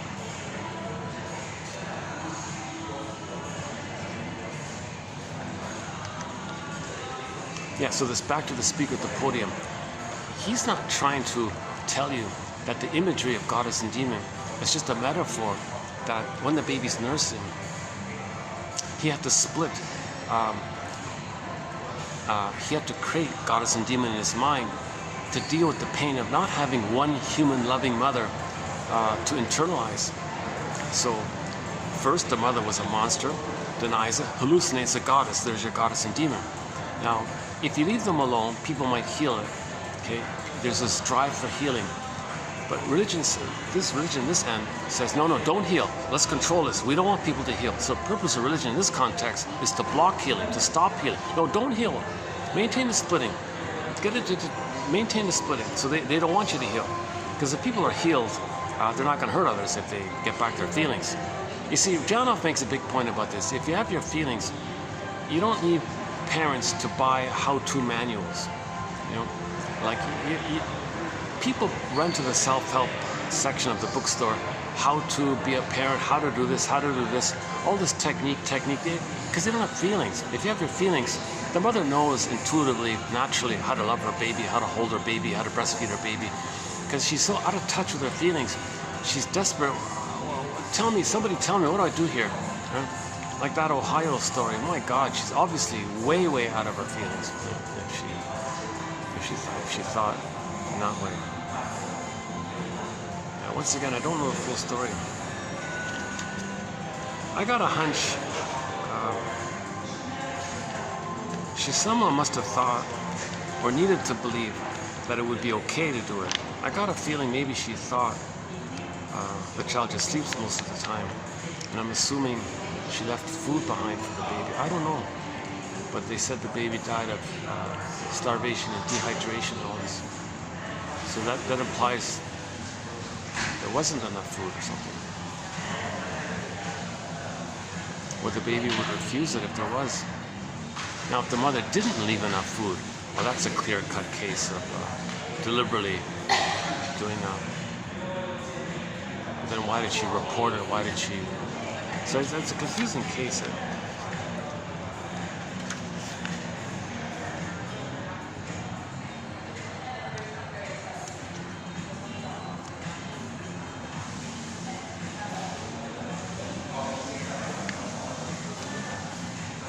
Yeah, there's another good example. Like we have some quotes from Mel Faber in our collection, and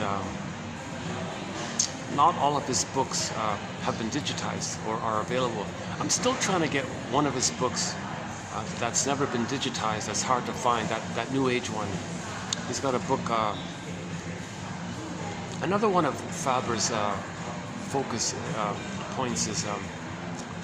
This unresolved symbiosis. Remember, the baby needs symbiosis with the mother. So a lot of New Age activities, it's just to make you important. Oh, buy this little crystal, say this little chant, or ring the bell or something. It's to make you feel important. It's like the gambler rolling the dice. Feel important. Okay? To be one with the mother. When you make yourself exaggerated important, it's to re-evoke that time of safety when you're one with the mother, kind of thing. So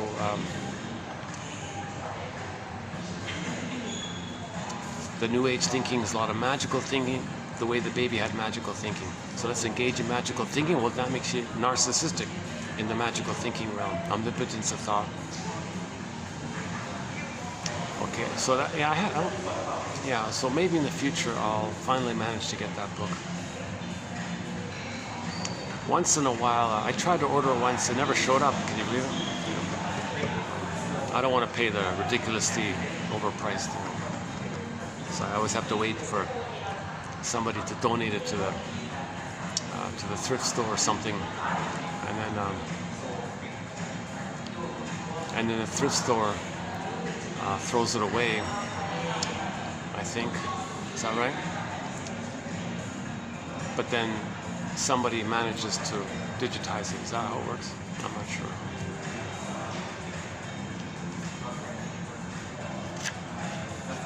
I'm just glad Hart's notes today, like today's part 3 of Hart's notes.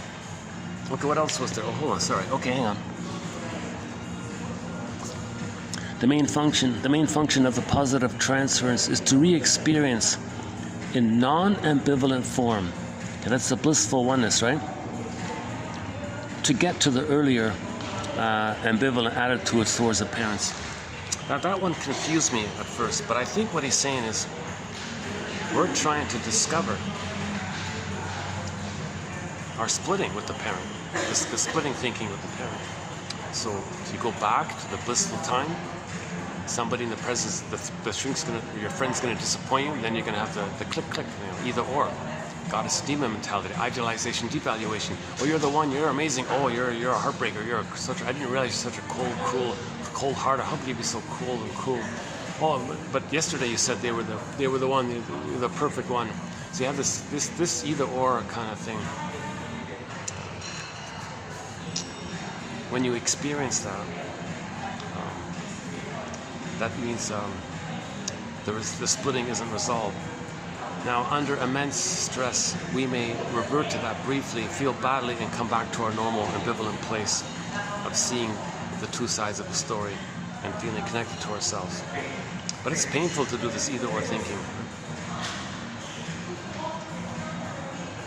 So once again, Bruce Springsteen starts us off on healing.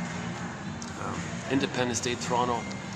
The guy who filmed it in Toronto was way up in the rafters, so you don't see anything. It's all dark, but you can hear Springsteen speaking. That's the best introduction to a song I've ever heard. That one there, 2012 or something, or 2002, 2012, something like that. It's the only one there on YouTube. Toronto Independence Day. You know, by the way, he means like emotional Independence Day from the mother, like emotional freedom from the mother. He means Independence Day means like his psychological Independence Day. He means it that way. Okay, next one. Interpretation generally cannot mean devaluation.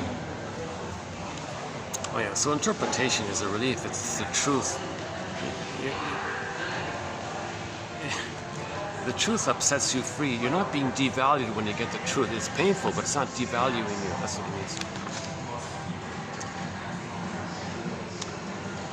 Oh yeah, man with a tyrannical father needed to show more and more competitiveness with the analyst, correcting his interpretations, saying that he could never become a good analyst.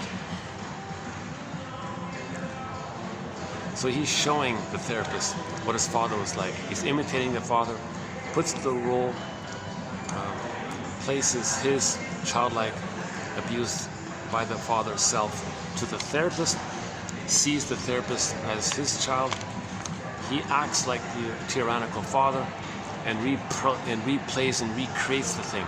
Now the role of the shrink is to bring this to your attention, right? The goal is the last one here. The last one here. Repetition compulsion into memories. Transforming the repetition compulsion into memories. So this is a repetition compulsion. He's replaying it. He's repeating it, reenacting it. Okay, once again, every neurotic is a music enthusiast, but he only has one record, 45. He carries this one record, repetition compulsion, everywhere with him. Side B is the same song as side A. The 45s only have one song, the cry for love, the inner conflict. Okay, inner conflict. Okay, the wish and the fear. Right? Baby has needs. Baby felt pain, doesn't want to feel the pain, but still has the needs. So there's a conflict here. Makes the person neurotic. Every neurotic is a music enthusiast, but he only has this one record. He carries this record with him everywhere he goes. Every time he sees a turntable with never-ending fiery ardor, says Bergler, he plays that tune. He spins that record. He recreates and reorchestrates and restages what caused that problem. He's going to stage in the present a symbol of the past, replay like a theater thing in the present, hence the idea of acting out like actors. He's going to replay the thing because emotionally he's still in the past. He wants to see the present as the past still. Okay, remember in the baby's brain, there's no time. It's timeless. All time is that time. That cry for love is always, it's infinite. It's forever. It's just timeless. There's no time in the unconscious. So all time is that constant time. So in the present, he's still playing that past. Okay, once again, the present, sometimes called the presenting past. You're showing the past to the present kind of thing. So this guy was abused by the father. Okay, he's going to replay it. He identifies with the aggressor, sees his child innocence onto the shrink guy because he's safe. If he feels safe, he wants to communicate. When you feel safe, you want to communicate. But he's communicating not with words, not with memories, not with feelings. He's communicating with behavior, with theater. So he's communicating and reenacting and restaging the past into the present.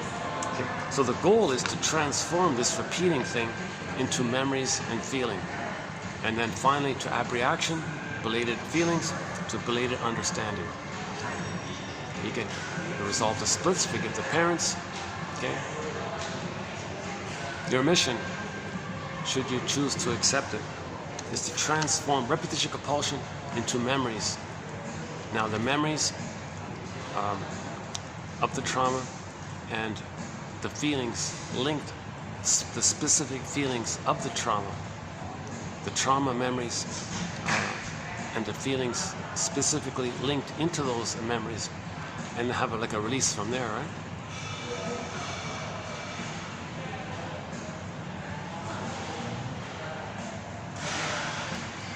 Hold on a second.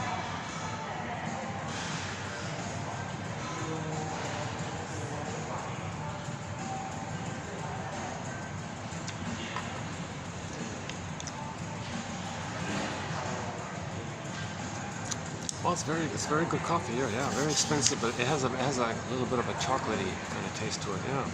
Well, that's a very good coffee they have here. Yeah. Yeah, that coffee I just drank. It had it felt like it had those what do you call those again? The cacao, the shavings of the cacao bean. What do you call it again? The cacao bean. The shavings of it. What are they called again? Like it's a little bitter, a little hickory, bitter, chocolatey kind of taste.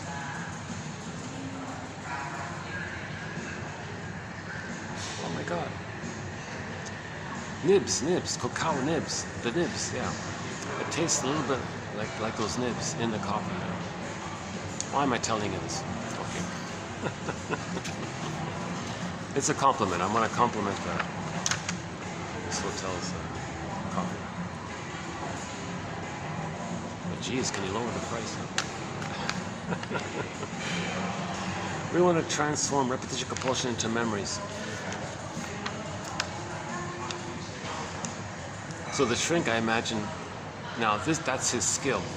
It's a craft to use his feelings and vocabulary to construct an interpretation and create like a poet. It's almost poetic. The shrink is like a poet. It's like a customized poet almost. So he gives these customized poems to the client. But that's the whole skill of the shrinks. Most shrinks have advanced language skills. So many have PhDs in literature and all this. Someone said that a shrink can't be a good shrink unless he's an expert in literature.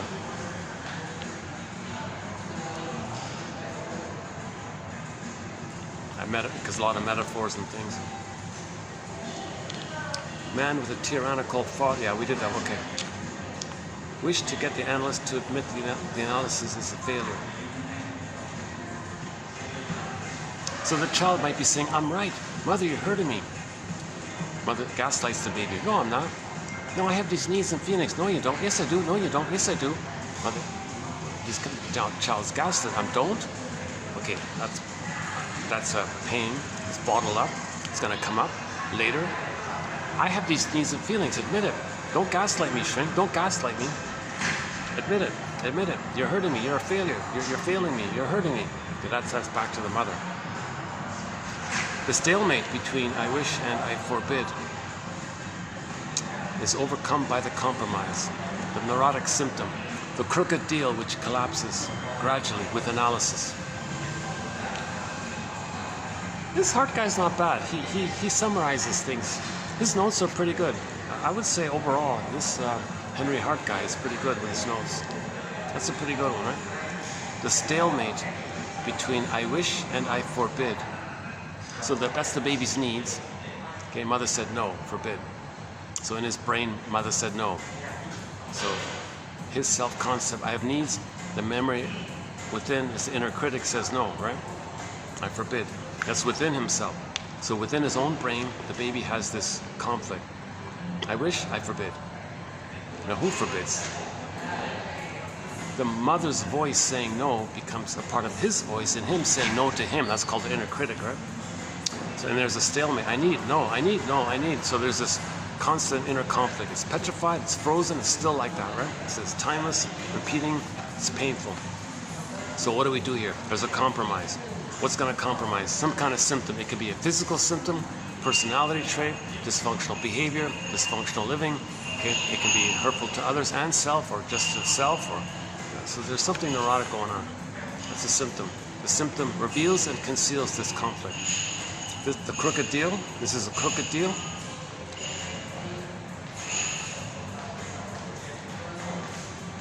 The real deal should be, burglar would say, Mother, I'll forgive you if you love me. Mother says, no, I forbid your needs. That's a crooked deal. Well, I have to give myself up to be loved by you. That's a crooked deal. That's the title of the self-help book. Do I have to give up me to be loved by you? Is it okay? That's the title of a self-help book. Do I have to give up me to be loved by you?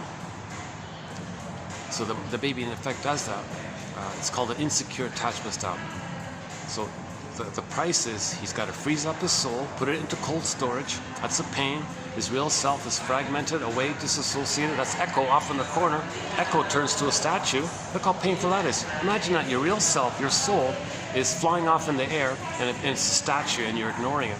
And the person is like a little white flower. Imagine a mini version of this fake flower. Narcissus Flower. On the front cover of Alexander Lowen's book, yeah, I can feel the caffeine. On the front cover of Alexander Lowen's book called Narcissism, you can see a little picture of the little white flower. Right? So again, Narcissus looks into the pool of water, sees a... Okay, checking it out here. Okay, sees a reflection of himself. Okay. And that's all he sees is him. Okay, that's the solipsism of the baby. That's all. Everything's for him. It's about him. He only sees himself. Now,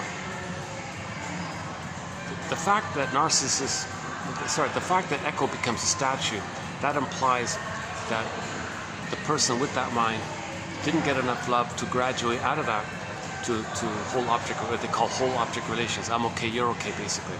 I'm a person, you're a person, that kind of thing. So he didn't get that kind of thing. So he thinks it's all about him. So that's the little white flower.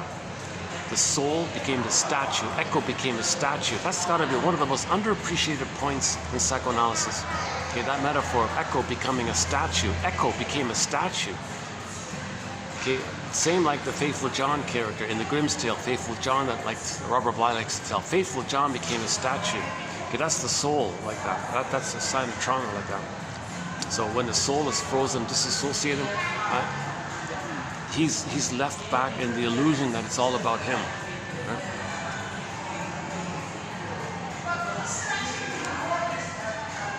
Oh yeah, this is definitely my favorite one. Yeah, I think this is my favorite one here. Yeah, here we go. So I found one that I like. Yeah. Okay, this one here.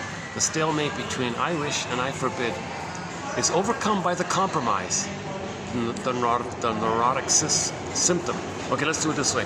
The stalemate between I wish and I forbid is overcome by the symptom, the neurotic symptom. It's a crooked deal, but it will collapse under analysis. The crooked deal will go away under analysis. Oh, that's definitely my favorite one here in this batch here.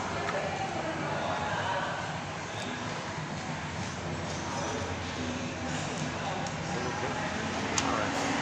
No, I am. Just want to make sure I'm not bothering anything. If the transference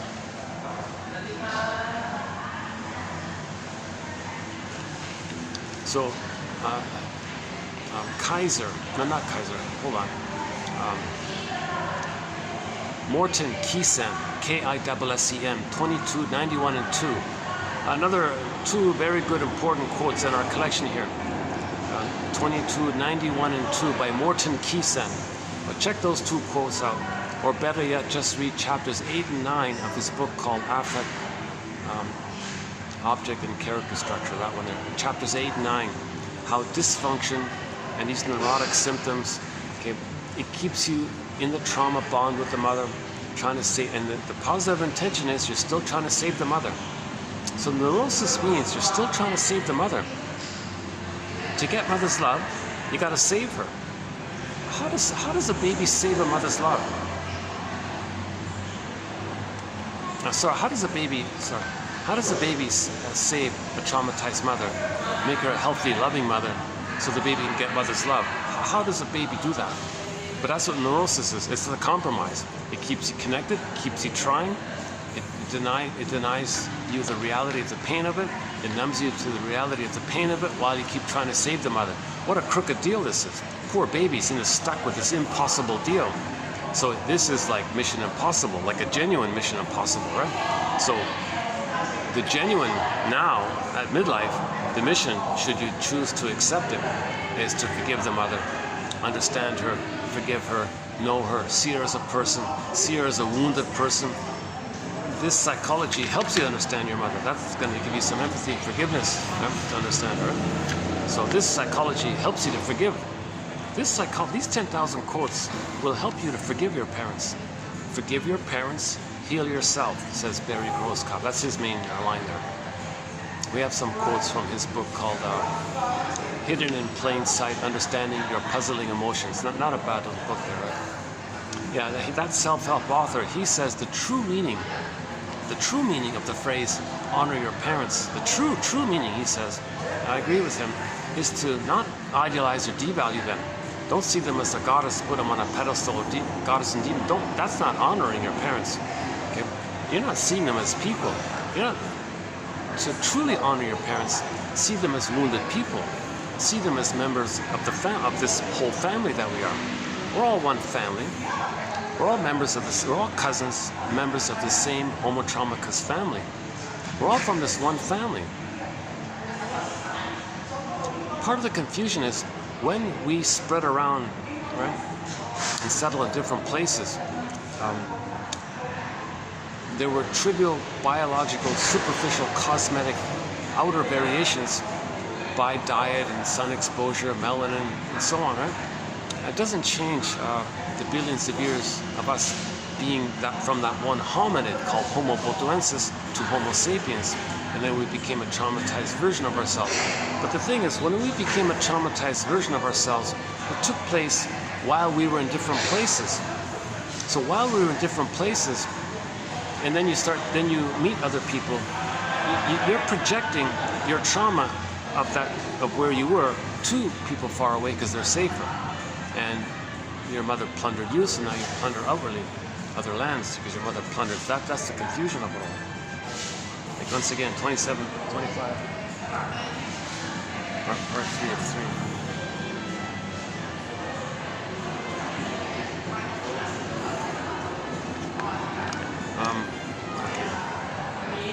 Yeah, I like this one. So the stalemate between I wish and I forbid. Stalemate, right? It's an inner conflict.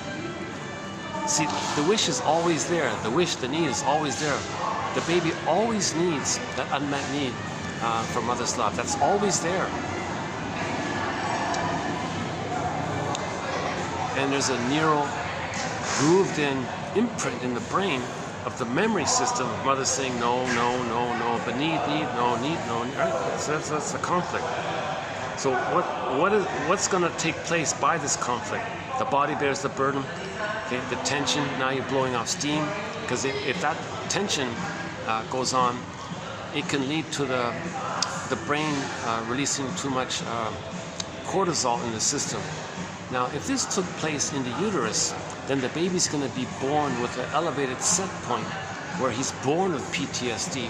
Now he's all revved up all the time and goes through life blowing off steam. So that's neurotic, to always go through life needing to blow off steam around the pain of not feeling. So remember the guy with the boulder,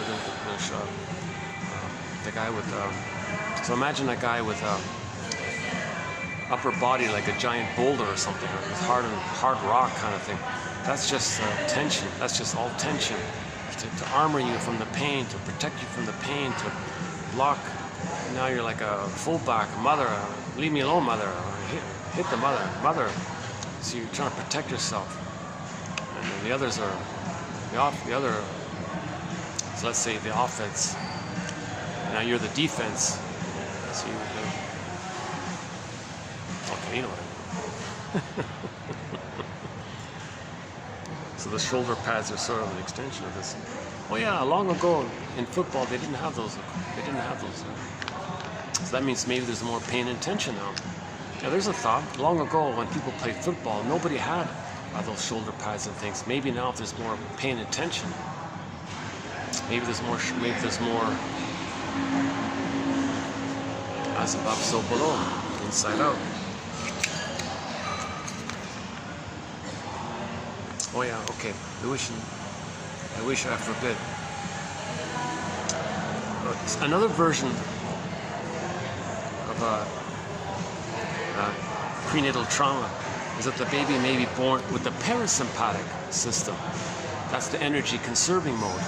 So he's too laid back, too energy conserving, kind of lays back all the time, maybe rests a lot, something like that. So he's afraid to take too much initiative or something.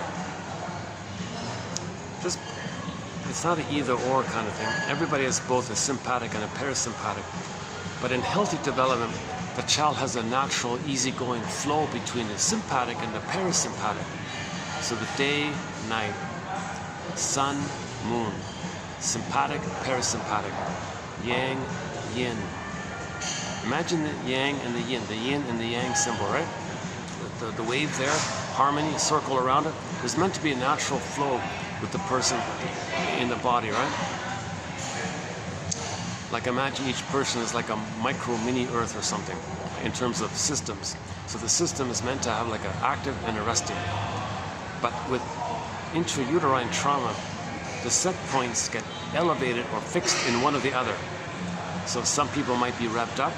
We might say, oh, they're very extroverted, type A personality, manic personality. Okay? And some people might say, oh, they're type B personality, introverted personality, laid back personality or something.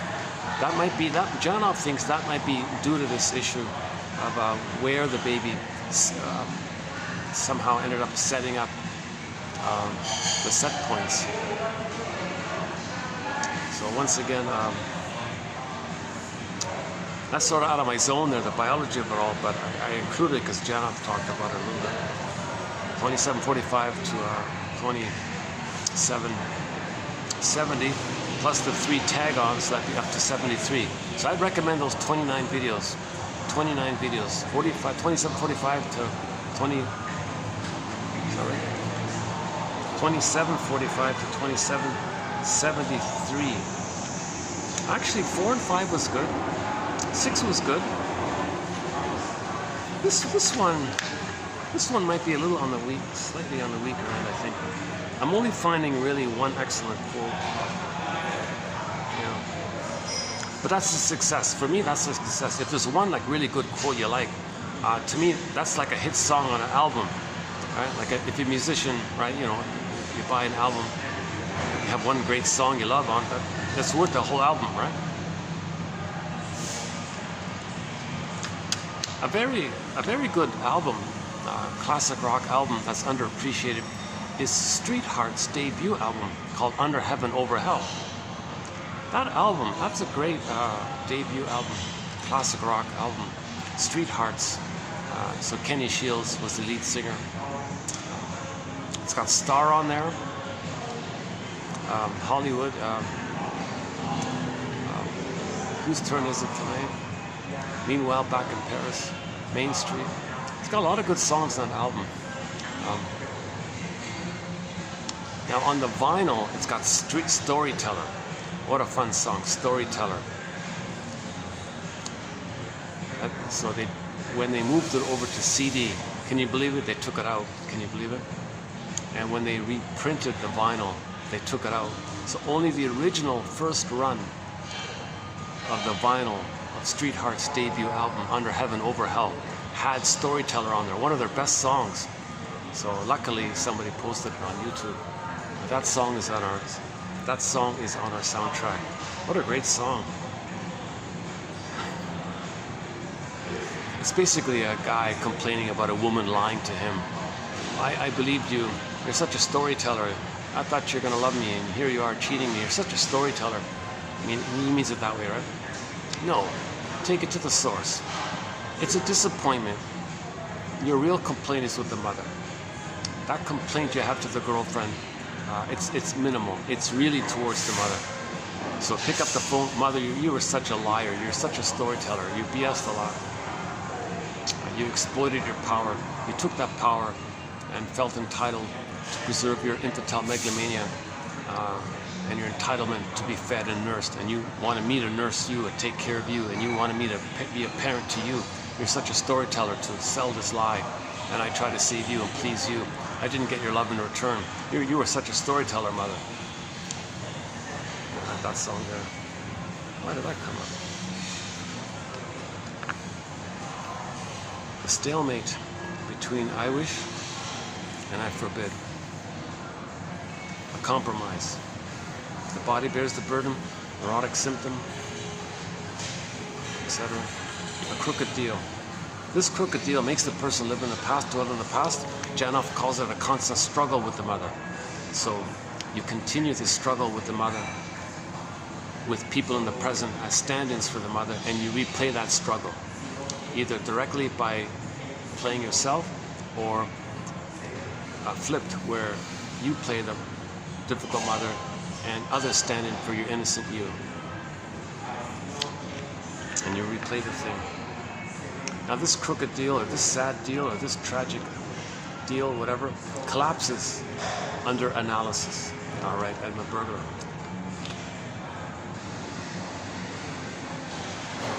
Definitely the #1 most underappreciated shrink, Edmund Burglar. Jesus. He's the #1 contributor to our collection here, believe it or not. I think Janov might be #2 actually, come to think of it.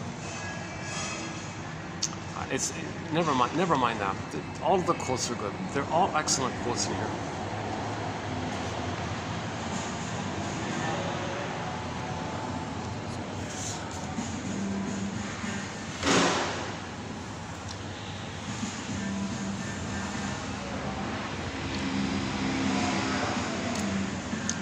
Okay, the more neutral the therapist is, the easier it'll be for the client to realize he's projecting. Okay.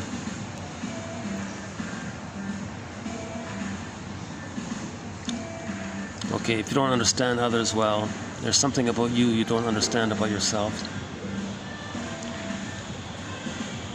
Okay, so this woman of 44 provokes unconsciously a situation in which she was refused and then pities herself. Now, Burglar also, or another author also says, when they do this, they're trying to say that they're trying to say how helpless they were with the mother. Please help. They're replaying the cry for love. Please help. So the baby was in that mode. Mother, I need your love. Mother said no. Ouch. Somebody please help. Please help. So in the present, you recreate that. Get the disappointment. It's as if you're still saying, can somebody help, kind of thing. So you're trying to communicate what happened in the nursery. Another zinger by Edmund Burglar is, if you're trying to understand, if you want to understand the adult in the present, okay, as usual, look to the nursery. Something like that.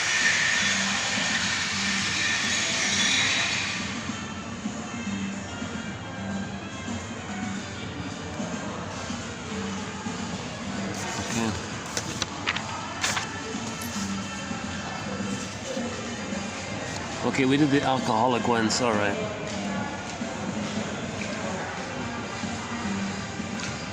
Yeah, so she didn't want to feel triggered at being abandoned by the mother shrink, so she left first. Okay, that means she wasn't analyzed.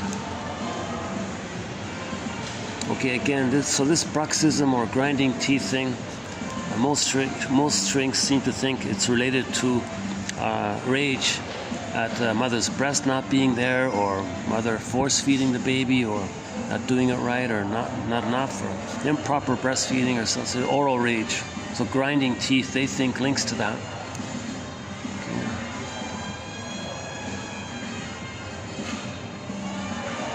Oh, analyst urging the alcoholic abstinence is weaning, which the client resents. Okay, this is a question mark for me, because I read one quote where the baby naturally resolves out of it. So he doesn't need to be like kind of weaned or something. It just happens naturally, kind of. The child just genuinely doesn't want it anymore. No thanks, I'm finished, next.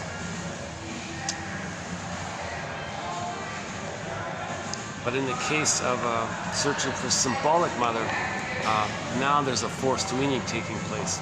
So if the shrink says, if you're going to do therapy with me, you got to stop the booze, that's a forced weaning, which the client resents.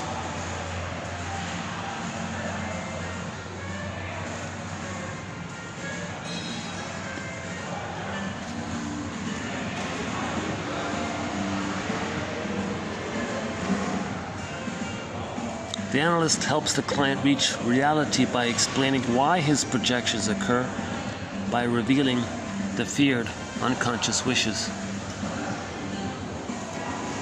Yeah, I've never thought of it put that way. I've never heard it put that way. So when you're projecting, what's the unconscious wish? Usually you project because you feel too embarrassed to admit that it belongs to you. So you project to get away from the pain of it. At the same time, you can say, well, you're projecting due to a feared unconscious wish. Because if you own your projection, it's going to trace back to that need. Remember the need? The wish and the fear? What is it again? The wish and forbid? The I wish and the forbid one. So you project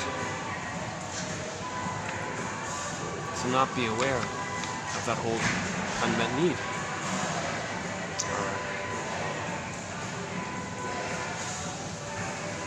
Okay, so again, if the client is confusing, he might think, oh yeah, I remember one quote was, the shrink was kind of poor, not poor, but he was like just average income or something. And he had a client who was a billionaire or something. And it turned out that the shrink was immensely envious and jealous of the client for his wealth and all this. Not fair and all this, very envious of it all. So then the client, the rich client, right, would have to keep things muddled to minimize the chance of the analyst's envy. Is that right? Obviously, therapy fails if the therapist is envious of the client. Obviously, there's no therapy. Obviously, that's not going to work. Immediately, right off the bat, that's not going to work right off the bat. That shrink has to go to his shrink. Why am I so envious? So what's envy? Hatred of the good. So the client had all this money, a lot of good. Okay. So why is the therapist envious in this case? Well, where is this envy about? The baby believed that the mother rejected his goodness. So envy means hatred of the good. So that's called the envy breast. The baby identifies with the envy breast. So to have a mother, the mother's the envy breast, the condition is he's got to hate goodness. That keeps him blissfully one with the mother who hated his goodness. So he goes through life envious of anything that's good. That keeps him safe and one with the mother, trying to save the mother and have a mother and try to save the mother and be in blissful, addictive oneness with the mother when he hates goodness. So now you're getting into... Shut up. Am I too loud here? Am I being too loud?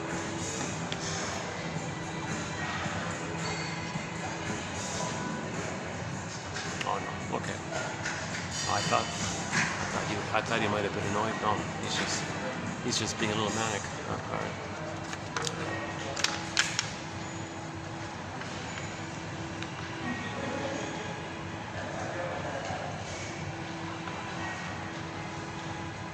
I don't know. He's the manager or junior manager. He's a little excited about something.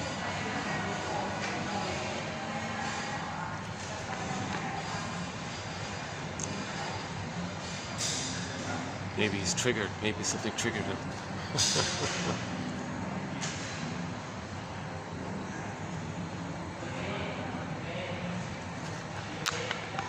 Okay.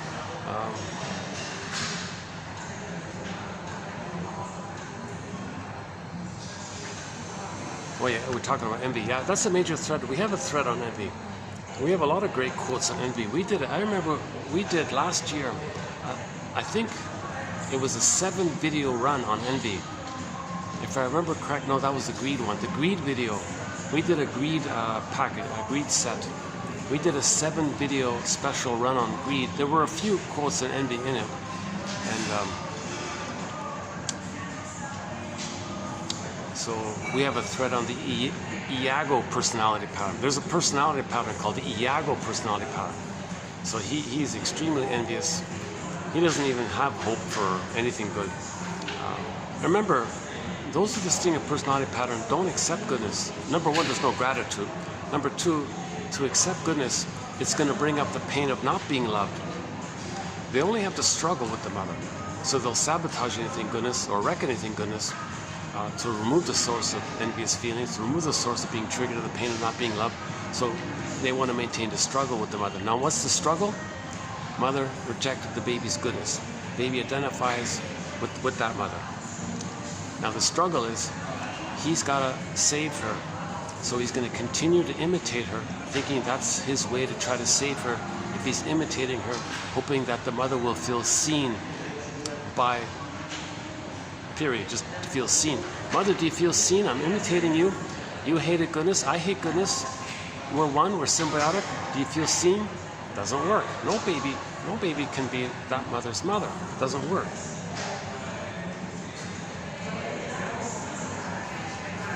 That's a key. That's an underappreciated point about distinct personality patterns. Right? They won't accept anything healthy or good because that implies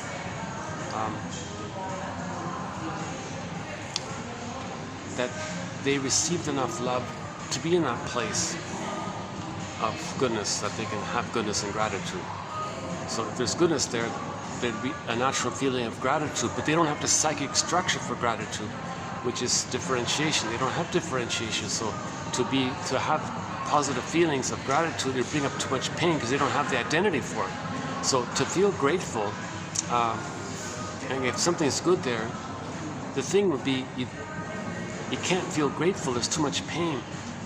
But the natural feeling would be to be grateful, but you don't have the psychic structure to be grateful, so it brings up too much pain, so you can't accept anything good. So you want to see the goodness damaged to not feel the emptiness and the pain of not having an identity to feel gratitude. So you don't want to accept any goodness. So if there's something good, can't take it. No way, can't take it. Does it bring, right? And this topic about Grenvy is very important in our symptoms on Homo Traumicus, the 48 symptoms of Homo Traumicus. How are we doing here? What's the loss of time? This feels like a long video, but actually it's actually a short video. Yeah, today's an off day today. What else? Transforming the repetition compulsion into memories. Okay. Psychoanalysis must ultimately be integrated with physiology and sociology. Poetry and psychoanalysis, twin sciences of our emotions. Okay, so bit by bit. Make the unconscious conscious, bit by bit, a gradual flow. All right. Dialogue between ourselves and the double self, okay? The angry man one, okay? Projection one. The ego thrusts forth upon the external world whatever gives it pain within itself, okay?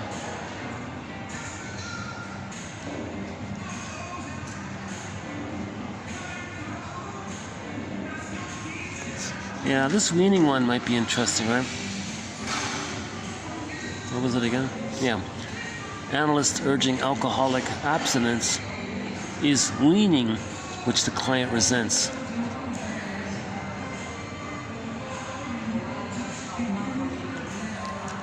You know, part of the resentment is if you give up symbolic mother, you're gonna be more dependent on thinking you're important, narcissistic. But your ability to be narcissistic is diminished if you can't feel important because you're a powerful one. I'm going to reach for the beer. I'm important. If that's missing, that part's missing. So now you resent that loss of an ability to act like a big shot.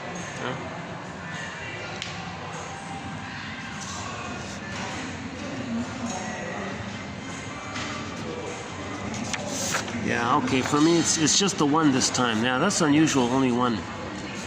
Yeah, this is the one for me. This is a great one. I love this one, yeah. The stalemate, yeah, look at that, the stalemate. Jesus Christ, that's an interesting way of saying it. The stalemate between I wish and I forbid is overcome or managed by the compromise. It's a neurotic symptom, a crooked deal, which collapses under analysis. Yeah, that's a good one.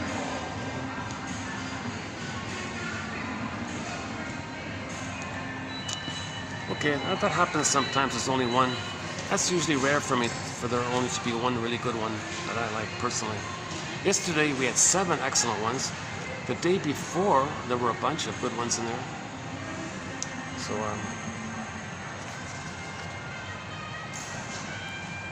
I think we'll do maybe 2 more batches of Hart's Bits. So we'll have 2 more coming up, and then I think I pretty much exhausted it.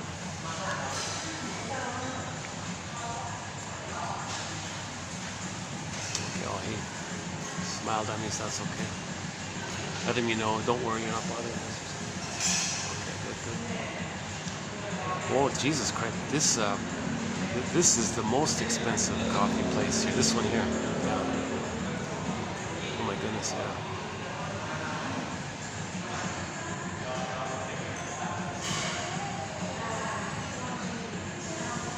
Oh yeah, because this is on the main road, right? Yeah, that's part of it. This is on the main road.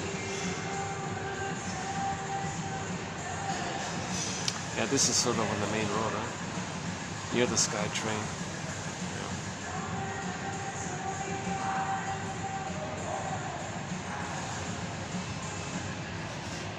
What are we doing now? Let me just sit back for a second. Hold on a second. Any final thoughts here?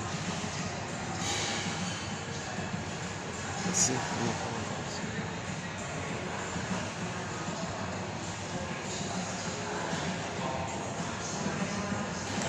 How's that? Is that okay?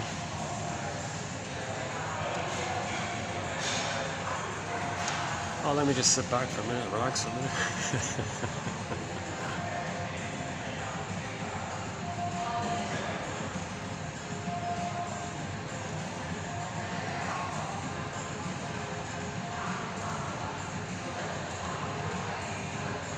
This sculpture in front of me, it looks like I guess, like a body, some kind of body of some kind, like a form of a body or something. What do you think? What do you think this is?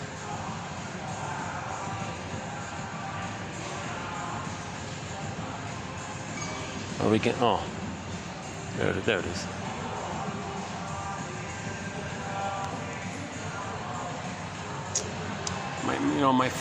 One thing it reminds me of is that Walden, that little figurine, that little statue of the woman. It's considered like the first symbol of the goddess, the Wollendorf or something. It's like 2,500 years old. They have it in some museum. This little figurine of a woman with a big belly or something. With a full bosom, that one there. It was considered like to be a representation of the good mother, the goddess mother, right? So people would carry this little figurine of the good, protective, loving mother, right? This bountiful, full bosom, large woman or something, right? They would carry it in there with them. And apparently it was common, like it was like a daily thing that for people to have this figurine. Like a teddy bear, right? Like a reminder, or that you're not alone, your mother's with you, kind of thing. Remember, we became traumatized version of ourselves roughly 10,000 years ago, right? So the storytellers and mythology and all this came on the scene post that time in an effort to heal ourselves. So we've been trying to heal ourselves all along, right? Starting with the storytellers. They were the first shrinks, the storytellers, right? The grannies who would... well, the Grimm's brothers said they collected the Grimm's collection by interviewing the grannies who remembered the stories and wrote it down word for word, kind of thing.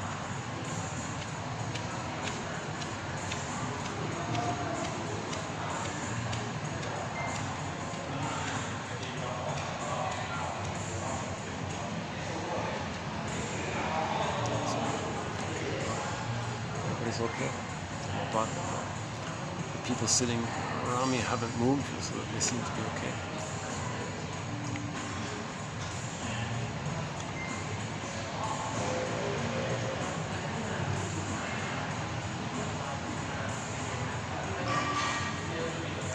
Yeah, the author said maybe that was the first recorded known European goddess idea or something. Walden, what is it? Wollendorf or something? Wallen, something with a W in it. It's only like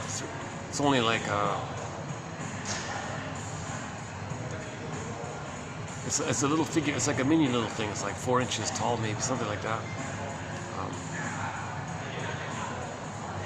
So that might be maybe. I'm wondering if.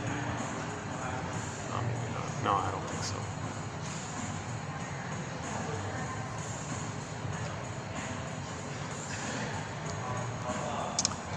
it's too bad I didn't bring the other ones. Yeah, I only have today's ones. I could have brought the last two. There's some good idbits. I'm calling these Hart's idbits. Just little the surrogate ego one.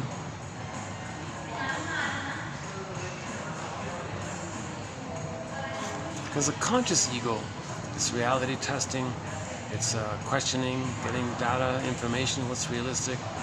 You know, it's like got like a little system there, like a little scientific mind kind of thing. Huh?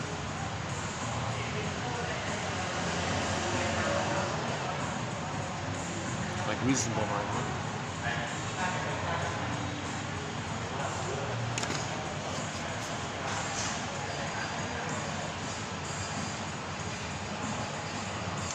Okay, let's see.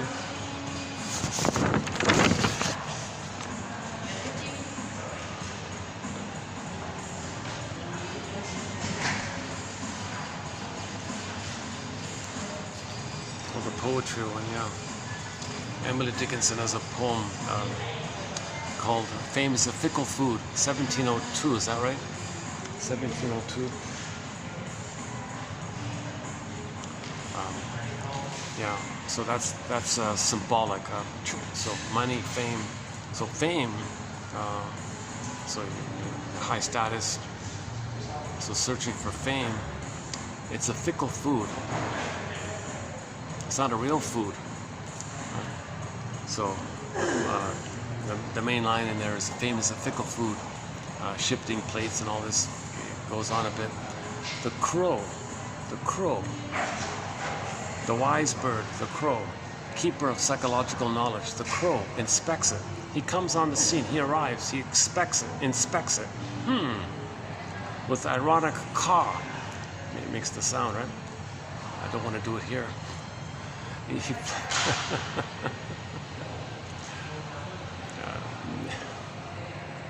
They'll think I'm crazy. Why is he making the sound of a crow? With ironic caw. I wish I could. Yeah. He flies off to the farmer's corn. But the man, he takes it. So, you see, the narcissistic man takes it, thinking it's the food, real food. The crow knows it's not. The crow knows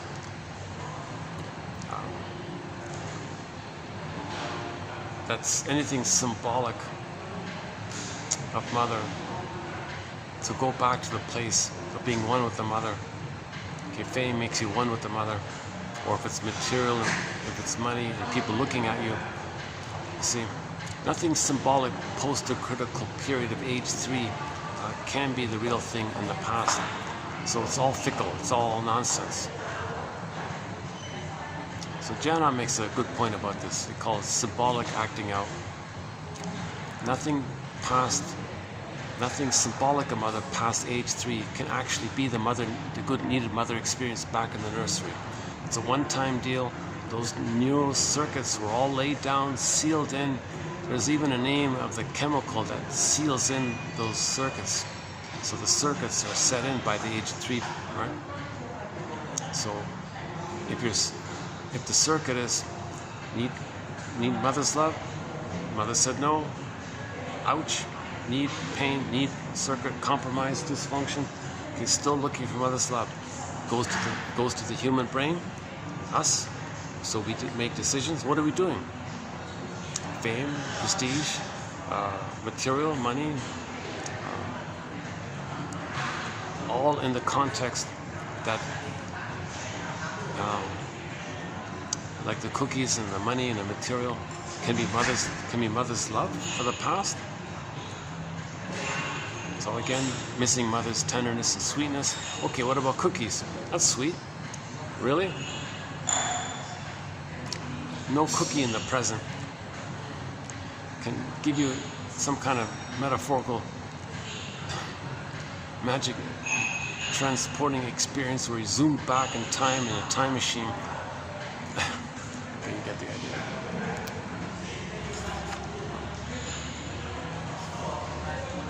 But the point of the third brain is to make us unaware that we're doing this. That's called relentless hope, unreal hope. Martha Stark refers to this phenomena as relentless hope. We did a 7-video special run on the work of Martha Stark back in December, 2 months ago, December 2023. Martha Stark. Yeah, that wasn't bad. Yeah, that wasn't bad. Yeah, she has she does a thing called empathy statements. Empathy statements.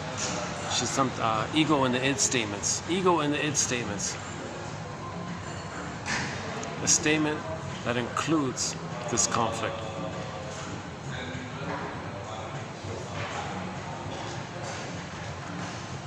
Even though you know, so the ego, even though you know the cookie isn't mother's love, although you know it, nevertheless, you find yourself reaching for it. So there's the two parts, right? You consciously know that the cookie is not mother's love, and you're not going to be healed by it. You're not going to get milked by it properly, like the way you should have been fed back then. You know it. You know, and you're not physically hungry, and you know you're eating for emotional reasons. You know you're eating just to get the chemistry, to temporarily trick your brain to send you serotonin. It's not the serotonin of the memory of mother loving you. It's just a little trick like that. So even though you know that the cookie, that you're engaged in emotional eating, even though you know this is dysfunctional and harmful even, nevertheless, you find yourself, now the id part, right? The unconscious, nevertheless you find yourself, okay, like you're triggered, right? Like you find yourself, that means you're triggered. You find yourself reaching for the cupboard, opening the door. Even though you ask yourself, what am I really hungry for? And you pause maybe. Nevertheless, a minute later, you find yourself reaching again for the cupboard, and this time not asking yourself the question, ripping open the package and gulping down the cookies.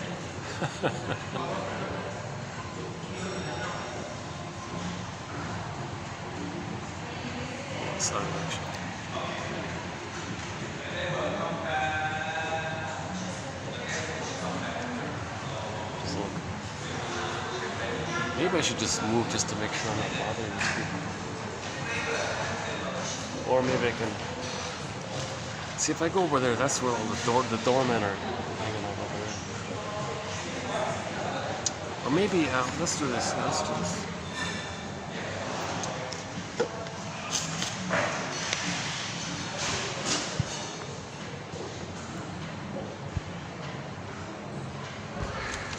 Oh, that's the front desk. Gee, this is such a tiny little place here. Or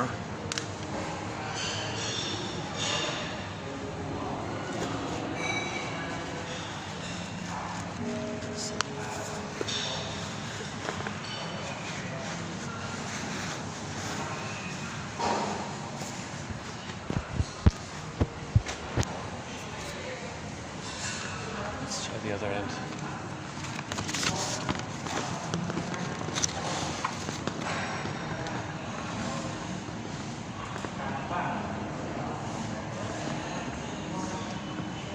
Oh, it's delicious. Thank you. Thank you very much. Yeah. It has like a little chocolatey taste to it. It tastes a little bit like chocolate. I love it. No, it's good. I like it. It's a compliment. I like it. Yeah. It's good. Yeah.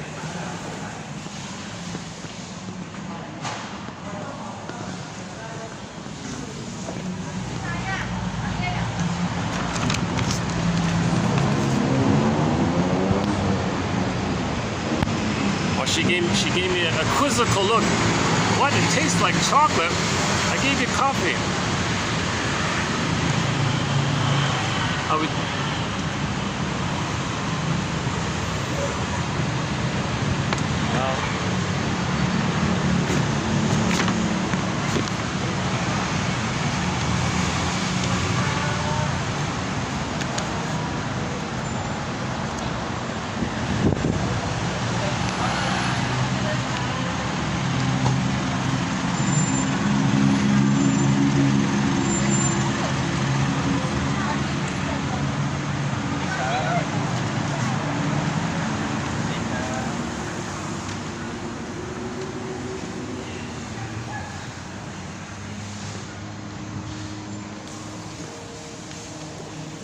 here. Let's try up here.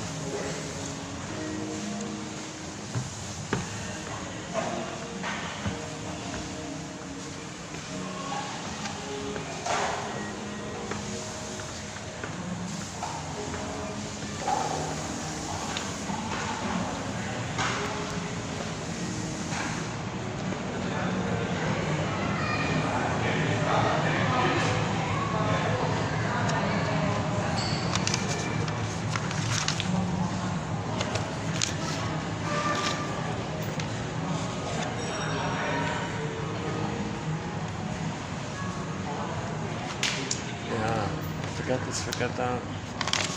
Let's see, what else is here again? Meeting rooms 3. Let's try. Let's take a peek up here.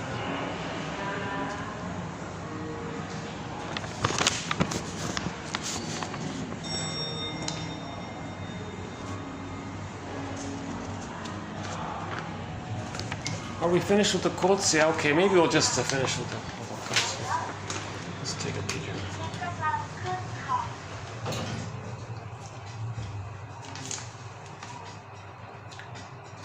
Transforming the repetition compulsion into memories. That's a pretty good conclusion. Oh, it's all closed. Closed? Oh, hang on. Let's see. Oh. Oh, all right. Hang on. Maybe I can hang out here for a bit. The meeting room. Let's see. If it's not being used, maybe I can hang out here for a bit. Oh.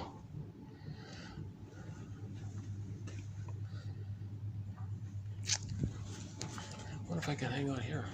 Can I just hang out here for a bit? They usually don't like it when you do that.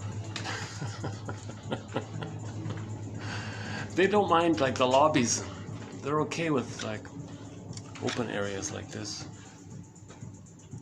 Let's see. It's too dark here, eh? It's too bad I can't find a light switch. Is there a light switch here? Where's the light switch? Huh? Oh, hang on. What's that?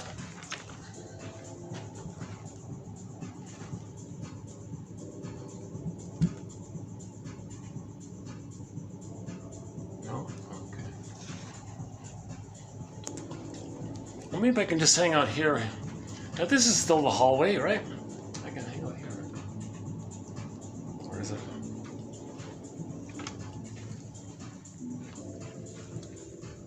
Well, that's part of the room, huh? That's too bad, huh? No, I don't want to get in. I don't want to trigger any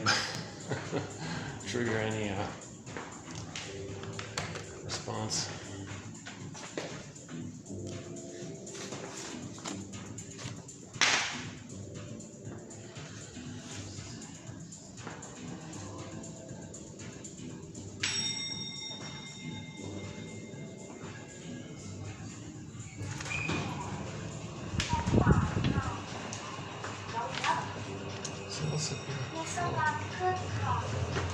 I'm not too familiar with this hotel. This is a newer hotel.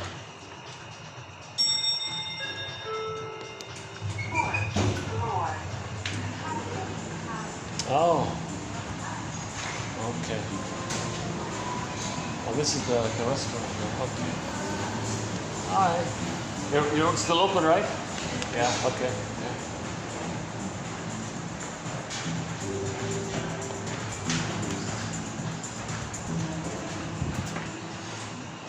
What else is there? Should we take a peek here? No? Block? No, 32. What's this one? The spa.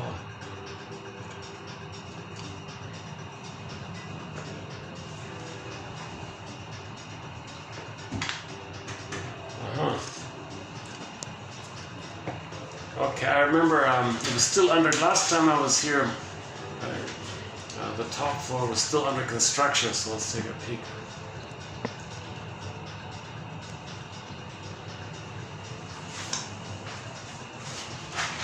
So what else? The dialogue between the client and their double. Aha! There's the pool here.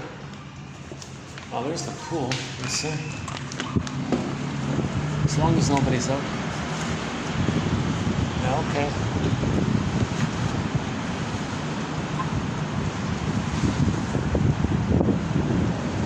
No, yeah, you can't see it too much, right?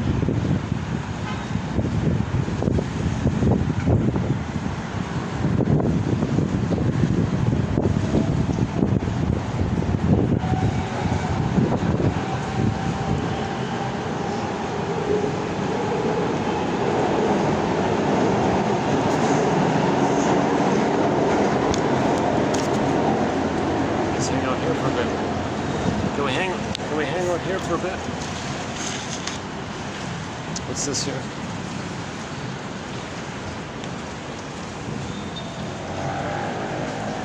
It's just the washer. How's the lighting here? What if I just sit here? How's the lighting here? Do we still get enough lighting? Oh, not too much here. Well, I've got a pretty good view here. Look at this. Here's a fun view.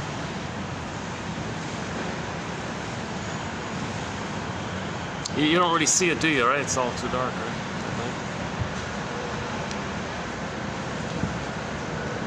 Oh, yeah, this is a nice view. Look at that, eh? Try again. You can't see it, can you, right? It doesn't really show up, does it? Yeah.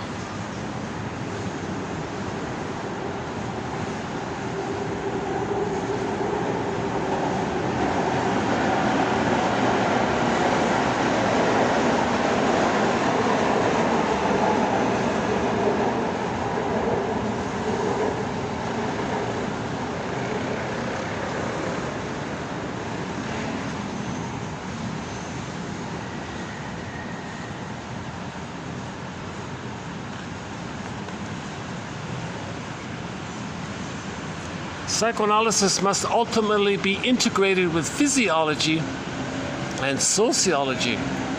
Look at that, eh? So he means you got to link your first brain, okay? Okay, so the middle is your personhood, but don't forget your first brain, your biology and all this, and sociology, the social world. So psychoanalysis is not just this like little clique off in a little corner studying models. It's ultimately meant to heal ourselves and understand ourselves in relationship to the world and ourselves, you know.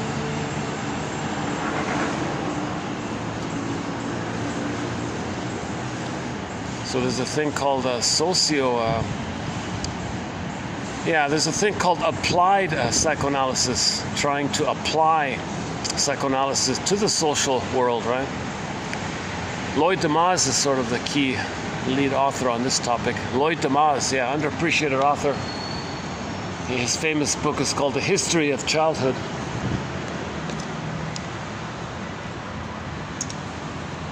He keeps it very simple. He says, you know, if you treat the babies better, if you treat the children better, society gets better, right?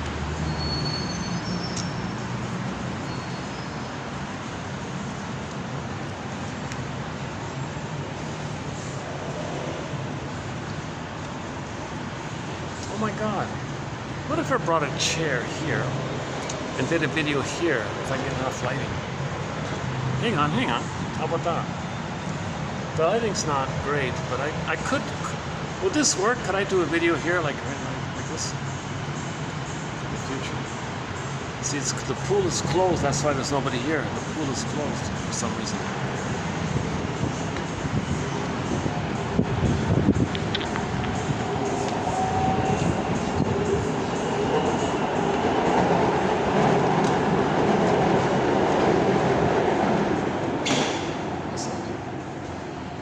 Yeah, last time I was there it was packed with people. I couldn't use it. It was the first time it's the first time I've been able to visit that little spa here.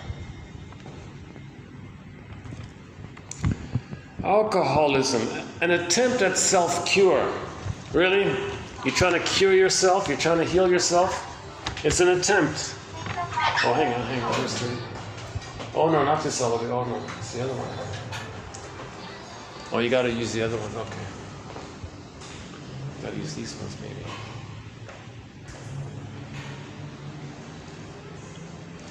Oh. What if you want the other one? Let's let that one pass.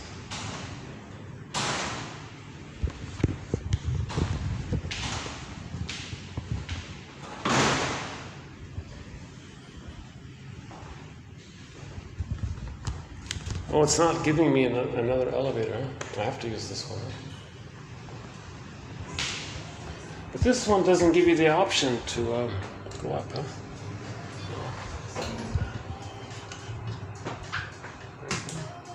34? No. All right, let's just go down.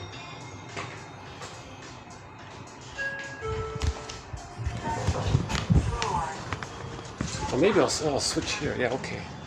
Let's just switch here. They'll take that elevator. And then, wait a minute. Let that one go. All right. Let's take the next one.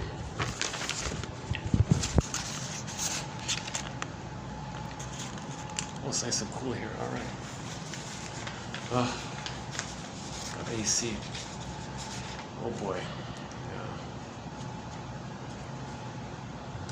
The angry man is the unloved man, the man who could not be what he was. Oh, same problem. Same thing. No, okay. All right, forget it. Okay, let's just wrap it up then. One of these elevators lets you go to the other floors.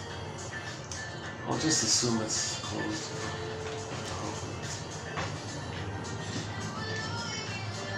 Transforming the repetition compulsion into memories. If we don't have our memories, we keep repeating until we find our memories, our story. So we're trying to find our story, our memories. This childhood amnesia stuff, that stuff in our amnesia, it's driving us.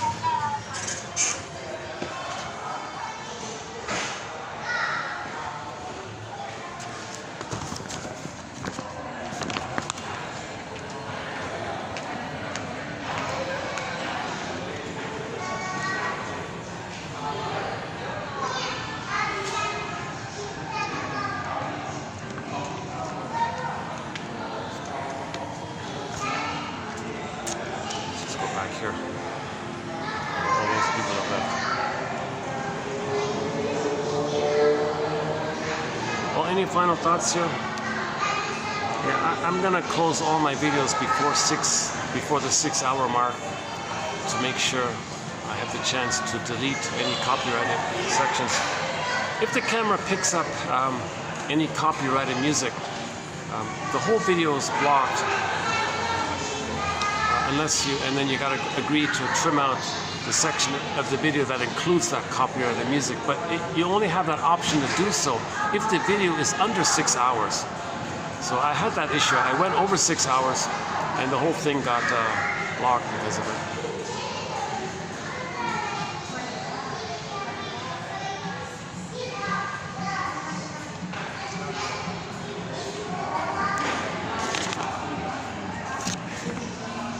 An attempt at self-cure. What a phrase, eh? Emotional eating. Emotional eating? Eating cookies? Is that an attempt at self-cure? Am I attempting to cure myself? Get the love that I didn't get? Is an attempt to cure myself, to be loved, to feel loved, to have love, to have been loved, to have the feeling of having been loved? As an attempt at self-cure? It's nonsense, right? But that's the positive intention. You're trying to still get mother's love. That's what it means. That's called symbolic acting out. It's symbolic. An attempt at some solution towards the conflict. What's the conflict? Well, mother betrayed you.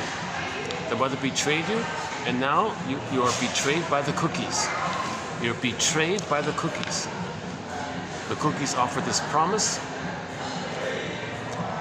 Jocose, morose, bellicose. And now you feel badly, that's the comatose one.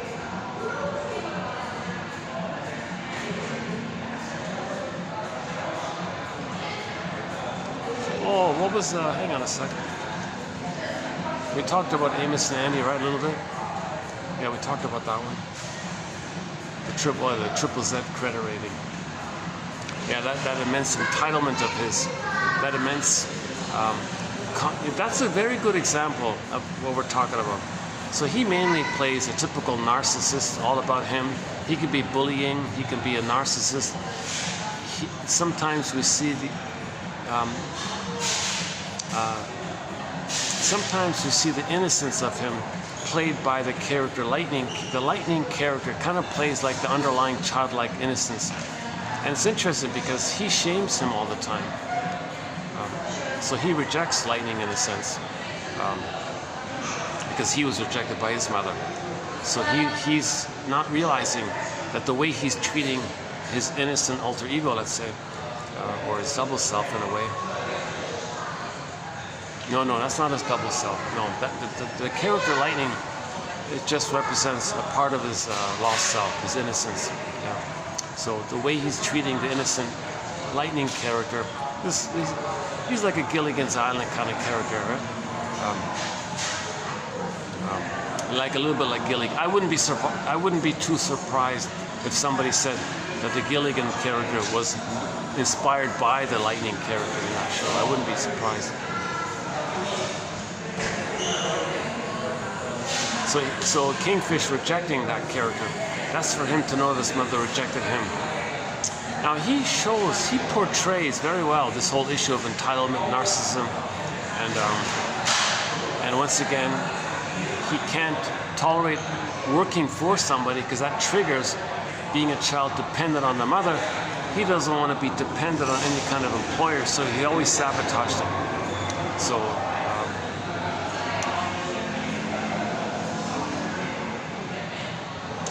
now he felt entitled to get mother's love, to get it for free. So he was kind of scamming people. Well, I'm entitled to get the thing. He's allowed to lie because he's superior. He's entitled. He's enraged. Supposed to get it. He's so blind to the effects of the pain on others because he only sees his need. When the need is too great, you only see the projection of your need, says John O. And your perceptual apparatus to the reality of the pain on others is diminished. You don't really see it because you only see your need. And hence your entitlement. Your entitlement's your need. You only see your entitlement. So those are the narcissistic personality patterns. Okay, they're famous for lack of empathy. They don't care about others. They can't see the feelings of others because they only see their need for their entitlement. Because that's based, you trace it back, the baby was entitled to be loved and nursed properly. But the mother, wrapped the baby in a towel, separated the baby, made him cry in the crib. Maybe there was never any skin-to-skin contact. Oh.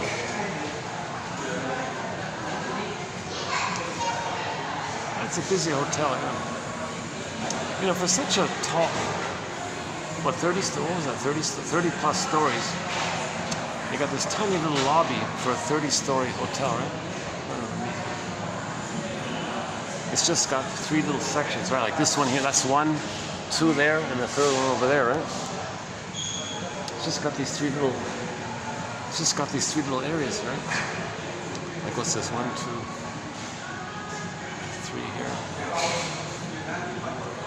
You can barely see 24 people in the lobby. Plus you got a dozen staff around.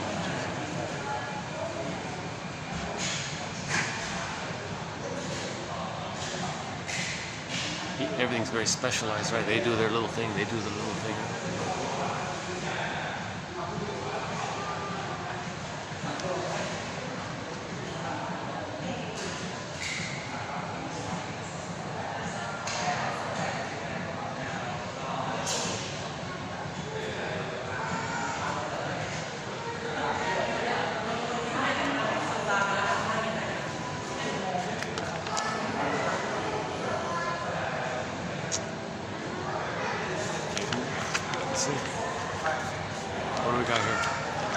got roughly 10 minutes left here.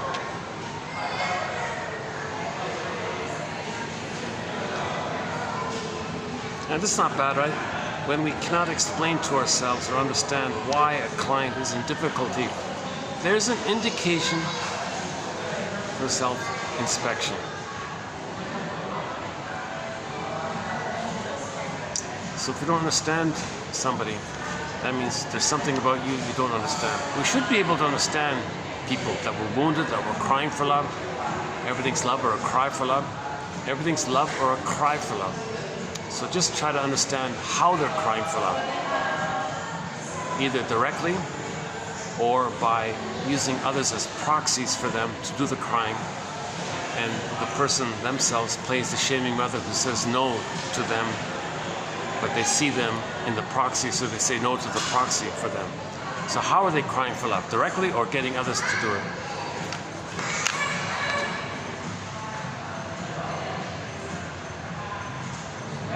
Yeah, where's that one again? Edward Glover. We don't have many of his quotes, eh? He's sort of a big name in psychology, but I don't have any of his quotes. You know, actually, I don't have any of his quotes. No, maybe one or two or something like that. But Hart references several of his. Where's it again? Yeah, here we go. When we cannot explain to ourselves why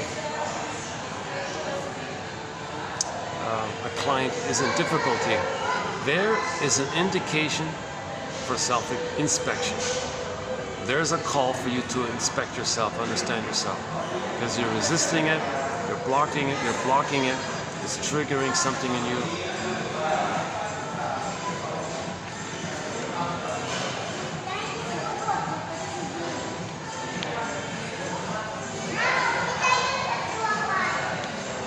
Yeah, maybe this issue of the sympathetic and the parasympathetic, that might be a clue, right? And the physiological response to trauma, the first line consciousness Janov talks about. So Janov's material offers a huge missing piece of the puzzle, this biology side, right?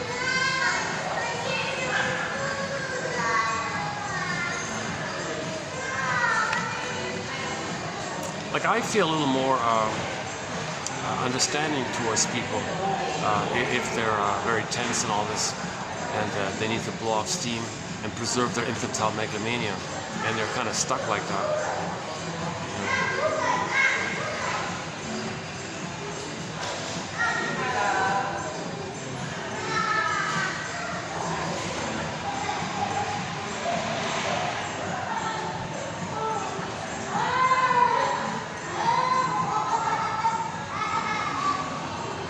And to avoid a lot of problems, babies should not be traumatized in utero. That's Janov's main message. Oh yeah, Janov said,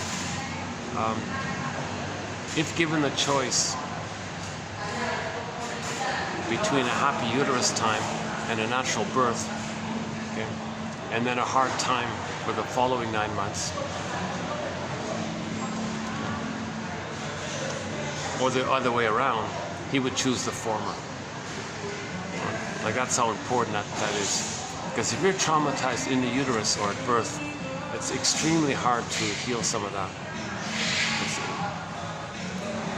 It'd be, so he says it would be harder to heal from prenatal trauma and the birth trauma than it would be to heal from trauma, you know, following that time.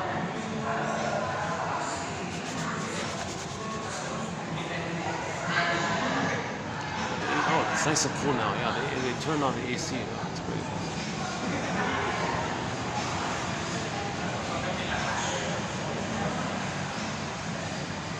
Yeah, that's funny. I noticed that some hotels they keep the temperature kind of a little low. But now it's nice. Now it's nice and cool. Now it's great. Yeah, now I feel refreshed. Yeah. Okay, what do we got here? 10 minutes in. 9 minutes left here. 9 minutes left here.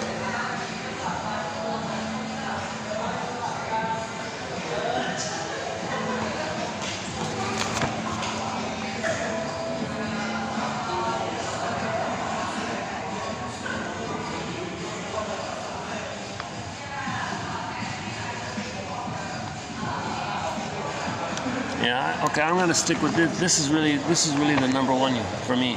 The stalemate. Yeah, the stalemate, right? Between your need and your fear is dealt with by some kind of neurotic compromise. It's a crooked deal, which collapses gradually with analysis. So it all traces back to mourning. Mourning. One quote says, all of psychoanalysis is about mourning. And the same guy said, all of the problems in the world is because we're not mourning. So it's all about mourning. Good morning. We need good morning.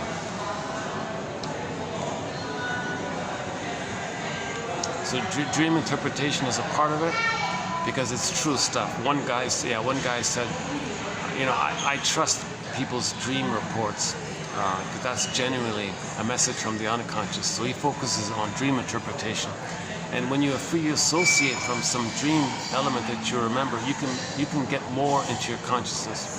So when you wake up and you had a dream, okay, you make some notes of what you remember. Okay, one self-help exercise is TTAQ. Okay, give the dream a title, identify the main theme. Maybe there's a recurring. Oh, there's this guy trying. A for affect, the main feeling, and Q for question. See if you can formulate some kind of question you think your unconscious might be asking you. Then you say to yourself, it's like this in my soul today. And treat it as a letter from Hermes to you, a message. So the energy in the unconscious is the id. Sometimes the id is personified as a god like Poseidon. So Poseidon says to Hermes, send the consciousness a message. Here's a dream. So you wake up, Hermes gave you a dream, or a bird gave you a dream. Okay. Sometimes the birds are the messengers. So the bird, okay. If you get a message, John A. Sanford says, if you get a message from your soul, Woodman says, if you get a message from, Poseidon or something, don't you want to read it? If you get a message from yourself to you, don't you want to read it? If you get a message from you to yourself, don't you want to read it? So you make the notes of what you remember. Don't push it. Don't force yourself to wake up early in order to remember it. Don't set the alarm don't do that kind of stuff. Just whatever, naturally, what you can remember. Just catch what you can. Get TTAQ maybe. And then it's like this in my soul today. And then each sequence, you free associate further just by simply asking yourself, what does this remind me of? You see? Oh, for example, I had a dream this morning. I was doing it myself this morning. What was it again?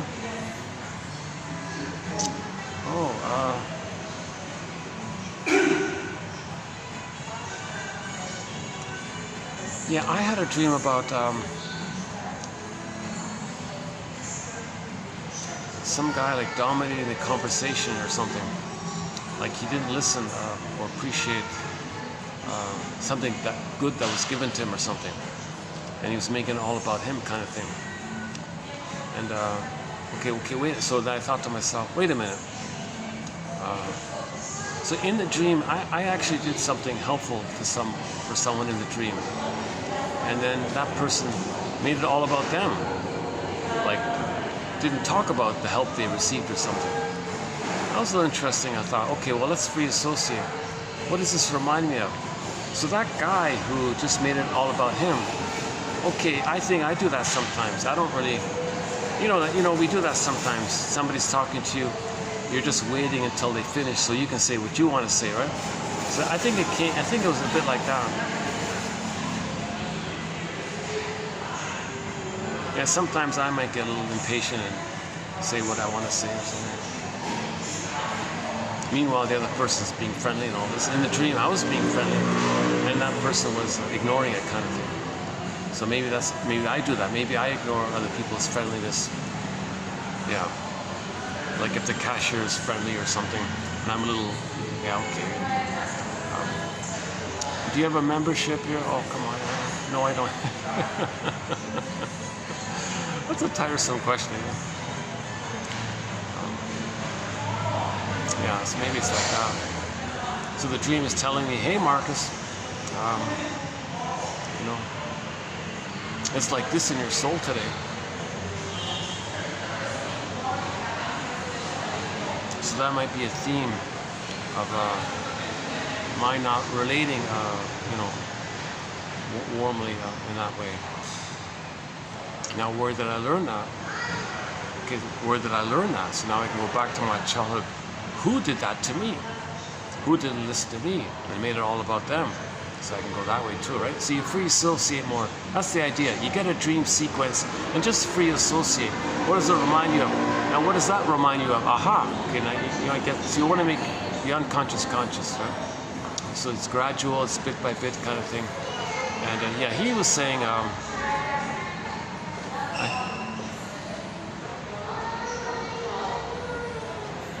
So what do we got here? 2 minutes left. Okay, 2 minutes. So we'll finish this video in 2 minutes. I didn't hear any music. I don't think there was any music, but just in case. This camera is super sensitive. It'll pick up copyrighted music in the distance and block the whole video. So I'll close this up in 2 minutes anyways, yeah. We could end up with a pigeon joke. I'm thinking about the birds we saw today with the blue beak. I want to find out what they're called. Oh, I forgot the flower. I was gonna take a photo of that flower to find out the name of it.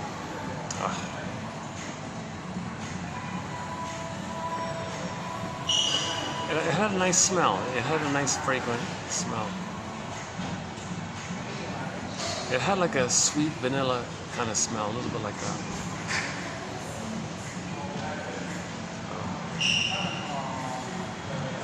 Yeah, okay, this staff's okay with me here. They've been quite friendly here. Yeah. I think I can come here again. That's a good sign. 1 minute left. Only 1 minute left. Oh, I didn't know this. I'm in the happy hour. Let's see, what time is it? I don't drink alcohol. Oh my God, it's 9:20. Oh, look at that. It's 9:20 at night here. Happy hour is over. I don't drink anyways. From 5 to 7 p.m. Buy one, get one free.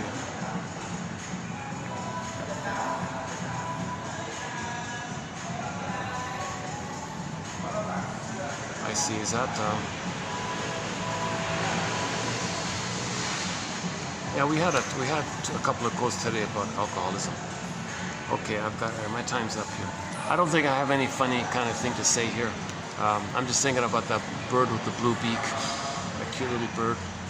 There's another bird that hops, the marble rabbit. That's a cool structure. Okay, we'll see you in the next video. I'll see you in 2778, and so we'll do more quotes like this in the next video. So your mission, should you choose to accept it, is to read psychology every day for 10 minutes, says Robert Bly. Okay, thanks very much. I'll see you next time.